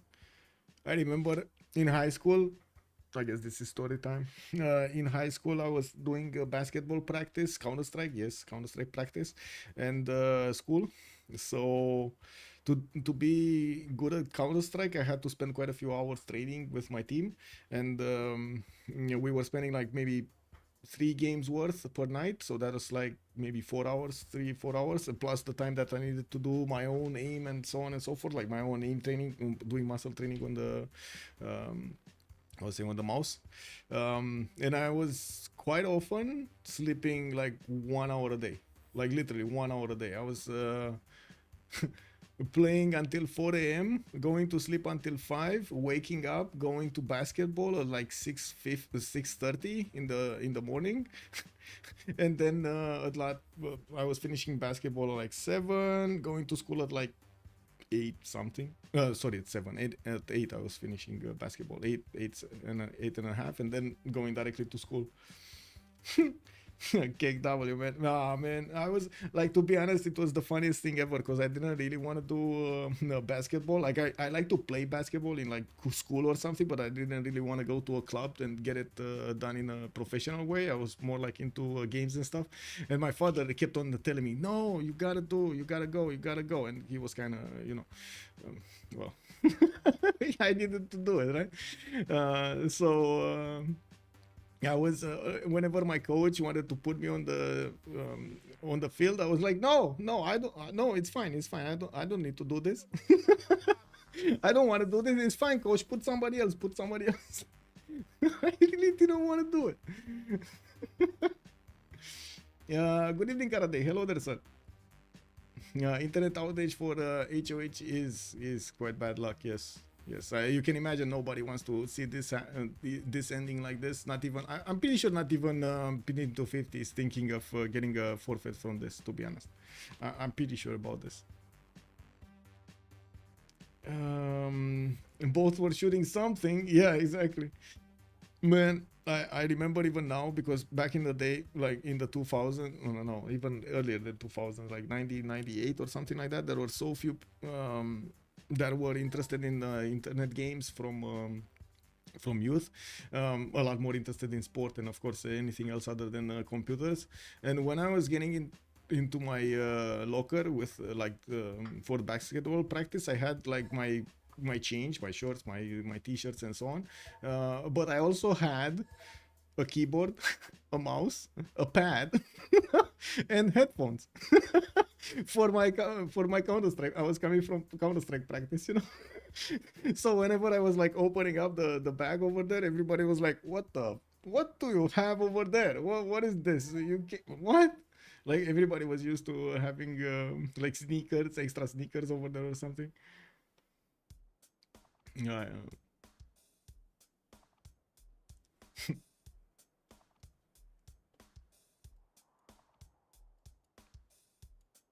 Yeah. Going to play on 5G. I mean, at least it's gonna work a few turns. Yeah, I can agree with that.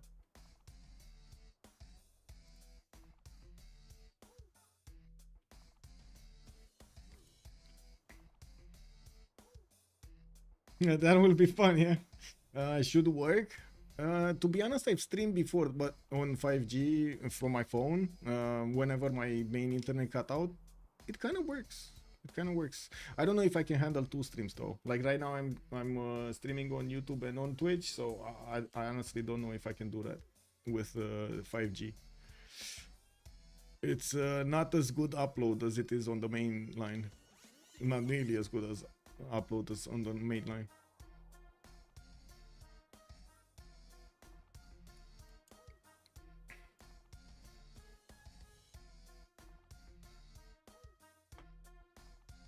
Is he still in here? Well, I see him in the channel, so I guess he's communicating, but he's probably communicating from phone. Hmm.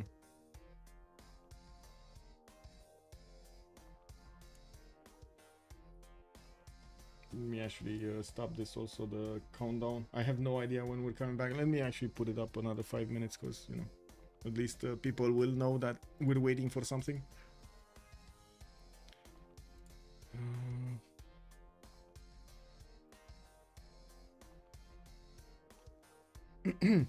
What speed do you have up and down?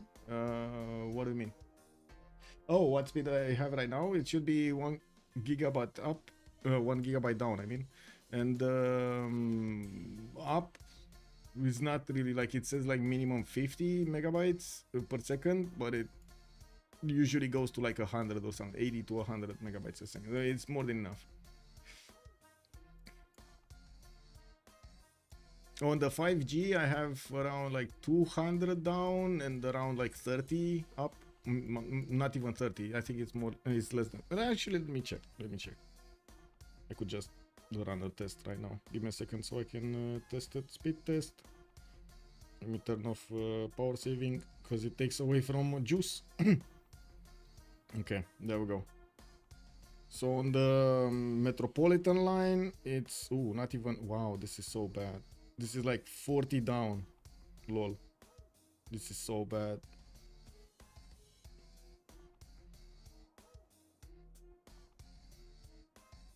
.27 ping, 33.8 megabytes down, and upload is like 12. So yeah, it's not gonna cut it. But to be honest, this is kind of a bad network. I don't know. It was a little bit better before. I had to switch them because, man, the last ones had the worst customer service ever. Those guys couldn't remember one phone call to another or who they should call. So if you have like 4 numbers, like, you know, like when you have in a normal family, you have like 4 numbers, and one of them would actually be the main account. They didn't know who to call, man. We told them like 12 times who to call, and they still did not know who to call. So every time they were calling whatever randomly, one of the 4 numbers, and we were telling them call that number, even though we told them like so many times call that number directly. It's incredible, like the amount of I think that's only like negligence. I think that's negligence, right? It was incredible. Yeah, in Germany that could be quite troublesome though. Our infrastructure still is on TCP/IP over avian carrier. Oh my god. Okay, yeah. Yeah, TCP/IP, the cable network, yeah, problematic.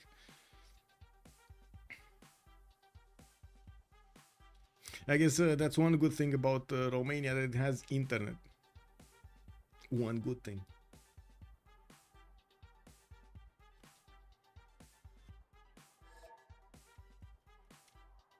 You have 11 up and 150 down. You see, you have doubled my numbers. Well, on the down, on the up is kind of the same. Yeah. The thing is, 5G. This is not 5G. Like 5G is capable of gigabytes.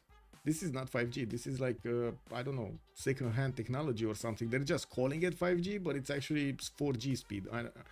I have no idea why they're calling this like this, but it's like the AI, you know, you put the AI powered batteries. Have you not seen that? I had these numbers on 4G. I don't know what to say. 5G should be gigabyte. Actually, 5G is capable of a lot more than gigabyte. This is just how to say, either bad equipment or they're splitting the bandwidth so big because they don't want too much transfer between, you know. It should be just enough to open up websites, like send a few pictures, messages, maybe videos, and watch YouTube. I don't think they want you to do more than that, you know, like, for example, working with big files, downloading, uploading big files, or stuff like that. It depends on the tower coverage. No, I'm in the middle of Bucharest. If this is not where tower coverage should be, I don't know where it is. There's nowhere in in Romania, but it shouldn't be anywhere in Romania better than this. Those numbers are with multiple people using it at once right now. Yeah. We do have Sabuga coming in. Okay.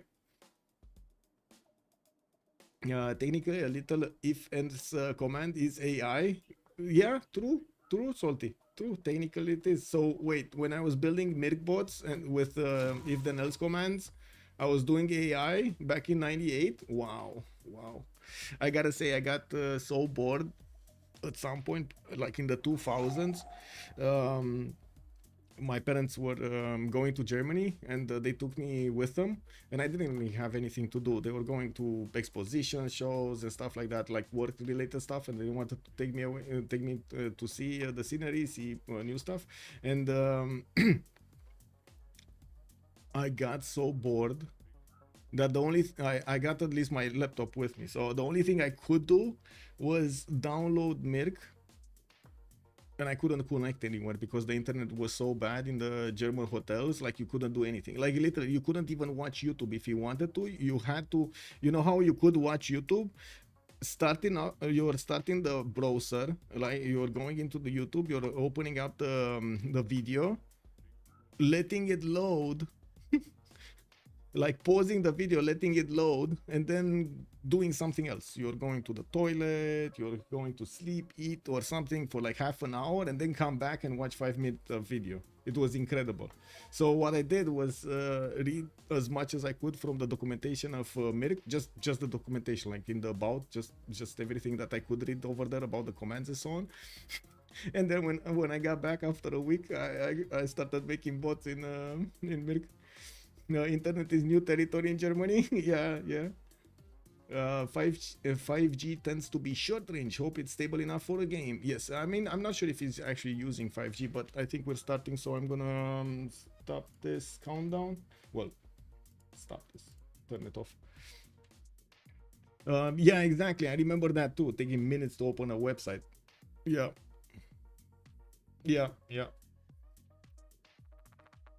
Also, DCTP, good evening, sir, and welcome. Give me a second because I want to read your comment. 5G is just a technology. The technology allows you to transfer big number, but the providers make restriction for... Exactly.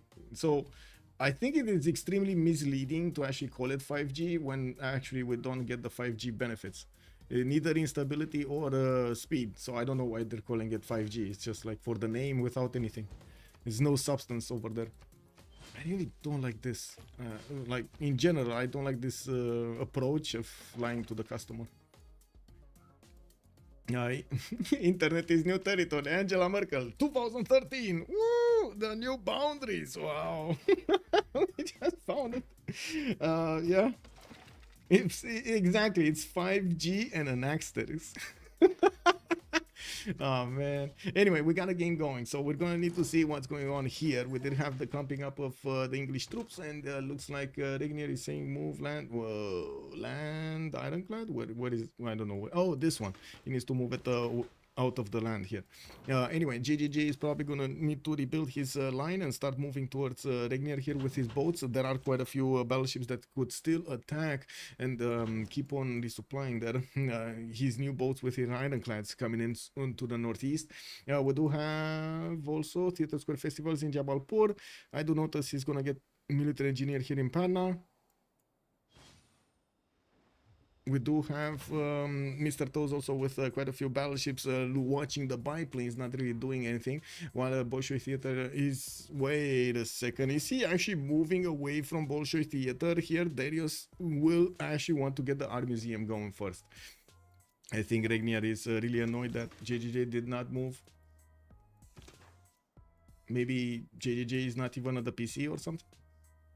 So he's not saying anything.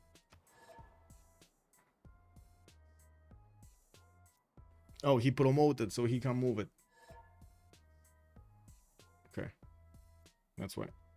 He can move it.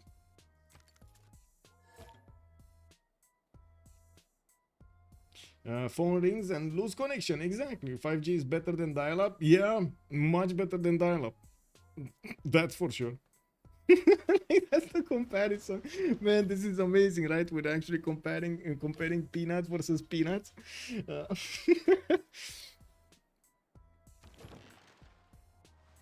Anyway, we do need to see also how India is going to try to get the last, how to say, the points for the next part. We do need to see what kind of route is he going to take. Darius is getting his radio out in 2 turns, so is Sabuga getting it in 3 turns.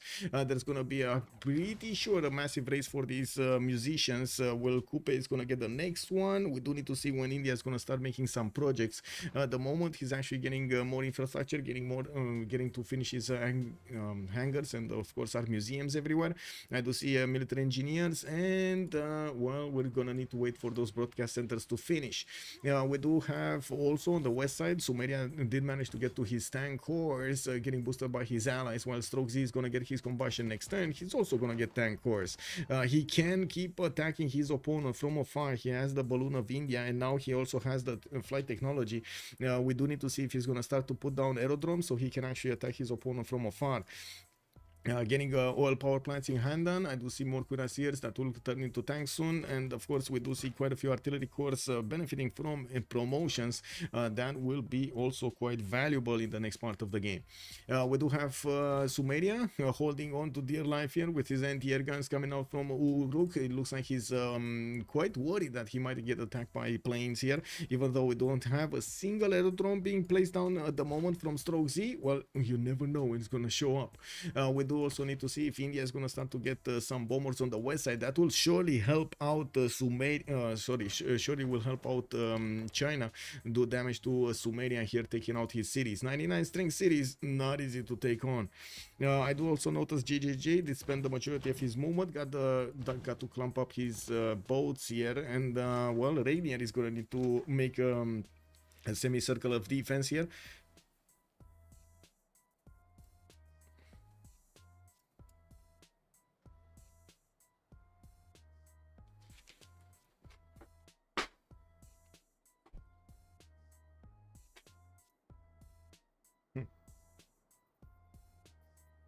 Okay.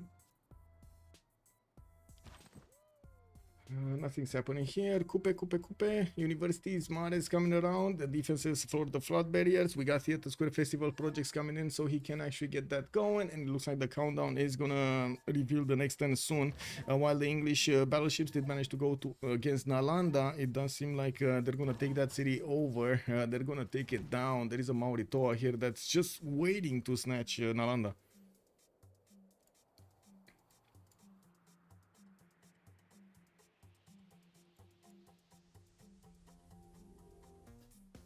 More ironclad fleets will come out from the GGJ cities. Moving on the east side, it looks like Rainier did try to attack one of the ironclad fleets of GGJ, but just, you know, got shot down there. And the other ironclad fleet that did take out Sharik Kumis is still alive, and it can still do damage. We do have the quadrine fleets that were pre-builds for those battleships that would have wanted to actually get in the city of Sharikume's borders to upgrade into battleship fleets. They're going to need to retreat to the city of Valletta. That's going to take quite a bit of time to go back and come back and come around to the front line. I'm pretty sure JJJ by that time is going to clean this up quite nicely. You do see how much damage he's doing with his ironclad fleets. You can imagine these battleships are also going to do massive amounts of damage. We got 1, 2, 3, 4, 5, 6, 7. 7 of these battleship fleets able to attack next turn. He's kind of two shining ironclads here, so you can imagine all of these boats are gonna remain in half next turn. If we're actually gonna get the next turn, because yeah. I think Darius wants a specific Civ6 from Bolshoi, so he paused it. That's also a good comment over there. That's why he paused it over here. Okay. He has to move before promoting, but CWC is quirky about enforcing those rules. Phone rings and lose connection. Ding, ding, ding, ding, ding, ding. Yeah. We got this going, we got this. Ooh, 3 more likes and we're getting to 50, boys. We're getting this going tonight also. Okay, what's going on here? Come on, JJJ, you gotta do it. Regnier, after he did manage to do so much damage, build so many boats, it looks like JGG might actually come out to play. Electricity from Regnier in 6 turns. That's gonna allow him to actually get... Wait a second. You see What? He's Minus has retreating? joined the round table. GGG is retreating? Okay. Well, is this gonna be destroyer play? Because I would imagine he wants to get the destroyers here. Where is GGG getting replaceable parts right now? Okay. Mignos, thank you so much for the follow, sir, and good evening. I think they're okay. I did see that. Okay. And also, let me get things straight. I didn't see the comments on YouTube. Hello there, Samba. Good evening, sir. Also, Nietzsche. Good evening, sir. Uzer. Hello there, sir. Kyber, not the biggest. Oh, yeah. Kyber got bullied this game. I gotta say, got bullied last game also. Also, Athaya. Good evening, sir. 2.5 already got 1 point yesterday. Yes, they are ahead of their opponents right here. Just to answer the Samba's question. Also, Daniel Nooney. Hello there, sir. How many quadrim shots does it take to kill an ironclad? Too many. Too many. We might even call them Iron Chads. Aren't you hot? Yes, I am, Gorgi. Yes, I am, sir. But it is what it is, right? It's part of the scenery.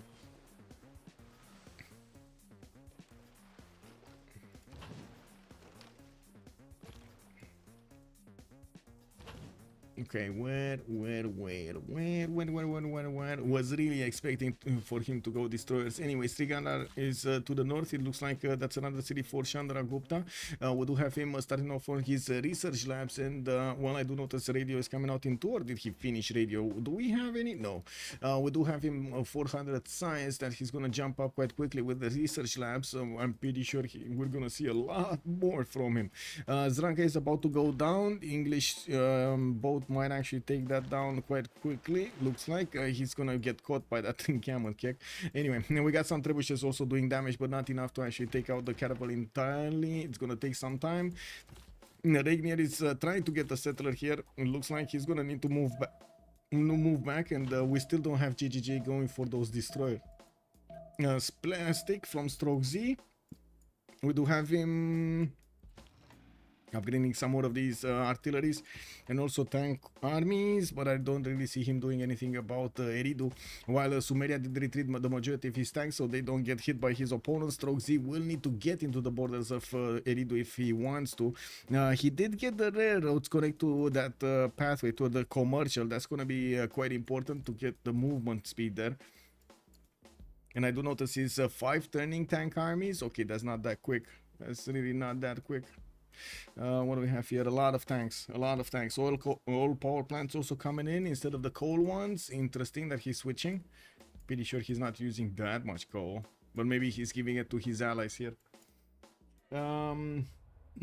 Listen, thank you so much for the $7, 6.9 magical number, sir. Also, wait, did they get a sub? No, it's still Sabuga that came into the game.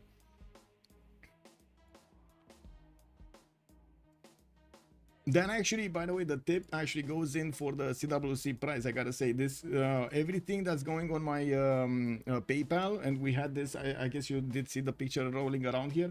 Everything that's going to my PayPal as donations will go towards the CWC prize. Okay, looks like it looks like next time we're gonna have a relobby here. Sabuga's internet seems to be okay at the moment, yes. Now Sumeria, maybe he had another wire somewhere, kick W. Now Sumeria has an encampment in that other city in China, could have attacked. Sumeria, China. Okay. This one? You mean this one? Okay.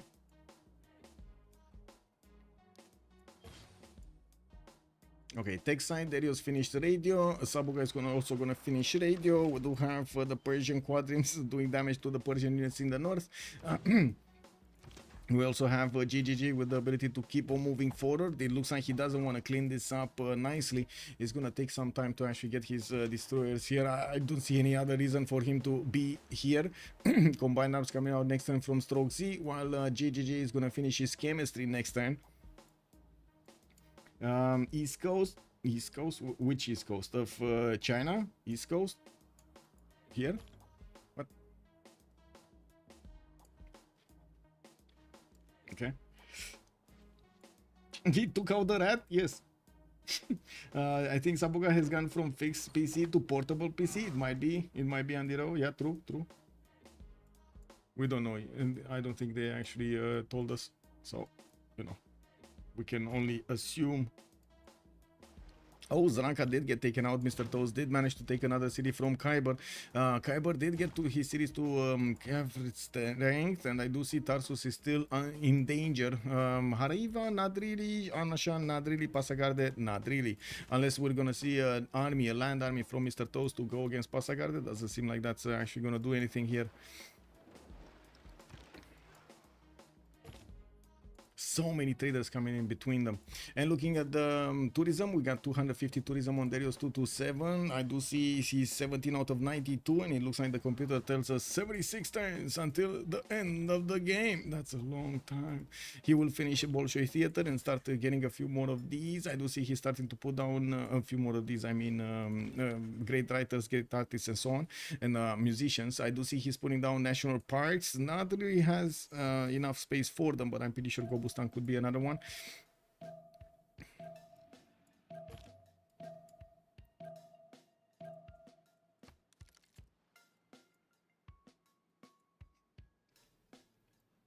Eridu.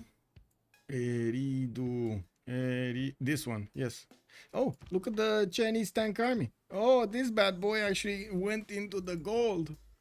Sabuga is in a dark age, so all of these traders are exposed. Let's actually see. His Sabuga is 655 production with 350 gold. How much is he gonna lose here? Because these are 2, 3, 4, maybe even possibly 5 trade routes that Strokes is gonna get with a single tank army. I think that actually pays for itself, right?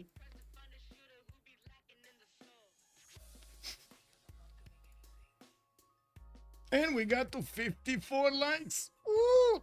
Amazing, amazing. I gotta say, I'm waiting for that day when we start getting 100 likes. I'm waiting for that day. Oh my god, oh my god. Let me actually put it up here. Finish the poll on this one, and we're gonna. I mean, I need to ask the question. Can we get to 70? Right? That's the next logical question. Can we get to 70 likes? Yay or nay? Okay, aerodromes also coming around from Androm. We do have some new artilleries that are gonna join the fight here, and it does seem like GGG's Sea Dogs are being deployed towards the north. Maybe we're gonna see some submarines coming out at some point, getting some carrying some nukes. GGG getting chemistry next turn. He still doesn't have the upgrade button on these Ironclad fleets, but I'm pretty sure the Strokes is gonna beef him. He's gonna boost him to combine arms. We're also probably gonna need to wait to relobby, right? Khyber was saying that the next turn we should relobby. So yeah. Irrational Integral, why Snipe Mahabori? Good evening, sir. The question is, where Snipe Mahabori? I didn't see anywhere. Did you see Mahabori somewhere? I didn't see it. We were thinking it got sniped, but we don't know where it is. Okay, maybe China? No. Did you guys see Mahabori anywhere? Okay, we gotta relobby.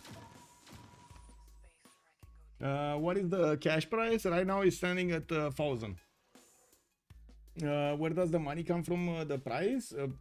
Basically from me and from you, and from the donations, right? From Linda, from Cisco, everybody that donated to the PayPal. Give me a second so I can figure this out. Oh, Khyber needs to put up the lobby.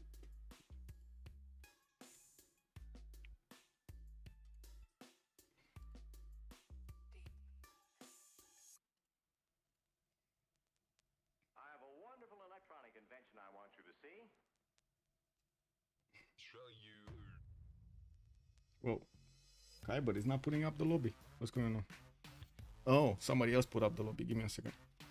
Let's see. They're worried that Khyber might not actually be in the game or something. Give me a second.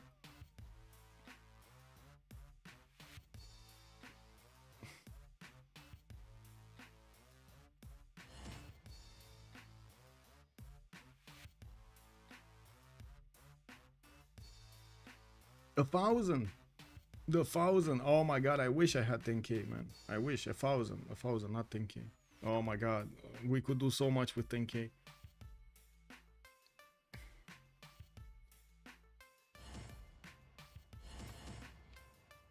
Totally unimodular, and there are no tournaments funded by Fireaxis directly. What they are, what they have done were helping out, for example, not tournaments, basically events like the Civ6, charitable events that we were playing Civ6, and we got together like multiple content creators to play a game, but it was more like for fun, not for any kind of, how to say, challenge, you know, anything. It was more so we can oh, give me a second so I can rejoin really quickly, because I don't know if I have 0 ms, but I would rather not take the chance. There we go. Coach Koala, which team is waiting for the winner of the game? COC is waiting for the winner of the game. Yes.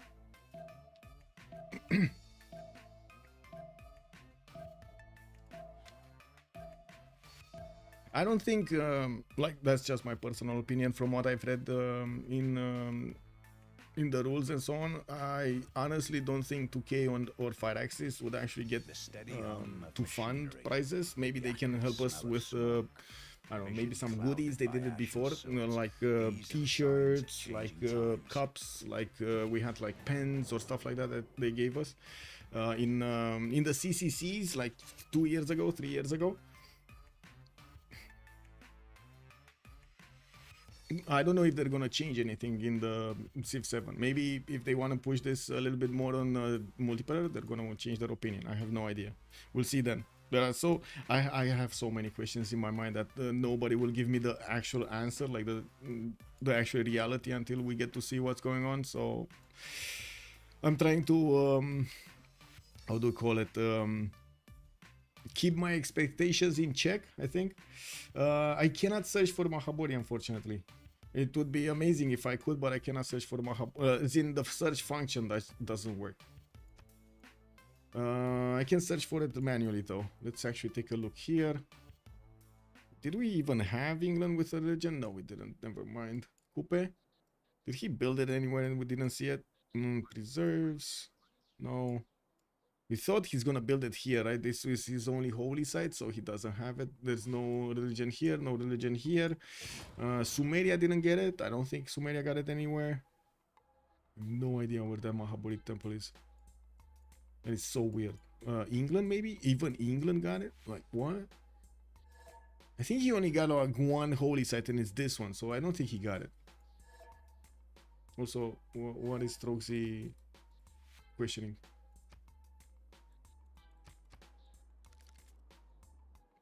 Anyway. Yeah, so honestly, I don't know where Mahabori temple is. I don't see it anywhere. Could be on JJJ, on England. I mean, England, yeah, sure, could be. But England did have only one holy site in Manchester. I don't think he ever built a second one. So, if he doesn't have a second one, and he doesn't have a forest next to the first one, and Mahabori temple is not there, it's not happening. It's not here. Yeah, it's not here. Maybe it's still available. I don't know. It's hard for us to check. I can't really check the build queues or what's remaining. Would be amazing if I could, don't get me wrong, but the spectator mode doesn't allow me to actually take a look at the build queues. Like, even if I click on the button, it doesn't give me anything. Is there any official opinion from Fireaxis about the BG mods? No, I wouldn't say there's any official opinion. I think in general, and I'm talking in general here, and not saying anything about specifically Fireaxis or 2K, big disclaimer, just in general. Usually game developers would like for their game to be played in like in its normal development, because they actually work for that. That's what they're selling. They're not selling a different version of that game. So it's kind of hard for them to actually say, okay, we can buy this game, but then you need to download something that somebody else did to play the exact same conditions that you're gonna do. And remember, whenever one company does something like this, they also put a lot of how to say, they're justifying this by marketing campaign, right? They're putting some funds so they can get some other funds from somewhere else. Like for example, you do some streaming from a game. Okay, that streaming from a game would actually need to somehow translate into some form of value. Even if it is just PR value, it still needs to be some form of a value, and usually it's monetary value, not something else. So the numbers need to mix. Can't you just search for it in the search bar? I mean, look, I can click on it, but it's not gonna work, or at least it doesn't work usually. No, wait, no. Maha Bodhi Temple. There we go. Click search, and look what it does. I can search iron, because this is obvious, right? We got iron right in our face here. Ooh, it worked. Ooh! Whoa, it worked. What? Oh, it takes the ironclads. Wait, what? Iron, bro.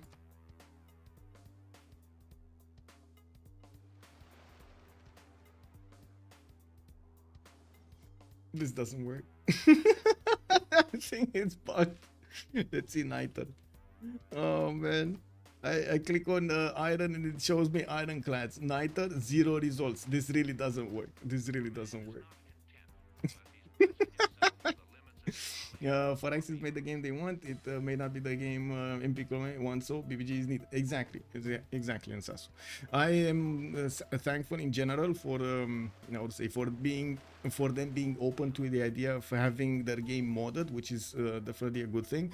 This is something that helped us develop this multiplayer part of the community, right? We couldn't have done this without the ability to actually do the mods, and with some brilliant modders that did actually change quite a bit the game. Also, maybe Coupe doesn't have the temple to place Mahabori yet. Coupe. I mean, is that really a problem? Because he could literally buy the temple and shouldn't have a problem with it. The longer it takes, the longer he gives his opponent to get this. The One Taurus, thank you so much for the follow, sir. Welcome.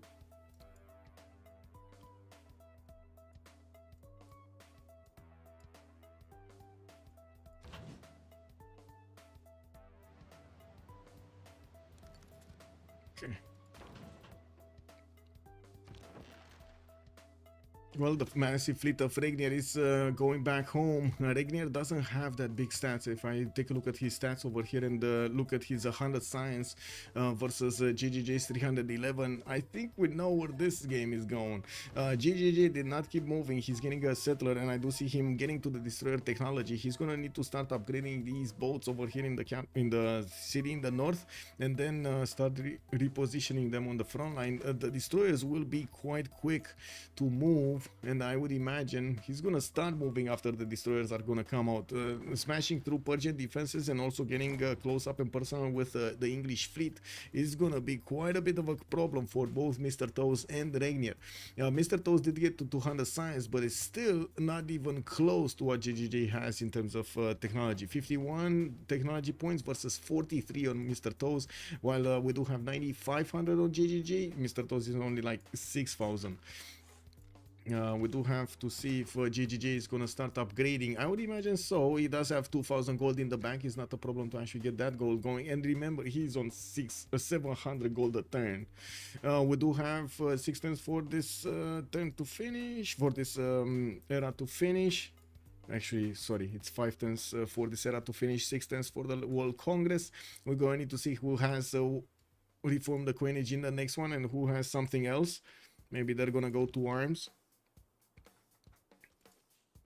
Darius is jumping up to 271 tourism, and I'm pretty sure we're counting a lot more broadcast centers. He did jump up also to 548 science with 400 culture, getting broadcast centers and finishing up his research labs in the majority of his cities, while he's getting some more banks for the gold also. They are starting to rake in more than 1,000 gold per turn, which is going to allow them to do so much later on in the game.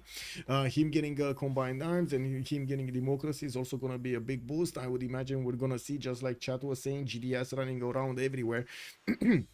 He's going to need to actually get to GDR technology, which is not easy to get. With 548 science, not going to be hard either.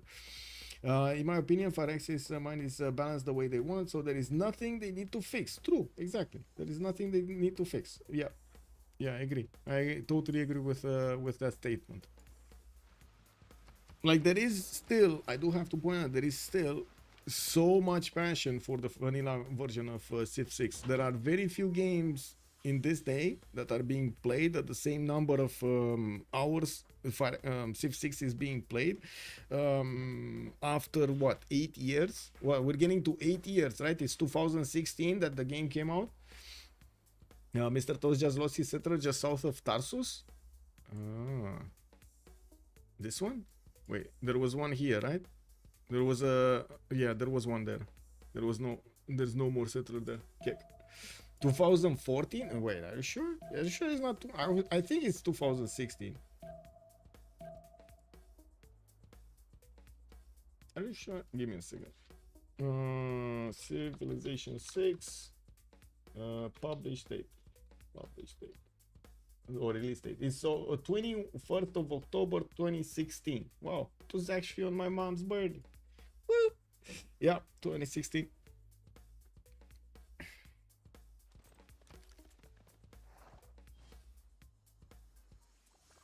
I mean, it's balanced around completely different gameplay. Yes, irrational integral. True. Okay, so we do have Quasia getting into Valletta. He's going to start upgrading a few more boats. He does have a settler that was moving to the west side. Not sure if he's going to want to keep on going. You see GGG will get a settler with him to settle something here. He doesn't have an extra continent, though, to actually go and settle the east side. He's still on the red continent. He got the white here for an extra trade out capacity. And, well, they tried to get on this one. He did get on this one. Blackburn, that's a second trade route capacity, extra trade route capacity that he's getting. He still did not start upgrading his destroyers, even though he has some in the build queues. I do see he's prioritizing getting the research labs, and he's not paying that gold yet. We do need to see Sabuga's defense on culture, 455 points of culture per turn. I do notice he still is getting his coal power plants singing and getting a few more builders to start chopping, improving his territory. Theater Square festivals coming in from multiple cities, and of course that he did manage to take Nalanda down. Even though they took out Nalanda, it looks like Team 250 did manage to keep their advantage when it comes to the science points per turn. Nuke time! Oh, and Sasu is calling it out. Wait, you're not using that emote? Has joined the round table. I made this emote specially for you, man. Wow. Wait, my message failed to send. Wow. There we go. I send it another time. Also, Cialandre, thank you so much for the follow, sir. It's Rainier close to battleships. Let's see. Rainier is siege tactics in 2 turns. Wait a second. He should have battleships, no? I'm pretty sure he does have battleships. No, he doesn't. Wow, still on frigates? Okay. I mean, that's a problem. Oh, yeah, his siege tactics. Never mind. Looks like I'm tired. He does need to get to refining through rifling, so he needs both of the trees. Kick W, man. Yeah. The bomb.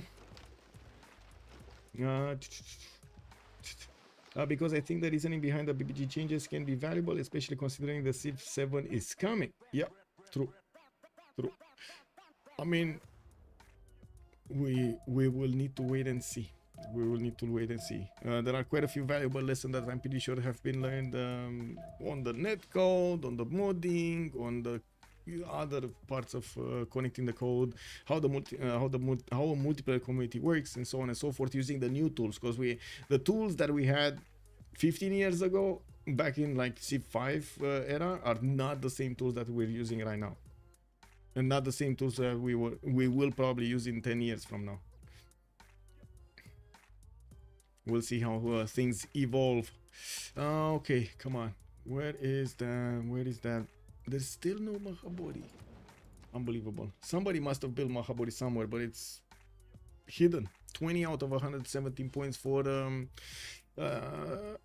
India to win this game. We do have the research labs finishing up. National History Museum. I mean, this kind of tells me it's not GDR, this kind of culture victory. will he have enough tourism to punch through the defense of his opponent? That's the question. And Khyber in the north looks like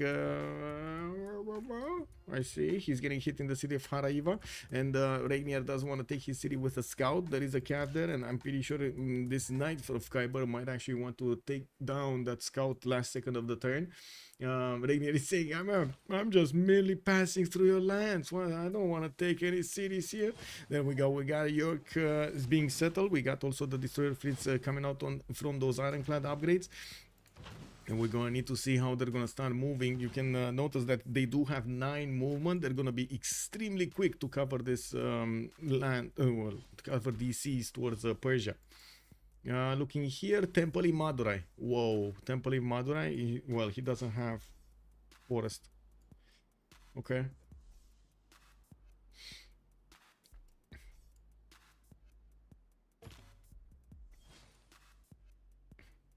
Well, 300 tourism for Darius is still far away from what he needs. In looking at the tech side, he's going for computers, electricity coming up in 110, professional sports also in 1. He's not far away from getting the 2 major bonuses from computers, 50% towards tourism in his whole entire empire, and also environmentalism that is going to be discovered later on. That is going to give him another 50%. One is on the tech tree, one is on the civic tree. And they will 100% need that. Let's see what we have here. More privateers coming around from Rainier. I would imagine he's gonna want, well, I mean, it's one thing that what he wants, but it's another thing what he can do. With Mr. Toes getting his caravel fleets to the northwest, combined arms is coming up in 4 turns from Mr. Toes, and the question is, can he get his own units there, his own destroyer fleets? He might get them. He might get them. Remember, he does have Magellan strength, right? An extra +3 on his boats, and I would imagine he does have an animal for these also. Horatio Nelson is there, and I do notice we do have Matthew Perry here on the boats of England. What tier 3 Plaza building is Darius building? Natural History Museum, sir. Who's leading Diplo? It's Coupe. It's Coupe with... Give me a second. Coupe with 8 out of 20. He got denied his Statue of Liberty though, and he couldn't get that. And I didn't see Mahabodhi Temple anywhere. Maybe it was built in a city that got raised or something, and we didn't see it. Although I kind of doubt it. Like one of these cities maybe over here. You know, there were 2 cities here. I don't see any Circle of Shame though, so I kind of doubt that. Oh well, there is a Circle of Shame here where the city was. It looks like Haraiva did get saved. We do have England moving back. We do have also the destroyer fleets coming in on the right side. Mr. Toes is going to need to get into the borders of Valletta, and I'm pretty sure Rainier is going to need to play defense for a while here. We do have so many privateers coming out. Rainier, well, 2 days ago we did have a massive war with the privateers between them on the seas, and they did do amazing. We do have Sumeria also blocking these tiles. Wait, what tiles is he blocking, and why is he blocking this tile and not these tiles? What? I was imagining he's gonna just put it on the 4-1, but he's putting it next to the city center, and this biplane just got deployed over there in Eridu. I gotta say, these biplanes do get promotions from getting attacked from encampments. If you just let them actually get attacked a few times, it won't deal enough damage to take out the biplane, but it will give it experience points, and it is quite valuable to have the level 1s, level 2 promotions on your side. Also, wait a second, there we go. Otomo did it again. I'm sorry, Karaday. Ice Look TV, good evening, sir. Bun somos you. Else in camel could shoot at it. Yeah, but you wanna get shot, to be honest. 42 each turns. You're right, not gonna last 42.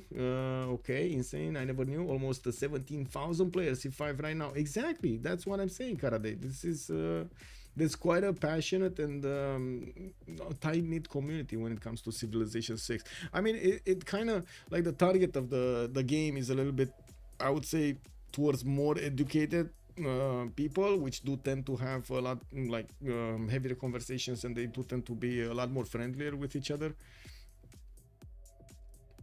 Ostrich Wrangler, Jesper Watton, he's got 8 right now, plus 2 from Habori equals 10, 10 from Congress, needs 10 from Congress, so 2 per Congresses, or more likely 3. Game cannot possibly last that long.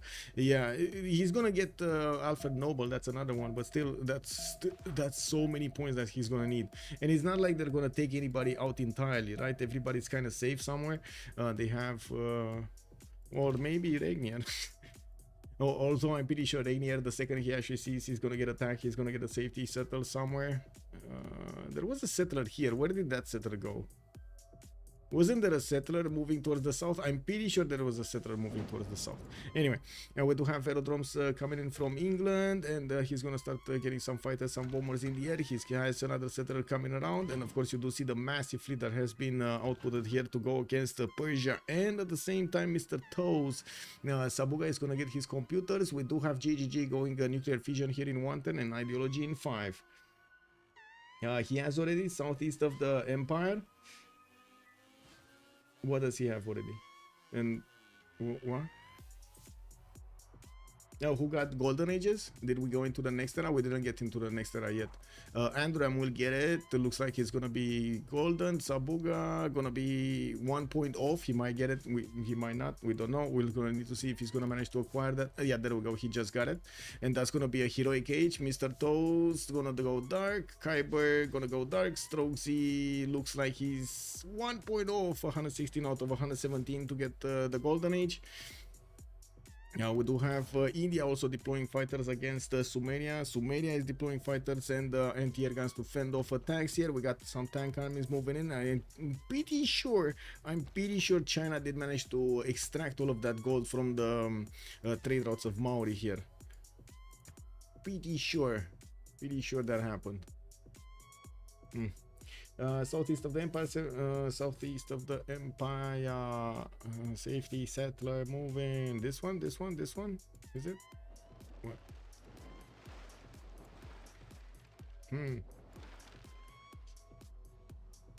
Yeah, maybe I'm not seeing it. More east. Wow, more east here. Yeah, there's nothing here. Oh, I see one here. Okay, so he could go north of Vatican City somewhere, stay safe, or even get into, is there an island here he could take a refuge? No, I guess, yeah. Might not be that big of a refuge though. This is terrible, by the way. I do have to say, if this falls, if Age of Empire actually pushes through Persia's defense and English defense, there's really not much that Maori can do afterwards.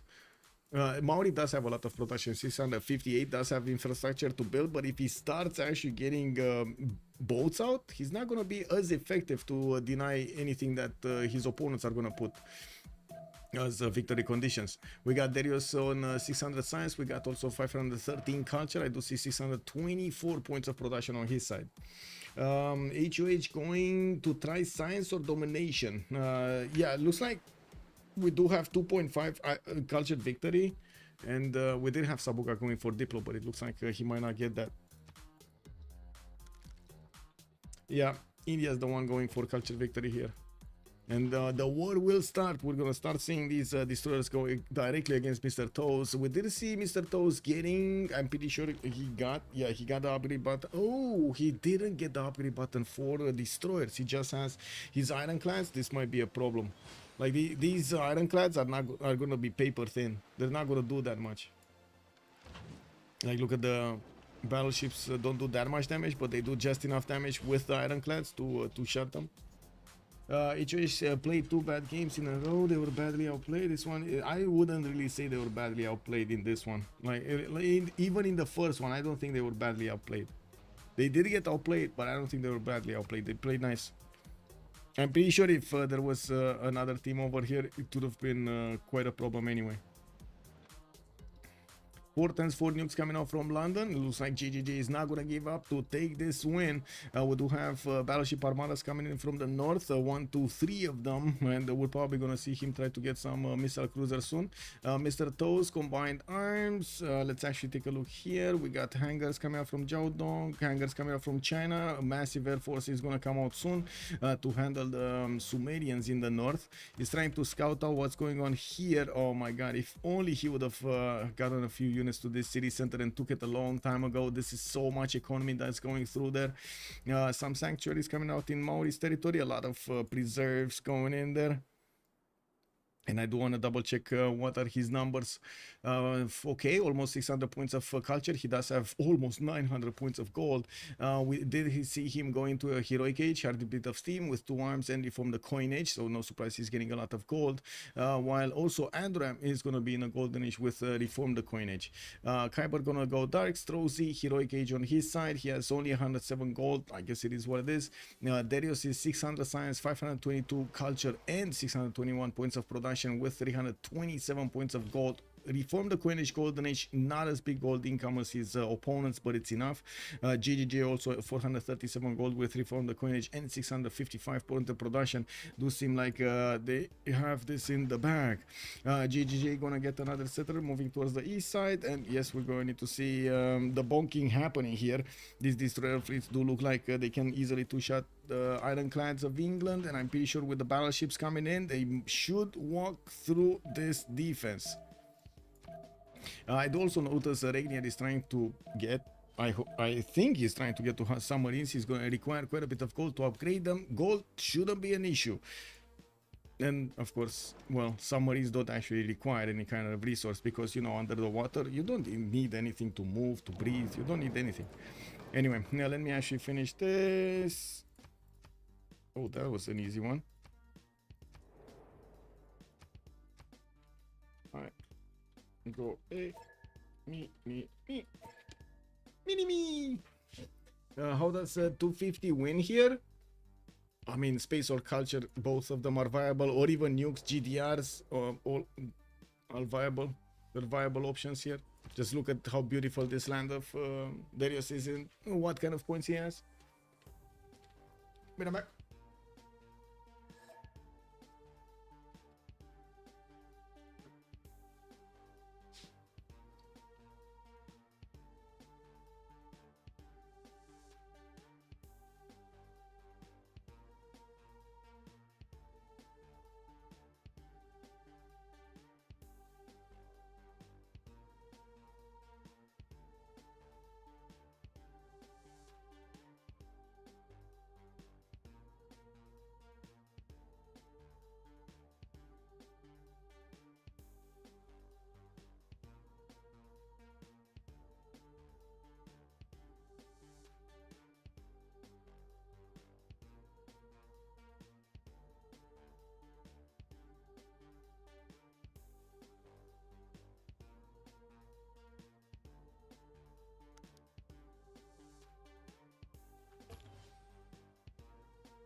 Whoa, wait a second. That was a fast Congress. Wow, I barely got to the bathroom and back. Wait a second. What happened here?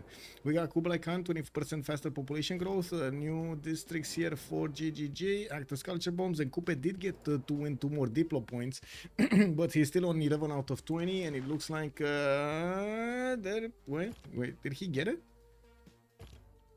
Yeah, Kupe did manage to recruit Alfred Noble. Kick. Anyway, Alan Turing next turn. Did we have +4? Did we have Einstein? No. So they still need to pick Einstein somewhere. Okay. We do have Kupe recruiting some more of these musicians just as India is doing, and I do see England is getting some musician points also. India is on 100 points a turn. Now this will come into project territory here quite soon. We do have him setting up the defense on the east side quite easily. And I do notice JGJ is bringing up a new fleet with, well, a new city with him. Looks like the city of Valletta is also going to be denied from upgrading. Yes, Mr. Toast did upgrade a few destroyers. Not all of them are fleets though, so they're going to be, well, not that strong. There are some of these JGJ destroyer fleets that are going to get the second promotions, and with his armadas, he can definitely do a lot of damage. Yeah, we do need to see also if the frigate, if the battleships can actually clean this up. Yes, I do believe so. 4 shots from a battleship should actually do massive amounts of damage that can be followed up with a destroyer fleet and take out these units in the front line. The good thing is for JGJ, he does have a decent amount of space here that he can attack from against these destroyer fleets of Mr. Toes. Looking here, what we have, England, well, does still have a major fleet on the west side. He kept on building. He couldn't actually, unless he actually nukes this, he can't really go through this. Now we do have Theatre Square Festival projects coming out from Khyber, putting down another entertainment complex. This is a bit surprising because I think he already had one in Mumbai, didn't he? This is from Mumbai?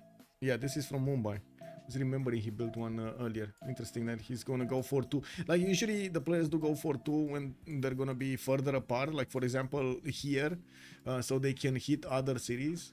But anyway, we do have helicopter armies from China. He still did not get that mountain tunnel, but he does have one of his military engineers ready and able to go. We do see these helicopter armies don't really do that much damage against the tanks, even if they are in unfavorable terrain. And well, at the moment there aren't enough planes to actually take out the Sumerian defenses. Now we do need to see if he's gonna go against his opponent with this or not. But I think this is where the important part is. This is where the war is. We have to see JJJ win this. There's no option for him other than win this. Darius, hello? Mustras? What's with Darius? Is Natural History Museum good? What does it offer other than a few great work slots? That's what it offers, a few great work slots, Gengishan. The thing is with National History Museum, it's not really, how to say, the slots themselves, is the fact that you get to multiply what you have in the slots with all of the cards in the proper city. Like if you have Moksha in that city center, to give it extra curator, right? 100% tourism from great works of art, music and writing, boom, you instantly double whatever you have over there. And usually the players do go for musics in those slots so they can get the maximum output of curator. Does he actually have this, by the way? Let me see. Yes, Moksha in the capital, you see? That's why he's getting he's getting that. Unfortunately, I cannot actually see how much tourism he's getting per city. That would be amazing, but you know, it is what it is. GGJ missile cruisers, I mean, woo, missile cruisers, yeah, missile cruisers. But still, these destroyer fleets are going to handle their own. Still, it's going to be more damage from the missile cruisers versus the battleships. Isn't Khyber one of the best placed, wait, cockroach cities? Where did you see? Wait, this one? You mean this one? Yes. Yes, this is one of the best ones. Professional army inspiration. Okay. Since when the capital of India became... since the beginning, he actually named that. I don't know what this means, by the way. I have no idea what this means. That's why I stayed away from actually saying those words, because I have no idea what it means. We do have Rock Pants in Mumbai. We do need to see if he's going to manage to get them to play in his neighbor cities. I would imagine he actually wants to go to the north, because England is much more developed than China on the left side. We do have quite a few wonders available for him to play, and good campuses to go in also. Pebbles, I think people just say that instead of help. Oh, I see. It's basically like, well, right? Yeah. Also, Singularity. Oh yeah, Singularity is saying, I think in retrospect, Rainier needed to ignore Persia after killing his navy and go to England immediately. Yes, I think he tried to do that, to be honest. If you watch back, he actually tried to do that. Big Ben in 2 on India, so they will have some money on their hands. And I gotta say, he's very close to GDRs. Rocketry coming out next turn, rapid deployment. He's not only close to GDRs, but he's also close to environmentalism. So rocketry is here. He needs satellites, guidance systems, lasers, and computers for robotics. we'll see how quickly he's gonna get all of these. So he already has lasers, right? He has missile cruiser. Oh, wait, that's not India. Actually, that was England. At least he has the boost. What is he? Satellites next turn. Environmental is in 3. He's on 565 points of tourism before computers. I don't think he actually has computers right now. I do see a Golden Gate Bridge. Wow, this is a tiny Golden Gate Bridge. Oh, that is so fun. Wait, we really need a Godzilla mod. Like, can somebody do a Godzilla mod whenever you build a Golden Gate Bridge? You actually have, or like a, how to say, a King Kong mode. You have like a little monkey moving around over here, like, well, kind of an ape, a big one, a big King Kong moving around, and then also Godzilla from time to time is coming out of the water and slashing through the Golden Gate Bridge. They're gonna liberate Valletta. Wait, does he have another city center? City state? I don't think so, no? Oh, he has La Venta, so yeah, he needs to either liberate or raise. There's no way. Oh wait, that's if he doesn't liberate it, he can keep it, right? It was a Persian city, it's fine. He needs to decide, and it looks like he's keeping it. He's keeping it to upgrade on the front line. It's so beautiful, a neighborhood just next to Jebel, connected to the mainland by Golden Gate. I know, right? It was Persian. He can keep it. yeah, it was Persian. Yes, that's true. That's true. Got distracted there for a second. Everyone would want to visit. I know, right? The great Jebel. Well, we do have more submarines getting upgraded here from Persia. This will do a bit more damage, but not nearly enough to take down the destroyers. The destroyers are very good against the submarines. We do have also Persia with quite a few privateers on the right side. He still has the upgrade button there. And looking at the rock bands, where are the rock bands going? Okay, this one, the blind robots, performs as if 2 levels more experience on water park district tiles. Okay, and I have the project also coming around next time from London. I guess the question is, can they get to Coupe? Can they actually get a submarine to Coupe? He needs to go through all of this fleet. This is not easy. Even with his missile cruiser fleets, not gonna be that easy. There's so many of these boats upgraded here. And you do see that Mr. Toes is kind of leaving Regnier exposed. The biggest thing that he needs to do is keep their economy alive and keep Coupe alive. Not Nader Shah. Nader Shah can fend off for himself. They need to keep Coupe alive. That's their win condition right here. Strokes working for stealth tech. Looks like he's gonna go stealth fighters here. He did not build that mountain tunnel, but he did get some helicopters getting attacked here. I think he actually lost all of his helicopters, to be honest. He needed to hard build new ones. We do have some tourism here from Maori getting from Garden from those rock bands. 893 tourism a turn for Coupe, while we do have Darius on 595. Gonna get that environmentalism soon. And looking at the culture screen, it does seem like Coupe is 31 out of 222, while Darius is 41 out of 160 to get the victory. Darius also getting plastics next turn. Interesting that he's going bottom. Wait a second, plastics. What does he not have? Wait, he doesn't need plastics. Whatever. He's doing what he needs to be doing. Okay, let's see here. Got a repositioning. JJJ moving his ironclad, his destroyer fleets in front, and of course missile cruisers in the back. We do see Mr. Toes is also getting to build that line of defense here, and we're gonna see these missile cruisers start shooting soon. 1, 2, 3, almost 4 shots, and takes down that destroyer. But that's out of commission, by the way. This destroyer does not have enough promotion points, experience points to promote himself. So yeah, that's a bit of a problem here. These missile cruisers look like they can do the damage. GGJ waiting for fascism, might be. How much tourism per turn do each have? 600 on Darius, 700 actually on Darius right now. He finished environmentalism, and Sabuga is on 893. We still don't know if I don't know actually if Gandhi did manage to get computers or not. Anyway, spies coming up in 2 turns from multiple cities of India. We do have that Golden Gate Bridge being built, and well, he still did not want to upgrade these on the east side, but he does need to put another plane here. So he closes up the choke point. You do see that Mercury is getting flooded. We do have him also with the rock band starting to play in his opponent's territory. Whoa, this is not fair. What is this production in the city? 200 production in London, 2 turning nuclear bombs. Oh, that's gonna be a problem. That is gonna be a problem. 2 turning nuclear bombs. Juicy fleets for a nuke. To be honest, these destroyer fleets do have a lot of anti-air. Not gonna be easy to actually drop nukes on them.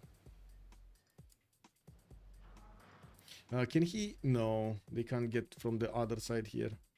Or maybe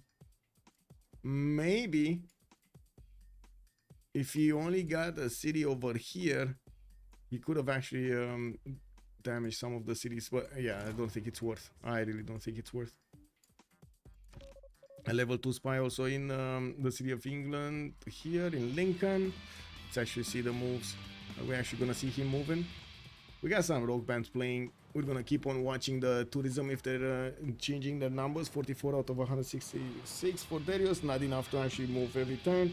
Sabuga is also 38 out of 235, not that big at the moment. With JJJ about to start taking over Persian cities, we do have to see if Persia is going to get to steal walls. No, never. Nader Shah refining in 5 turns. Wow, that's a lot of damage against one single submarine. England Victoria also had the opportunity to build the Golden Gate Bridge in the city of Leeds. JJJ missed the chance. He did, sir. He did. I'm really curious what is he going to do with the nuclear... Wait, did he just buy a bomber? Yeah, he did buy a bomber. Kick W. Okay. So who's he gonna bomb? Who's he gonna bomb? City here. He had another settler moving, right? Yeah, he did, but I don't know where. Like there was somewhere here. Because oh, there we go. There it is. There it is. I see. So he's gonna put a city somewhere around here and gonna start nuking the cities in the north of Maori. Okay, that's pretty good because these do have a lot of culture on them and quite a bit of production. Imagine just nuking this. Ooh. Why would he deny his ally though? Wait, destroyer will only kill nukes if it's bombers. If JJJ gets nuclear submarines, it's over. Well, I don't see yet any. Well, he does have this one, I guess. This one submarine. It's not nuclear yet, and it's not an armada, which is kind of a meh. Darius is 2 turns telecommunication. Also JJJ 2 turns telecommunication. Fascism coming up in 2 turns, while Darius actually did not finish in environmentalism. So I stand corrected. He's on 700 tourism before environmentalism, and I would imagine, well, he did get computers because he's working on telecommunications. There's no other way. So at least we know that. So he's gonna jump up over 1,000, while we do have already Coupe on 1361 points.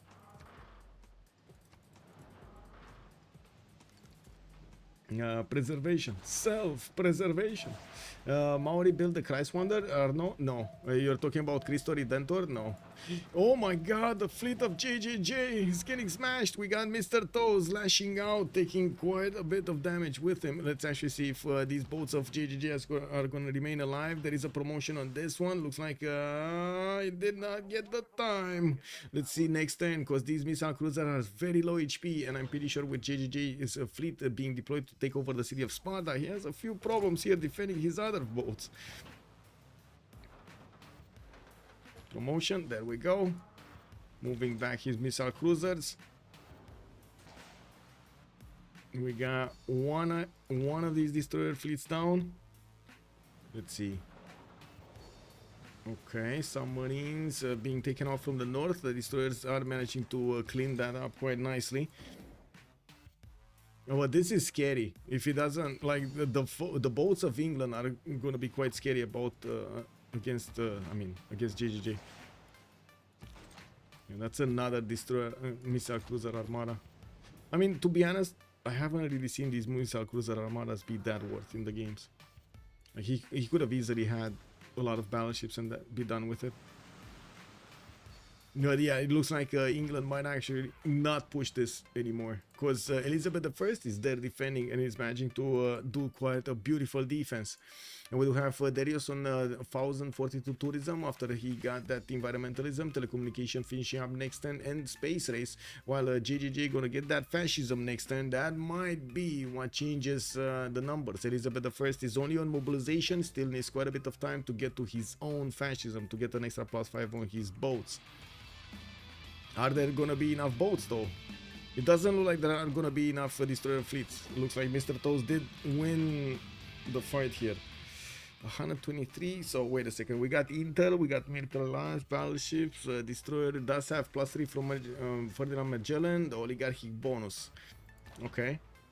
JJJ, Anil, Embolum. Oh, -10 insufficient oil, that's why he lost oil. Oh my god, he lost all of these boats because he doesn't have oil. That is so sad. That is so sad. Yeah, low oil, man. One game one, team 250, sir. Mr. Breaking News, also good evening, sir. Mr. Toast Pog for that naval lesson. Yeah, the oil changed everything. A bit of a shortage and boom, that's what happened. And we do have Darius also on 700 points of culture. It looks like he's keeping up the defense quite nicely. Sabuga is 54 out of 235, while Darius is 51 points out of 175. Tourists to get that victory condition going, building up quite a few missile cruisers and also acquiring more nuclear devices. Oh, I need to see how he's gonna use them. Do we have anything here? It looks like Adab is getting bombed. We do have a helicopter army that might take... This is very important. This is one of the most important cities in the game. There is so much value going through this city. From Sabuga. Well, both of them actually. Is this gonna fall next turn? That's the question I have. Is this gonna fall next turn? Let's see. Stroke Z. Can you do it? No. Okay, it's not gonna fall. It's getting out of there. He just took out the encampment. It's not coming to Brazil. Feli, hello there, sir. Sabuga taking a nap. Shh. I don't think I've ever seen a culture victory on culture victory race. Well, we're seeing it now, sir. Kupe and Gandhi, two great people. You get a movie, you get a movie. Everybody gets a movie. Yeah. Man, it's Hollywood all over again. We got the mega machines here, the cheap books and the cheap technologies in the city of Lagash, trying to get that tourism for the Empire of Kupe. 1760 tourism per turn. That seems like it's gonna go quite fast. We'll only have Darius on 1110. Did he put down his spaceport though? No, no, he got Hermitage instead of a spaceport. He doesn't have any other tile, by the way, for the spaceport. No.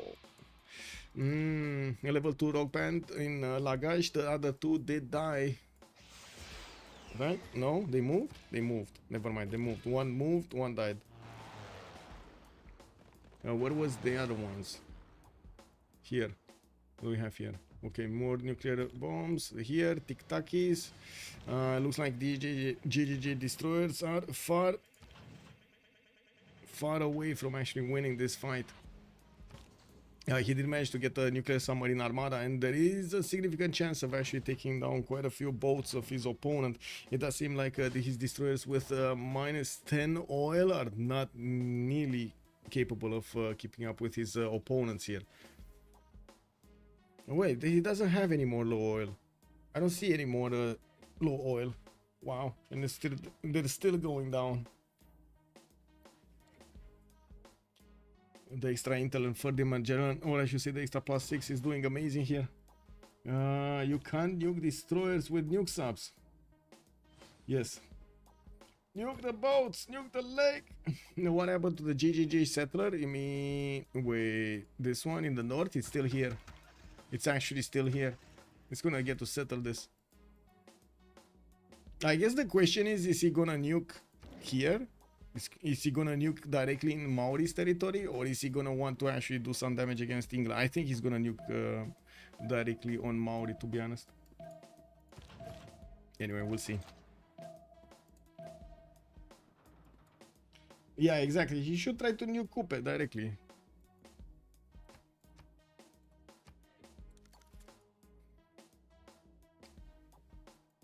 Do we have more nuclear submarines? No, we got some jet fighters protecting the coast. He's getting new boats out, and we'll send them. We'll start sending them towards the east side. He has destroyer armadas, and some missile cruiser armadas coming out from his cities, building the airport, and lost his aqueduct in Manchester. Well, not that it actually had any bonuses there, other than the housing aid in Pop City. Why not? It's big.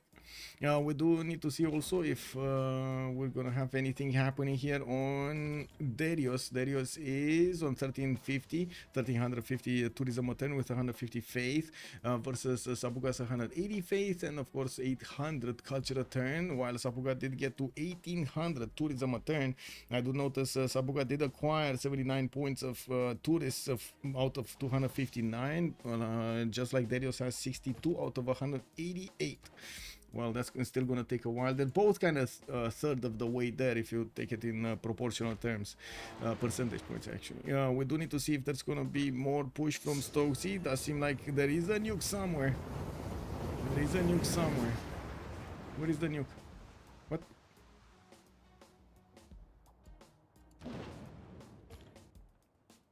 Oh. Oh. Wait. Where did that nuke come from? Did actually China build a nuke, Strokesy? I don't think so, no? Or did...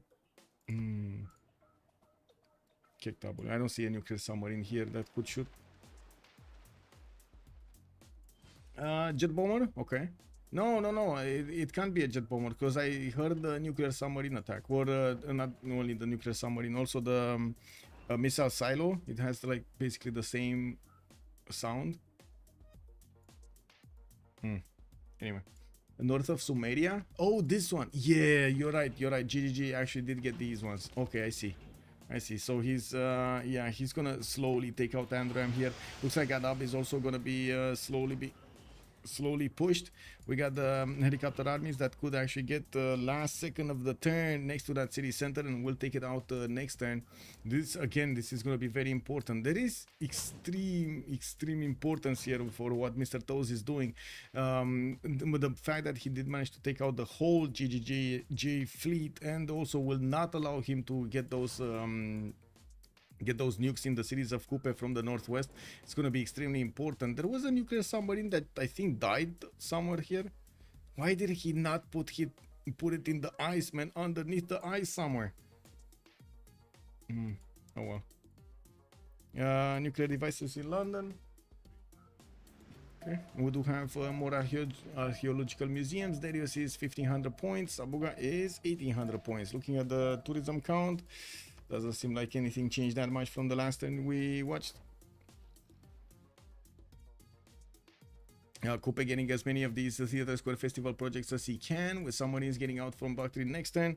We do have great engineers coming in here soon, and Sydney Opera House for that little bit of extra edge. Let's actually see here on the technology side, Sabuga going advanced politics. Darius is 2 turns away from robotics, and I gotta say the culture victory is not nearly how to say, close enough for the GDRs to not affect this.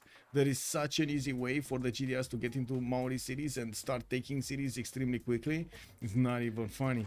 We're gonna need to see if they're gonna get the opportunity to buy them, because that would make it a lot easier. And of course you do see that India does have cities on the west side that could actually give him a highway to move those towards Kayapoi. It would have been nice if China built roads towards the west side, but I guess he was afraid that Maori is just gonna be taking this as a wrong message. Kick W. Kupe now gets environmentalism. Wait, that's before environmentalism? Oh my god, that is before environmentalism. He's gonna have so much tourism. Oh, Darius is on 1800 points also. Let's see, 75 out of 188. We got Sabuga on 89 out of 265. And of course, Darius is, 15, 16, 18 points from actually getting this to the halfway mark.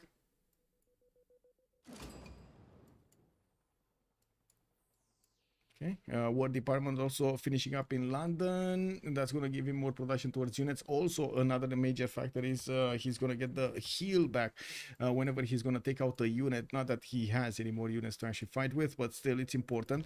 Looks like a Destroyer Armada might actually take over the city of Bactria and could keep on going to take Guardian also. Wow, this is going to be fun. This is gonna be fun and funny. Now Rainier is basically getting his refining. He's not gonna get steel walls, and I do see a submarine is getting out from Bactri next turn, but it's gonna pop out in the city center and might be taken out if he's not quick enough. I would imagine GGJ is gonna click like a madman to actually take that city. Epic finish, whatever happens, exactly. Ooh, another nuke. It should be north of. There we go. There we go. Uruk. Capital city here of Andorra. No, got it. Oh, got defended by Uruk's anti-air guns. Yeah, well, I mean, to be honest, that's why you don't use a single nuclear submarine. You actually need armadas. Shutdown. Yeah, shutdown.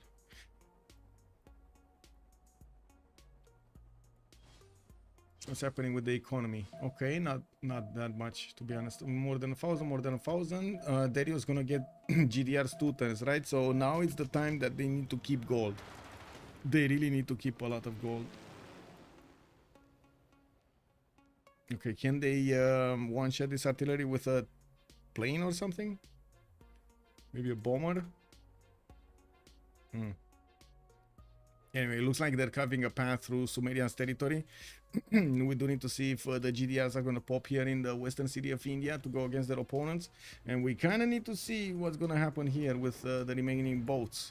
So Bactri got taken. The next destroyer fleet is moving in. He's taking Gordian next. Okay, quite nice, quite nice. He does have also... Wait, does he have the opportunity to move here? Yes, he can actually move towards the south through the canal over there to get to Maori. We got some bombers shooting out. Okay, well, that definitely do damage against the destroyer fleets. They also take damage in return, but it's fine. You know, production promotions are going to be a thing. Do we have more nukes? No. England is making nukes? Yes. Okay, and getting a lot more destroyer armadas. Woo! Kuiper getting in to protect stuff over here with his scavs. Okay. Okay. Sabuga is also going to get nuclear fission in 1 turn, and I do notice he's going to get that environmentalism also next turn, which is going to be amazing for his tourism capacity. Now, he's on 758 points of gold with 776 points of production, the most productive in the game. Well, the Theater Square Festival is coming out from quite a few cities and getting a bit, I guess, a decent amount of tourism from these rock bands. Like this is a 240 album sales. This is 200 and it's a level 2. This is a level 1. We got another level 1 here that got 40 album sales. Okay, this was kind of a weaker one. Human Province is the goes to 11. Let's see.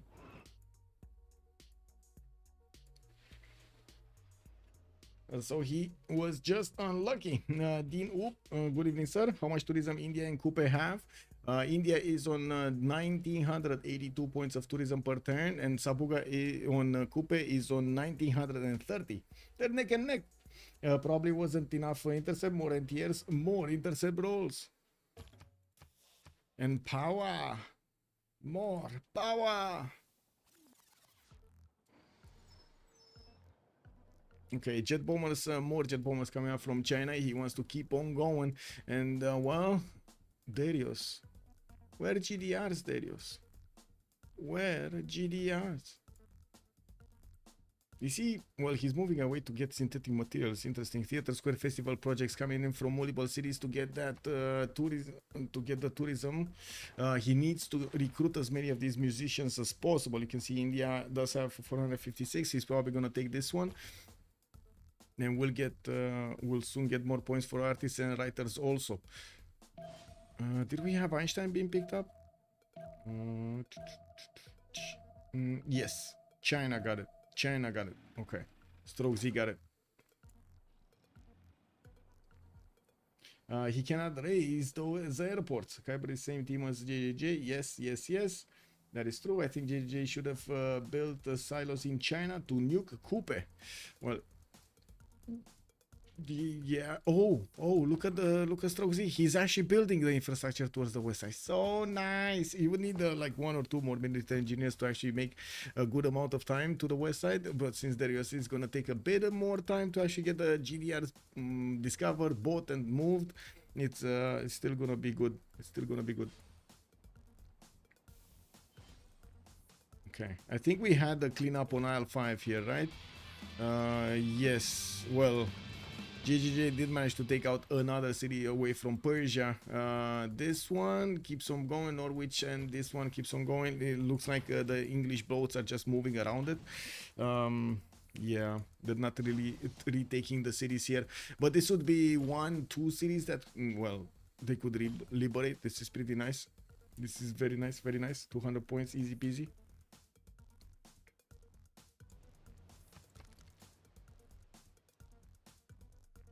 Going for Sumer is correct. Culture victory is not close enough, and without Sumer, none can defend the land push, and Maori cannot finish the culture. Shigithor, good evening. Yeah, that's the problem. If they get to Kupe, they can't defend. They can't attack the culture victory. Unless he gets lucky with the rock pants. There is that chance. There is also that chance. We got Darius 100 out of 203. It's just like 1 or 2 turns away from getting to the over the halfway point, while Sabuga is 114 out of 271, quite a bit further away than the halfway point. To the halfway point. Now, more rock bands are coming towards the northwest. They're trying to get into the Persian borders here to play some bands, since in Sumeria it's not really that safe, is it? It's not really that safe.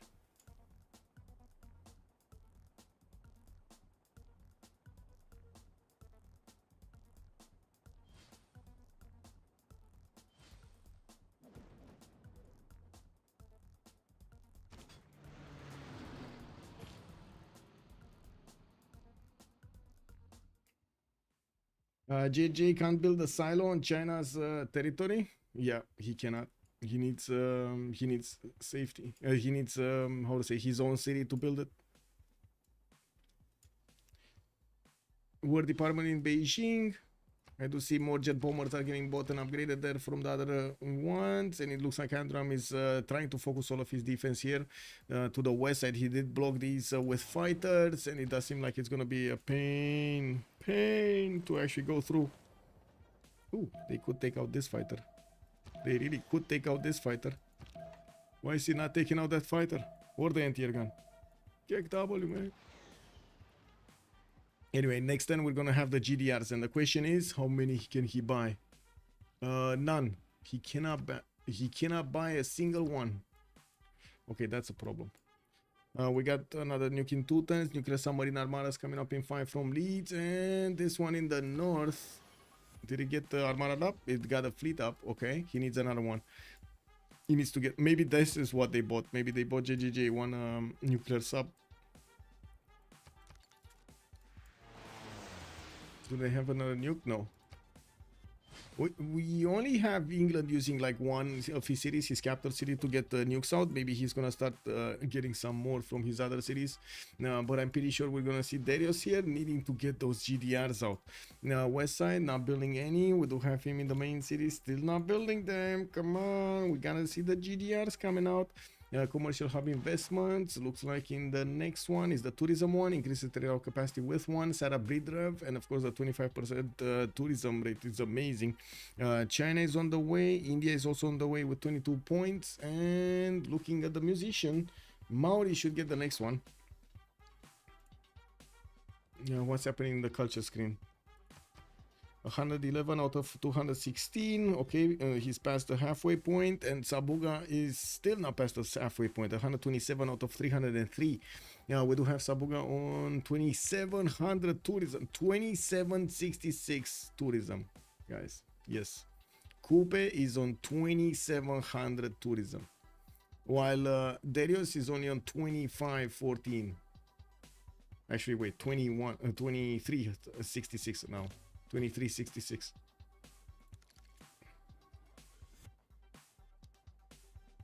This is so close, man. This is so close.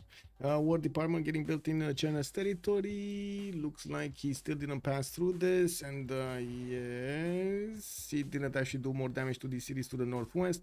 We did have Maori deploying some more of these fighters to the right side. And helicopter armies are going here on the west side. They're going to try to see what's going on in Maori's territory with fighters deployed. It doesn't look like they're going to do that much. The GDRs need to come in. And he needs a lot of them. I'm actually quite curious. There we go. There we go. One GDR.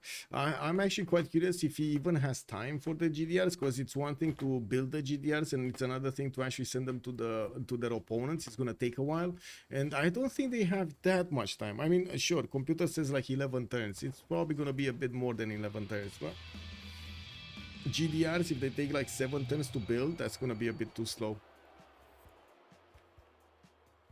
Hashka, hello there, sir. Tech difference. I mean, it's 62 versus 58 for tech difference. 16,000 versus 15,000. Neck and neck. And oh, Darius. And Darius is 65 versus Sabuga's 58. 7 techs. Can Spy sabotage oil or something? You're saying? Oh, it could be. It could be something, yeah. I think a GDR is, I saw it. Wait, you saw a GDR? Where? I mean, it's getting built, but did you actually see one moving around? I didn't see one on his 2 legs.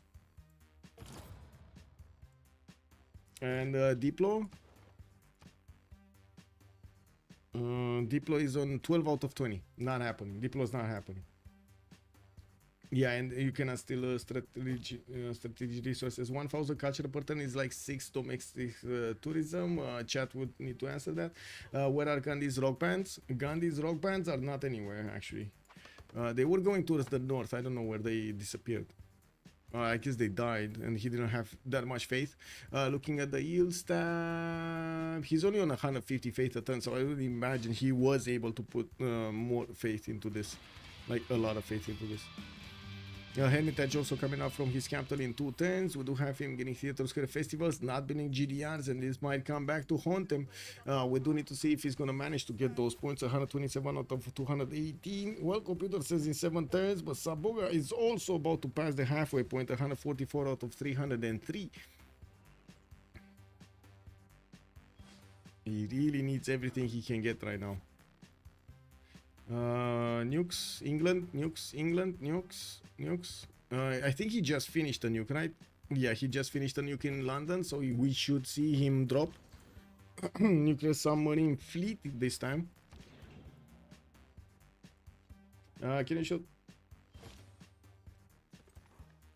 I do that, Hashka. I actually do that every turn.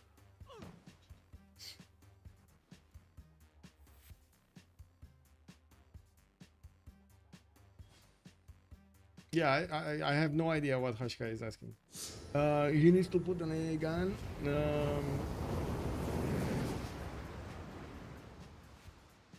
Floppy, hello there, sir. Okay, Uru got destroyed over here. We do have him also about to be taken out with a helicopter army. We do have Adab also a bit exposed. There is one tile that he could get a helicopter in through, and I would imagine he's going to want to take that capital as soon as possible, even though, well, he can't keep it for long. Now we do need to see if it's going to be retaken and liberated. Darius is 127, 146 on Sabuga. Doesn't seem like anything happened meaningfully here. We do have to see how things are going here.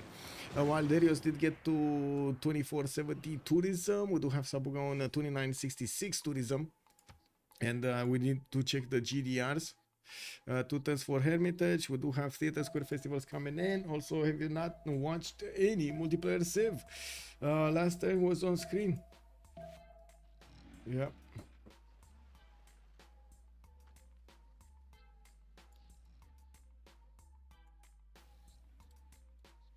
I don't know, maybe Hashkai is watching another game. I have no idea.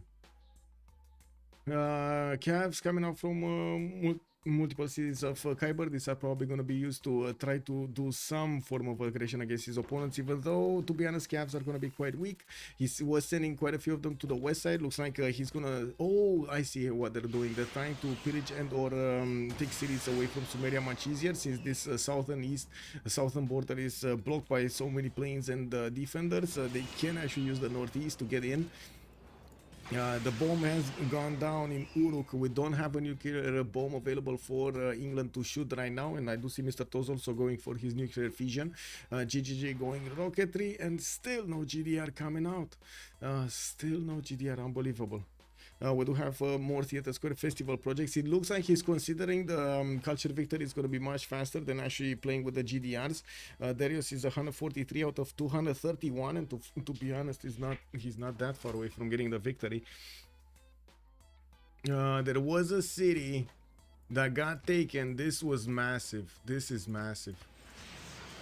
Yeah, this is massive. That's a lot of gold just shaved off from Gilgamesh. That's a lot of gold. All of these traders that were going through that city center, man. 143. Give me a second. Let it update. We need to let it update a few points. Sabuga, what is it? 3022, and we do have 2504 on Darius. He's still lagging behind in terms of tourism, but it looks like Sabuga does have less defense overall. Darius did manage to get a lot more of those boosts in the culture tree, so he rolled a lot more culture in total. I think they're very close, actually. They're very close. They're very close. But in a total stake, of course, so we do see Darius is had 67 technologies versus Sabuga's 58.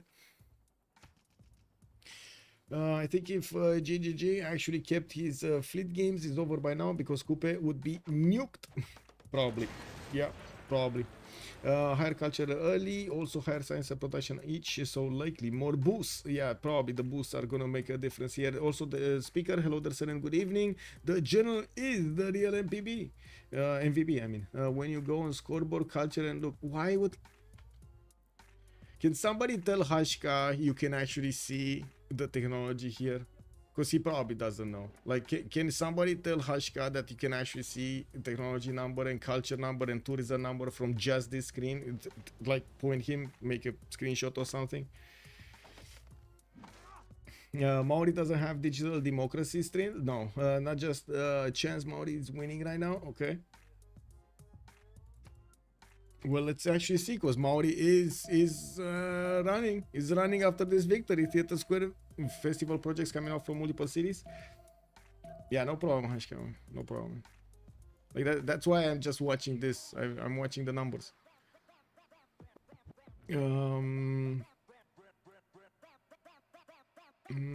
Nuclear submarine fleets.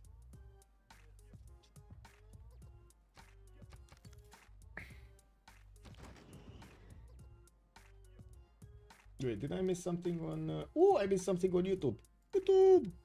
Baxter, let's go, Coupe. What is Gilga up to? Gilga is kind of dying. That's what Gilga is up to. He's about to lose Isin, Uruk afterwards, and I'm pretty sure it's not going to be long until he's... well, these traders of Maori are going to be pillaged. Oh, reform the coinage. Never mind. They're invincible. Now, we do need to take a look at tourism. 158 out of 243. Okay. And 179 out of 331. Looks like Sabuga still has quite a bit more of a hill to climb on.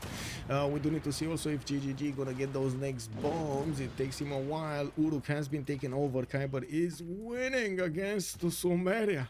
We do have him bringing back all of those scabs from the water into the lands of Sumeria. Wait, did I see a bomber? No. Oh, a jet bomber did actually get back in black. Never mind. Let's see what we have here. No more ice, first of all, that I can see. And we do have GGG with the Destroyer Armada starting to move towards the east side. Mr. Toe still has quite a few of his destroyers here and will put up a massive fight. Now, we do have him, to be honest, actually not managing to retake the cities of Persia here. Those walls in English cities are way too strong for these destroyer fleets to attack into them. Looking at... Wait, wasn't he building a GDR here? He actually moved away from getting the GDR? He moved away from getting a GDR. No. Man, not a single GDR. Okay, well, we do have quite a few Chinese helicopters going towards the south of Maori, not really getting into his territory, and the second he actually goes into the water, all of these fighters are going to one-shot them. That's a problem, and of course there are quite a few bombers and more jet fighters to the west side. We have some rogue bands playing and looking at the points changing. 181 out of 331. And on the other side, 158 out of 259. To be honest, it doesn't look like Darius will get this culture victory if he keeps on going like this. He really needs the GDRs. He really needs the GDRs. And he hasn't been using his production at all for GDRs. Anyway, Darius Composites, Information, Era, and I do notice Skyber is going to get finally his combustion. Now, we do have Mr. Tozo Nuclear Fissioning 310s, while Sabuga is on 3,400 tourism a turn. We do have Darius on 2582 tourism a turn. They want full kill if they are confident about winning soonish. Yeah, probably. Doesn't Coupe lose a lot more? That's a good question, actually. I'm not sure if he loses a lot more. They both will lose probably the I think the same amount or something.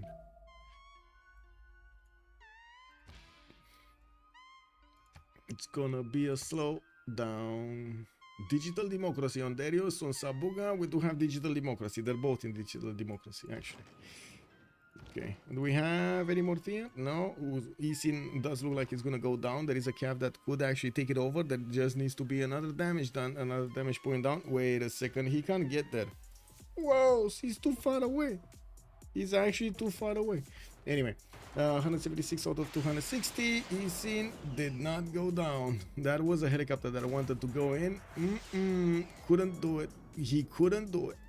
Well, this tank kind of looks like it's in shallow water. Why is it not being pushed into the deep water? Anyway, we got Uruk being taken back by Androam. He did lose his Gafron Plaza, and he did lose quite a bit of his production in that city center, not to mention the population. Looking here, we do have more tic-tacs coming around here from the cities of England, and of course the nuclear submarine is ready to throw the nuke at something. And let's actually see if he's going to manage to find a target.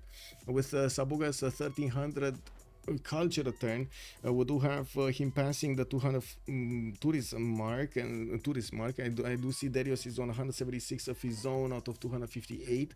2700 points of tourism with 3352 points of tourism. Wow, Ispahan is flipping. Looks like Mr. Toast couldn't keep that up. What's going on here? Mr. Toast getting these destroyer fleets moving.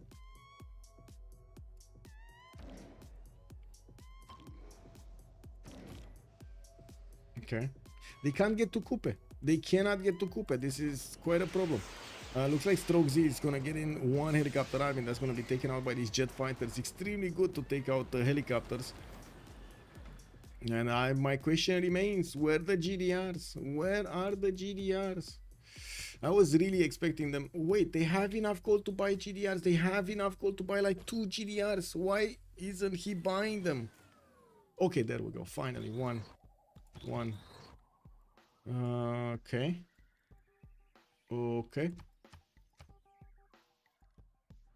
Yeah, there we go. He's now this might be too late.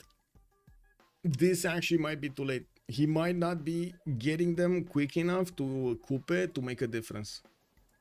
And this is gonna be a major problem. GDR time, indeed. Government Plaza hurts, probably the right move, yes. Maori needs to get the nuke right now. Yeah, exactly. Giant Desperation Robot. Ooh, that's a good play on words. But yeah, I think it's too late. They could have bought these way earlier. Yeah, I think they could have actually kept enough gold at that moment when he got GDR technology, so he can buy like at least one. And that one would have done so much. I guess with enough jet fighters you can take it off, or jet bombers, but still, that's a lot of damage done anyway.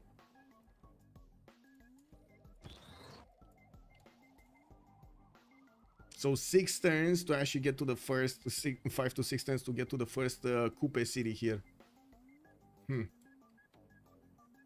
And he kind of needs to take the capital, right? Is he gonna go directly capital? He might go directly capital. Can he, wait, they already have... Do they have a capital? They don't have a capital, right? No, they didn't take the capital of Persia. They took the other city of Persia. Mashhad is still available. Well, I mean, it's not that hard to take it anyway, but sure. Combustion from Kaaba. Erigny are gonna get his steel in 4 turns. We do have the new fleet of GGG starting to get onto the east side. He did manage to get bring a submarine armada with him, and I'm pretty sure he still has 1 nuke. Yeah, he still has 1 nuke. The city of Isin was defended by the jet fighters of Sumeria, and I do want to take a look at the GDR. Where is the GDR going? This is so important. Where is the GDR going? He can get very quickly here.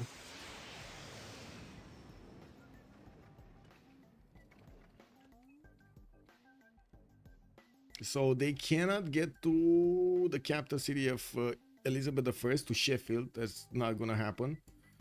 And I don't think they can get domination. But anyway, we got a nuke. Where's the nuke? Oh, here. Okay. So what? Lagash? Yeah. Okay. Is there a way for these? There's no mountain here. Why is he not building a mountain tunnel? That's kind of weird. Anyway. Let's see. 2, 3, 1 GDR next turn with another 2 in the 3 turns after. We do have the first one moving. Where is the first one moving? Okay, here. So, okay, he's going to use this highway towards the cities of the south of Maori. Interesting. Why is he not going directly here? This would have been so much more faster because there aren't that many defending units. Let's see the fighter. Jet fighter. Oh, it does do damage. So like what? 6 jet fighters might take out the GDR. This is a major problem because I see 5 jet fighters, 6 jet fighters here. That's a problem. And he has a bomber also. So GDRs might actually get defended. Very few times when we see these getting taken out by fighters, but it might happen. We got Darius also getting that advanced cells, fuel cells going. He did buy another GDR in Bangalore. And, well, hard building as many as possible. They do make a lot of gold, like what, 1700 gold a turn or more, like 2000 gold a turn. So, like, every 2 turns they can buy a GDR. This is very important, by the way. This is so much gold. Now, looking at the culture victory, 195 out of 276 for Darius, 226 out of 350 for Sabuga. Still not close, but not far away. Sabuga, 3352, doesn't seem like he's going up. 2700 on Darius, doesn't seem like he's going up. They're not, I mean, Sabuga is making projects, right? Yeah, he's Theatre Square Festival projects coming out from multiple cities. Water parks, neighborhoods, water parks. I'm not even sure why he's building water parks right now, because to be honest, it's just a matter of tourism and the culture defense, of course, for your opponent, but more tourism. Tourism. 2 turns. He may get the anti-air promo Biden. Yeah, true, Floppy. That's true. Or attack, like move the GDR after these jet fighters dealt their damage, or they expended their movement points. It's gonna take a while though. I was thinking he's gonna send it here more because of the highway that was allowing him to get onto the coast, and he could have just kept on moving to Wanganui afterwards. But it looks like he's taking the route towards the south, and well, this is gonna take a while. Now we do need to see if he's gonna manage to get enough gold. Yeah, they do have enough gold between them to get another GDR this turn. This is gonna be nice. We do have the fleet of GGG still moving. No, not really. He's just staying over there, and it looks like Mr. Toes is repositioning his boats to handle that fleet directly. While in the main cities of England, we do have more nuclear bombs coming around. He could have actually went for his own GDRs, and he's doing just that. Robotics coming up in 2 turns. Cultural heritage also in 1. Looking at the culture tree, we do have Sabuga 250 out of 350, and I do see Darius is, well, not that far away, 79 points away from getting this victory. Not bad, 213 out of 292. Did they buy another GDR? No. Oh, wait, maybe. No, this GDR came from Madurai. Okay. And this was, it's about to embark. Jade_Nightshade has joined the round table. Jade Nightshade, thank you so much for the follow, sir. Much appreciated. Darius went down like 300 from making GDRs instead of culture projects. Dangerous move. Yeah. Yeah, true, true.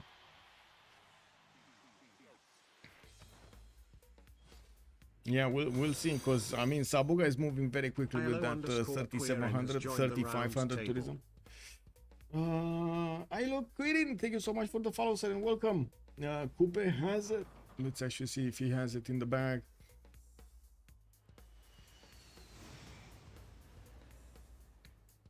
Okay, another time the capital city of Sumeria got taken out.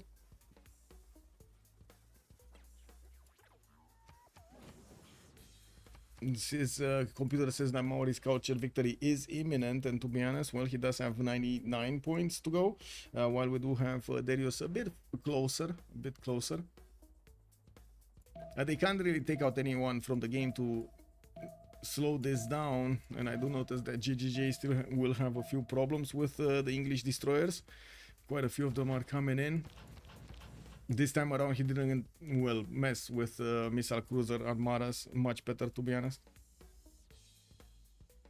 Did Darius get drop bans? Both Darius, no. I mean, he did get like one or two of them. You can see he has like right now two of them, three of them, and he's gonna try to play them in English territory soon. He played quite a few of them earlier in English territory. I can't really say he rolled that much tourism out of them, but maybe he will. Let's see, 232 out of 291. This is coming very close, very close. Computer actually estimates it's gonna be at the same time. Check this out, 410s, 410s. Lol. So let's see if Coupe series are gonna disappear here. This is the biggest question. Are Coupe series gonna disappear? We got level 1 promotion for the GDR. That's gonna be the ranged attacks against cities, 100% effective. Of course, much easier to take the cities from now on. And we did have rogue bands playing somewhere. Looks like the rogue bands of India are still moving towards the north, while I'm pretty sure Coupe's rogue bands were the one playing. Who has slot order between them? GGJ, he's the top slot. Actually, sorry, that's whoa. Darius, maybe? Sabuga. Sabuga actually has a slot over Darius. I'm sorry. I don't know why. I was thinking England. We all know the computer isn't accurate. Yeah, pretty sure. Can you ask Darius why they actually took the decision to not just plainly keep it at buying to 3 GDRs and making him hard build GDRs in his series? Would be interesting to understand. I think it's a number. I'm pretty sure it's a numbers game. Like he needs a certain number of GDRs to take cities quickly. So if he gets into the borders of Coupe, he can clean him up quickly before he gets his culture victory. That's why he's getting enough GDRs. Not to mention you actually need to, I would say, keep them alive and so on. So he will need, probably, to be fast enough to stop the culture victory, he's probably going to need at least 10 GDRs to clean this up, like between 6 and 10 GDRs. Yeah, only victory screen is slot order, but it will count as a draw. I don't think we cannot have really a draw in the game. We've never handled draws in the CWC games. Okay, Darius. Culture 232, 277. Okay.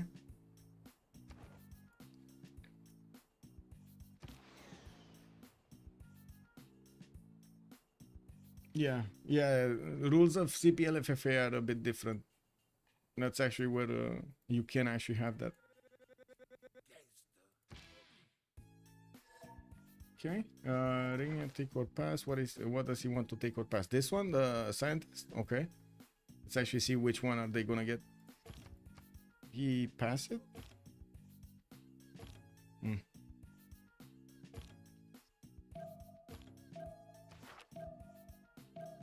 No more tic-tacs though. We didn't see JJJ getting his tic-tacs against his opponent. He's gonna get one next turn from Manchester, and I do see London building another one in 2 turns. GDRs, where are they?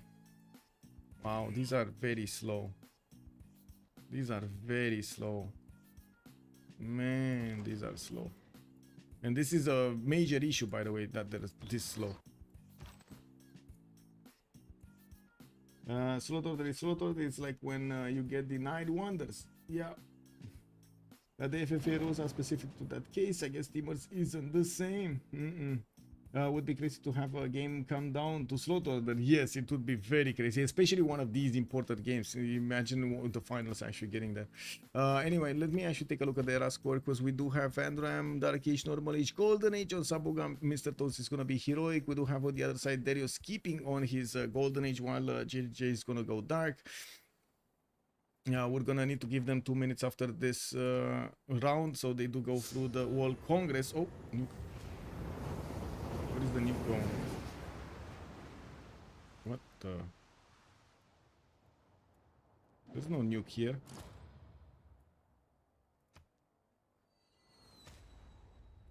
Okay.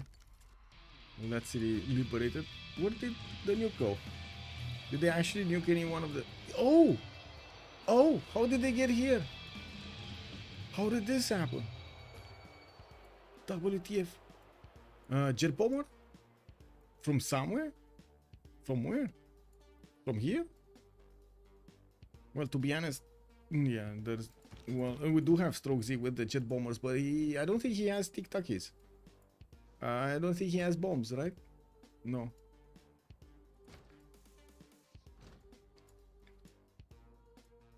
Anyway, that's interesting. Did he have a submarine somewhere in the south that maybe got killed in the meantime? Maybe he actually got one of those nuclear submarines in between all of this. From the Persian city they took. From this one. From Sparta. Oh yeah, true. There is a nuclear submarine there. Yeah, you're right. There is a nuclear submarine, and he could take out Kawiya and Wakera. North left of the city is England with Persian city jet bomber. Yep. Just like HWY, Team 250 wasn't buying JDRs earlier. Can you trade nukes between allies? No. What, this concept doesn't exist in football?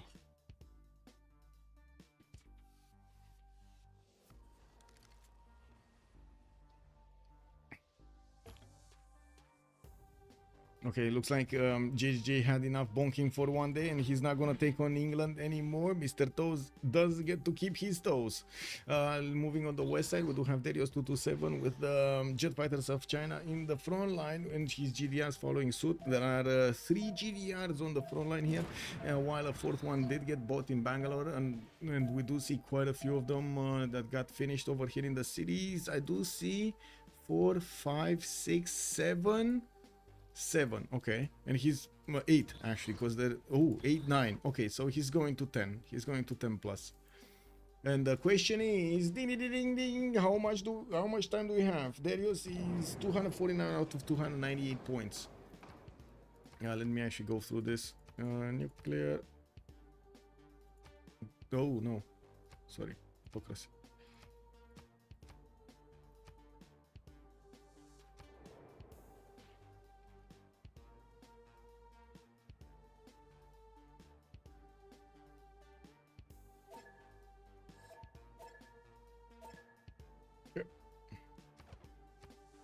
So we need to give them 2 minutes and we're coming back. Yeah, moon landing is big, but he didn't have one of those district spaceport.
we actually got to 73 likes. Awesome. Thank you so much, YouTubers. Much appreciated. Oh my god, 74 likes, 74 likes. Woo!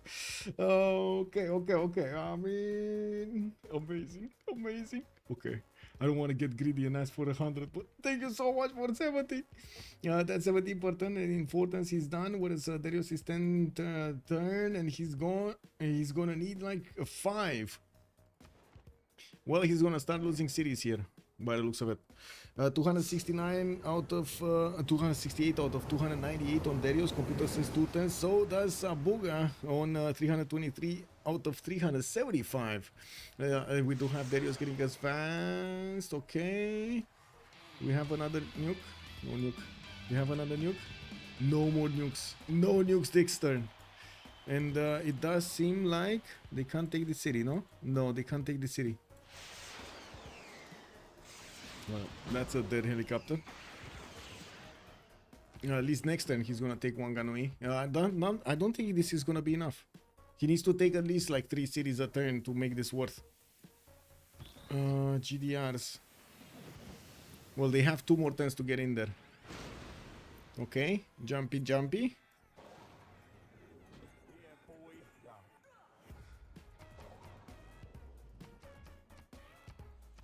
If only he could have managed to get one of the projects for space, but he never actually managed to build the space project. We got more nukes coming in from England, still to turning them in the capital. It takes him quite a bit of time to get the rest of them, and I do see jet fighters coming out from China. We do have finally Darius using this highway. Man, if only he would have used this highway. He would have been here so fast, but I do have to say his GDRs would have been level 1 and not even level 1 actually. They would have been baby GDRs, not even having something.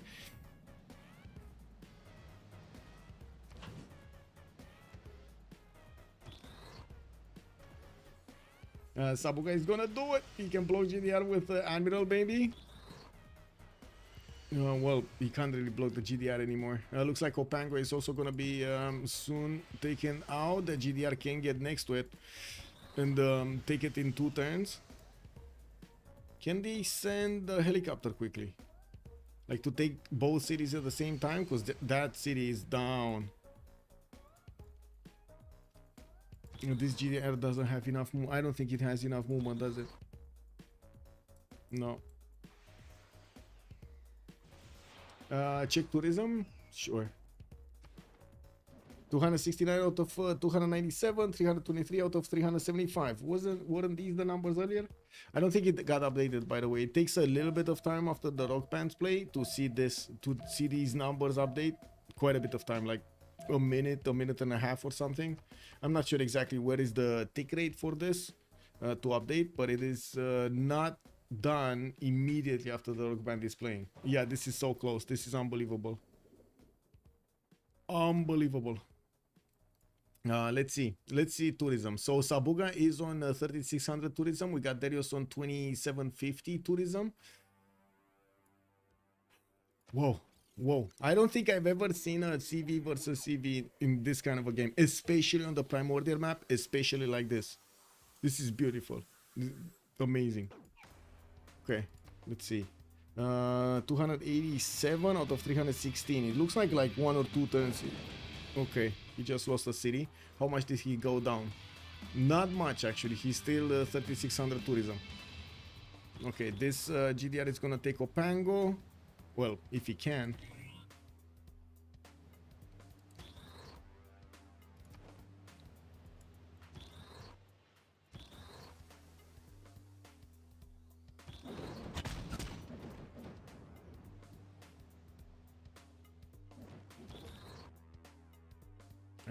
Are there roads here? There are roads, right? Yeah, but they're not rare roads. He can't move that fast. We do have the fighters of Sabuga getting onto the front line of that city of Opango, but I gotta say this GDR is gonna take the city. Shouldn't be that big of an issue, no? Oh, wait a second. I do see Cristo Redentor was built here. He did actually get the Cristo Redentor. Okay, let's see. 352 out of 380 for Sabuga, 287 out of 315. Oh man, they're so close. They're so close. I just noticed the team did get inverted, by the way. Lol. Sabuga still 3600, 2750. Do we have nukes? No, still no nukes from anyone. More helicopters, very slow. More these GDRs, yes, but again slow. They took the worst path. I gotta say, this pathway is probably the worst pathway they could have taken to start taking cities from India, from Kupe. This was the fastest one. And speed, I think, does matter at this point. If he would have been here like 3 turns earlier, he could have actually. I think he could have actually slowed this down significantly. Now we'll see. We'll see what happens. GDRs, too slow. Nuke next turn. We don't even know if next turn is gonna happen, to be honest. Like if next turn is gonna be a win for somebody or not. If this goes slot order, I'm pretty sure it's gonna be Sabuga.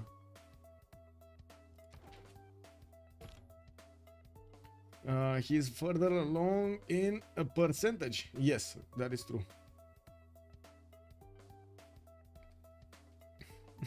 You wouldn't want to be a tourist in Maori? Yeah, true. I mean, maybe in some cities, right, far away from the front line, somewhere over here. Oh, look at these, man. Look at these. Here, you would want to be here, right next to these reef tiles, 32111s, and in the resorts, in the seaside resorts. Come on, you love that. Still going, Fortuna Belli, still going. Wait, the tourism filter. Whoa. You see, doesn't really show anything.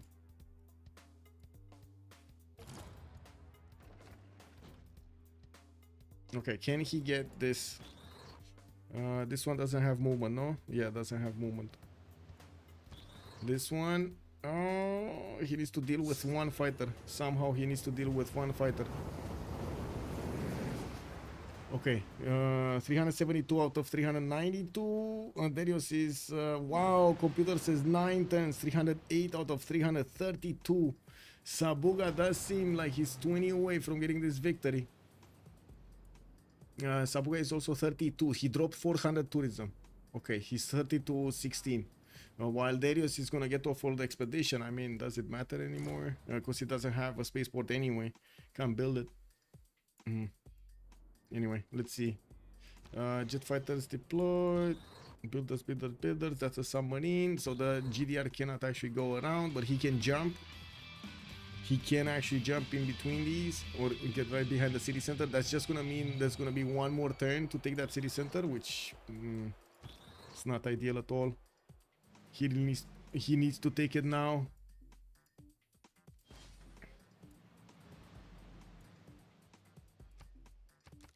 We had some more rock bands play. I'm not sure if they're gonna change the math here. Doesn't seem like it is, but we'll see. More tourism of Darius. He's about to hit his 3,000 as well, while Sabuga is down to 3166. Looks like okay, he just got another one of these musicians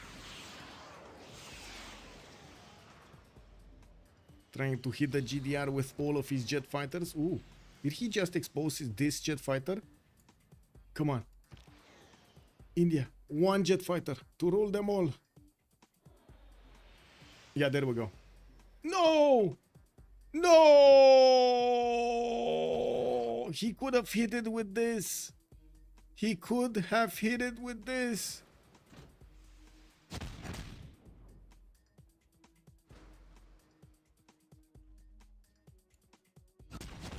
I mean, I guess he got really excited there. I can't really blame him. He probably thought like the numbers would probably have given him the information that he would take that city, that it would be easy. But then this happened. Yeah, wow, not taking this city. I can't put this as a sin. I gotta be. Yeah, I know what you want. I don't think this is fair, man. This at this point, like after like what, 6 hours? How long has this stream going on? 6 hours and 30 minutes, guys. We're about to breach 7 hours. Let's see, 308, 378, 308, 378. Wow, so many tourists. But it might happen next turn. Sabuga might win this next turn. We don't know yet. MVP has to be Mr. Toes. Always. Most likely won't matter if he lost that city. Might be, yeah. But you never know, right? Wait, is it? Is it going through? Yeah. Sabuga did it! Man, From oh the dust man. to which our civilization Can first it hit rose, through the jet, the so two jet too fighters? shall I we know, man. return. Yeah, it didn't go as the light of to our people fades to nothing. slot order, but we did We have wonder if HOH one will managing to rise put to us rekindle. on the third game. We're going to need to see when that third game is gonna be. They did manage to get snatched this victory in the primordial map, going against Team 250, even though they, oh my god, lost that C at the beginning of the game. Mr. Toes got it back. We did have Kyber, quite a few cities lower. Andro Am did try to defend with Sumerian, did successfully defend against Kublai Khan for multiple turns. England did his best to clean up the map with how to say two civilizations, going against two civilizations. India got into a weird territory, did manage to get a lot of tourism, did manage to get a lot of musicians, could not manage to get the culture victory or use the GDRs to take out as quickly as possible Maori to get that culture victory. It's beautiful. Let's actually see in the debrief what's gonna happen. Give me a second so I can switch my sound settings. It should be fine. It might be, oh, say, it might be a bit too late, but let's see. It's like 4 a.m. Man, that was crazy. Crazy game. Dude, all of 2 is in their voice channel right now. Oh man, GG, well played. Did you look at Michael? We could win faster if I built Mahaboji, but I'm dumb. We already have. I mean, like, we didn't expect to win every Congress measure at the yeah. end. I don't know if you We could have- have gotten. I don't think you could have gotten the win actually with Diplo. Yeah, we would. earlier. Look, Mahabodhi we was have- the win. Yeah, Mahabodhi. I'm chopping it like in 2 turns. We win Diplo with Mahabodhi. Oh, I see now. I was wondering. I checked for Mahabodhi like a madman for like 10 turns. I didn't find it, and I was like, why is he not building it? Why did somebody take it away from him? No, we just don't went for the Diplo, but we. How? We were kind of going for the Diplo, and then you lost Yeah, that, but and then we stopped. statue got denied. Yeah. Yeah. Anyway, Well- very good game, dude. Yeah, we didn't I expect mean, this game to you go just this win. long. You just win CV. I mean, Diplo like 110 later. Mhm. But yeah, dude, that scientist deny was like so big for the CV. Yes, I clicked it. Dude, I clicked and got the artifact one as well. You were like, I got the scientist, and then I just yoinked it before you could faith buy or gold buy. And then, dude, the +3 was really good as well. Like, we just kept the C's secure for Mintos. Yes. We yes. were extremely close to succeed. Oh, look, to be it's honest. it's not even. It's next turn. Look, Mahabodhi next turn. We are. Yeah, because you have a chop for it. Yeah. Yeah, the chop. Dude, a lot of production on the chop. What the fuck? But mental didn't break. Mental didn't Dude, break. We percent. I'm pretty sure. dude, I said 15. And I told you. It was No, like no, 15. no. This was not 15%. I mean, I don't even know. I mean, dude, Savuga actually just carried it.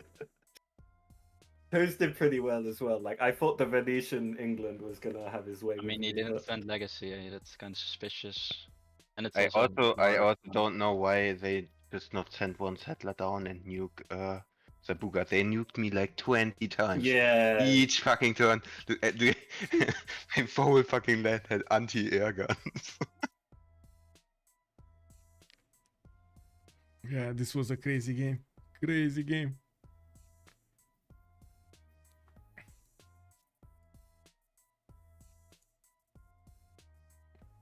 I was wondering if India would have focused entirely on getting GDRs out and got to you a little bit faster, like 3-4 turns, if it would have managed to get the difference. I mean, if he, I don't know.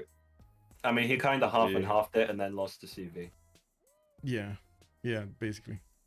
I mean, he had settlers. Bangalore was settled kinda early, no? But yeah. Yeah. Like we just bought a load of food markets for Sabuga. Mhm, Like he had 3k gold and he spent all of it on food markets.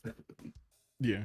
I think the only gold I kinda spent was like the 4 upgrades, and Reggie, you were yelling at me so hard for like 4 tanks. I provided 20k gold. Not Dude, adjusted. you're flat dude, you're 20k you're gold. 70k adjusted and I'm minus 90. But I mean, you should have seen me at the end of the game there. I was, I stopped your city from getting raised with my subs, I pillaged myself. Wait, why are they not in post game? It just said GG. Maybe they're Because tired. they're like meant to, I don't know, but how should, I'll read it out. It's General Darius, John, Daniel, Strokes, and Hush. They're just, so if you want to hear their POV, just go to Hush stream or something. But Well- yeah, GG, I'm off. GG, well played.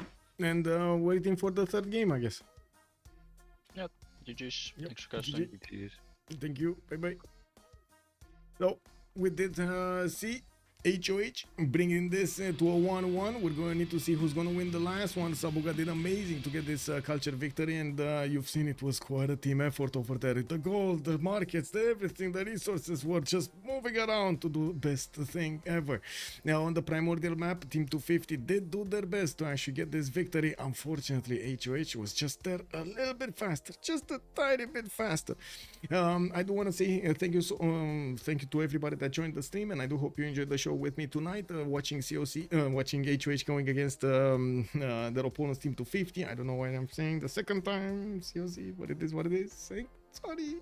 I do also want to thank you so much for the support of the channel, for the subscriptions, for the bits, for the for being awesome over here on the stream, and of course for the follows. I do hope we're gonna see each other tomorrow. Also, we're gonna have an earlier game, 1500 GMT. It's gonna be the Canadian Open. We're gonna go and play some vanilla with the boys from Canada.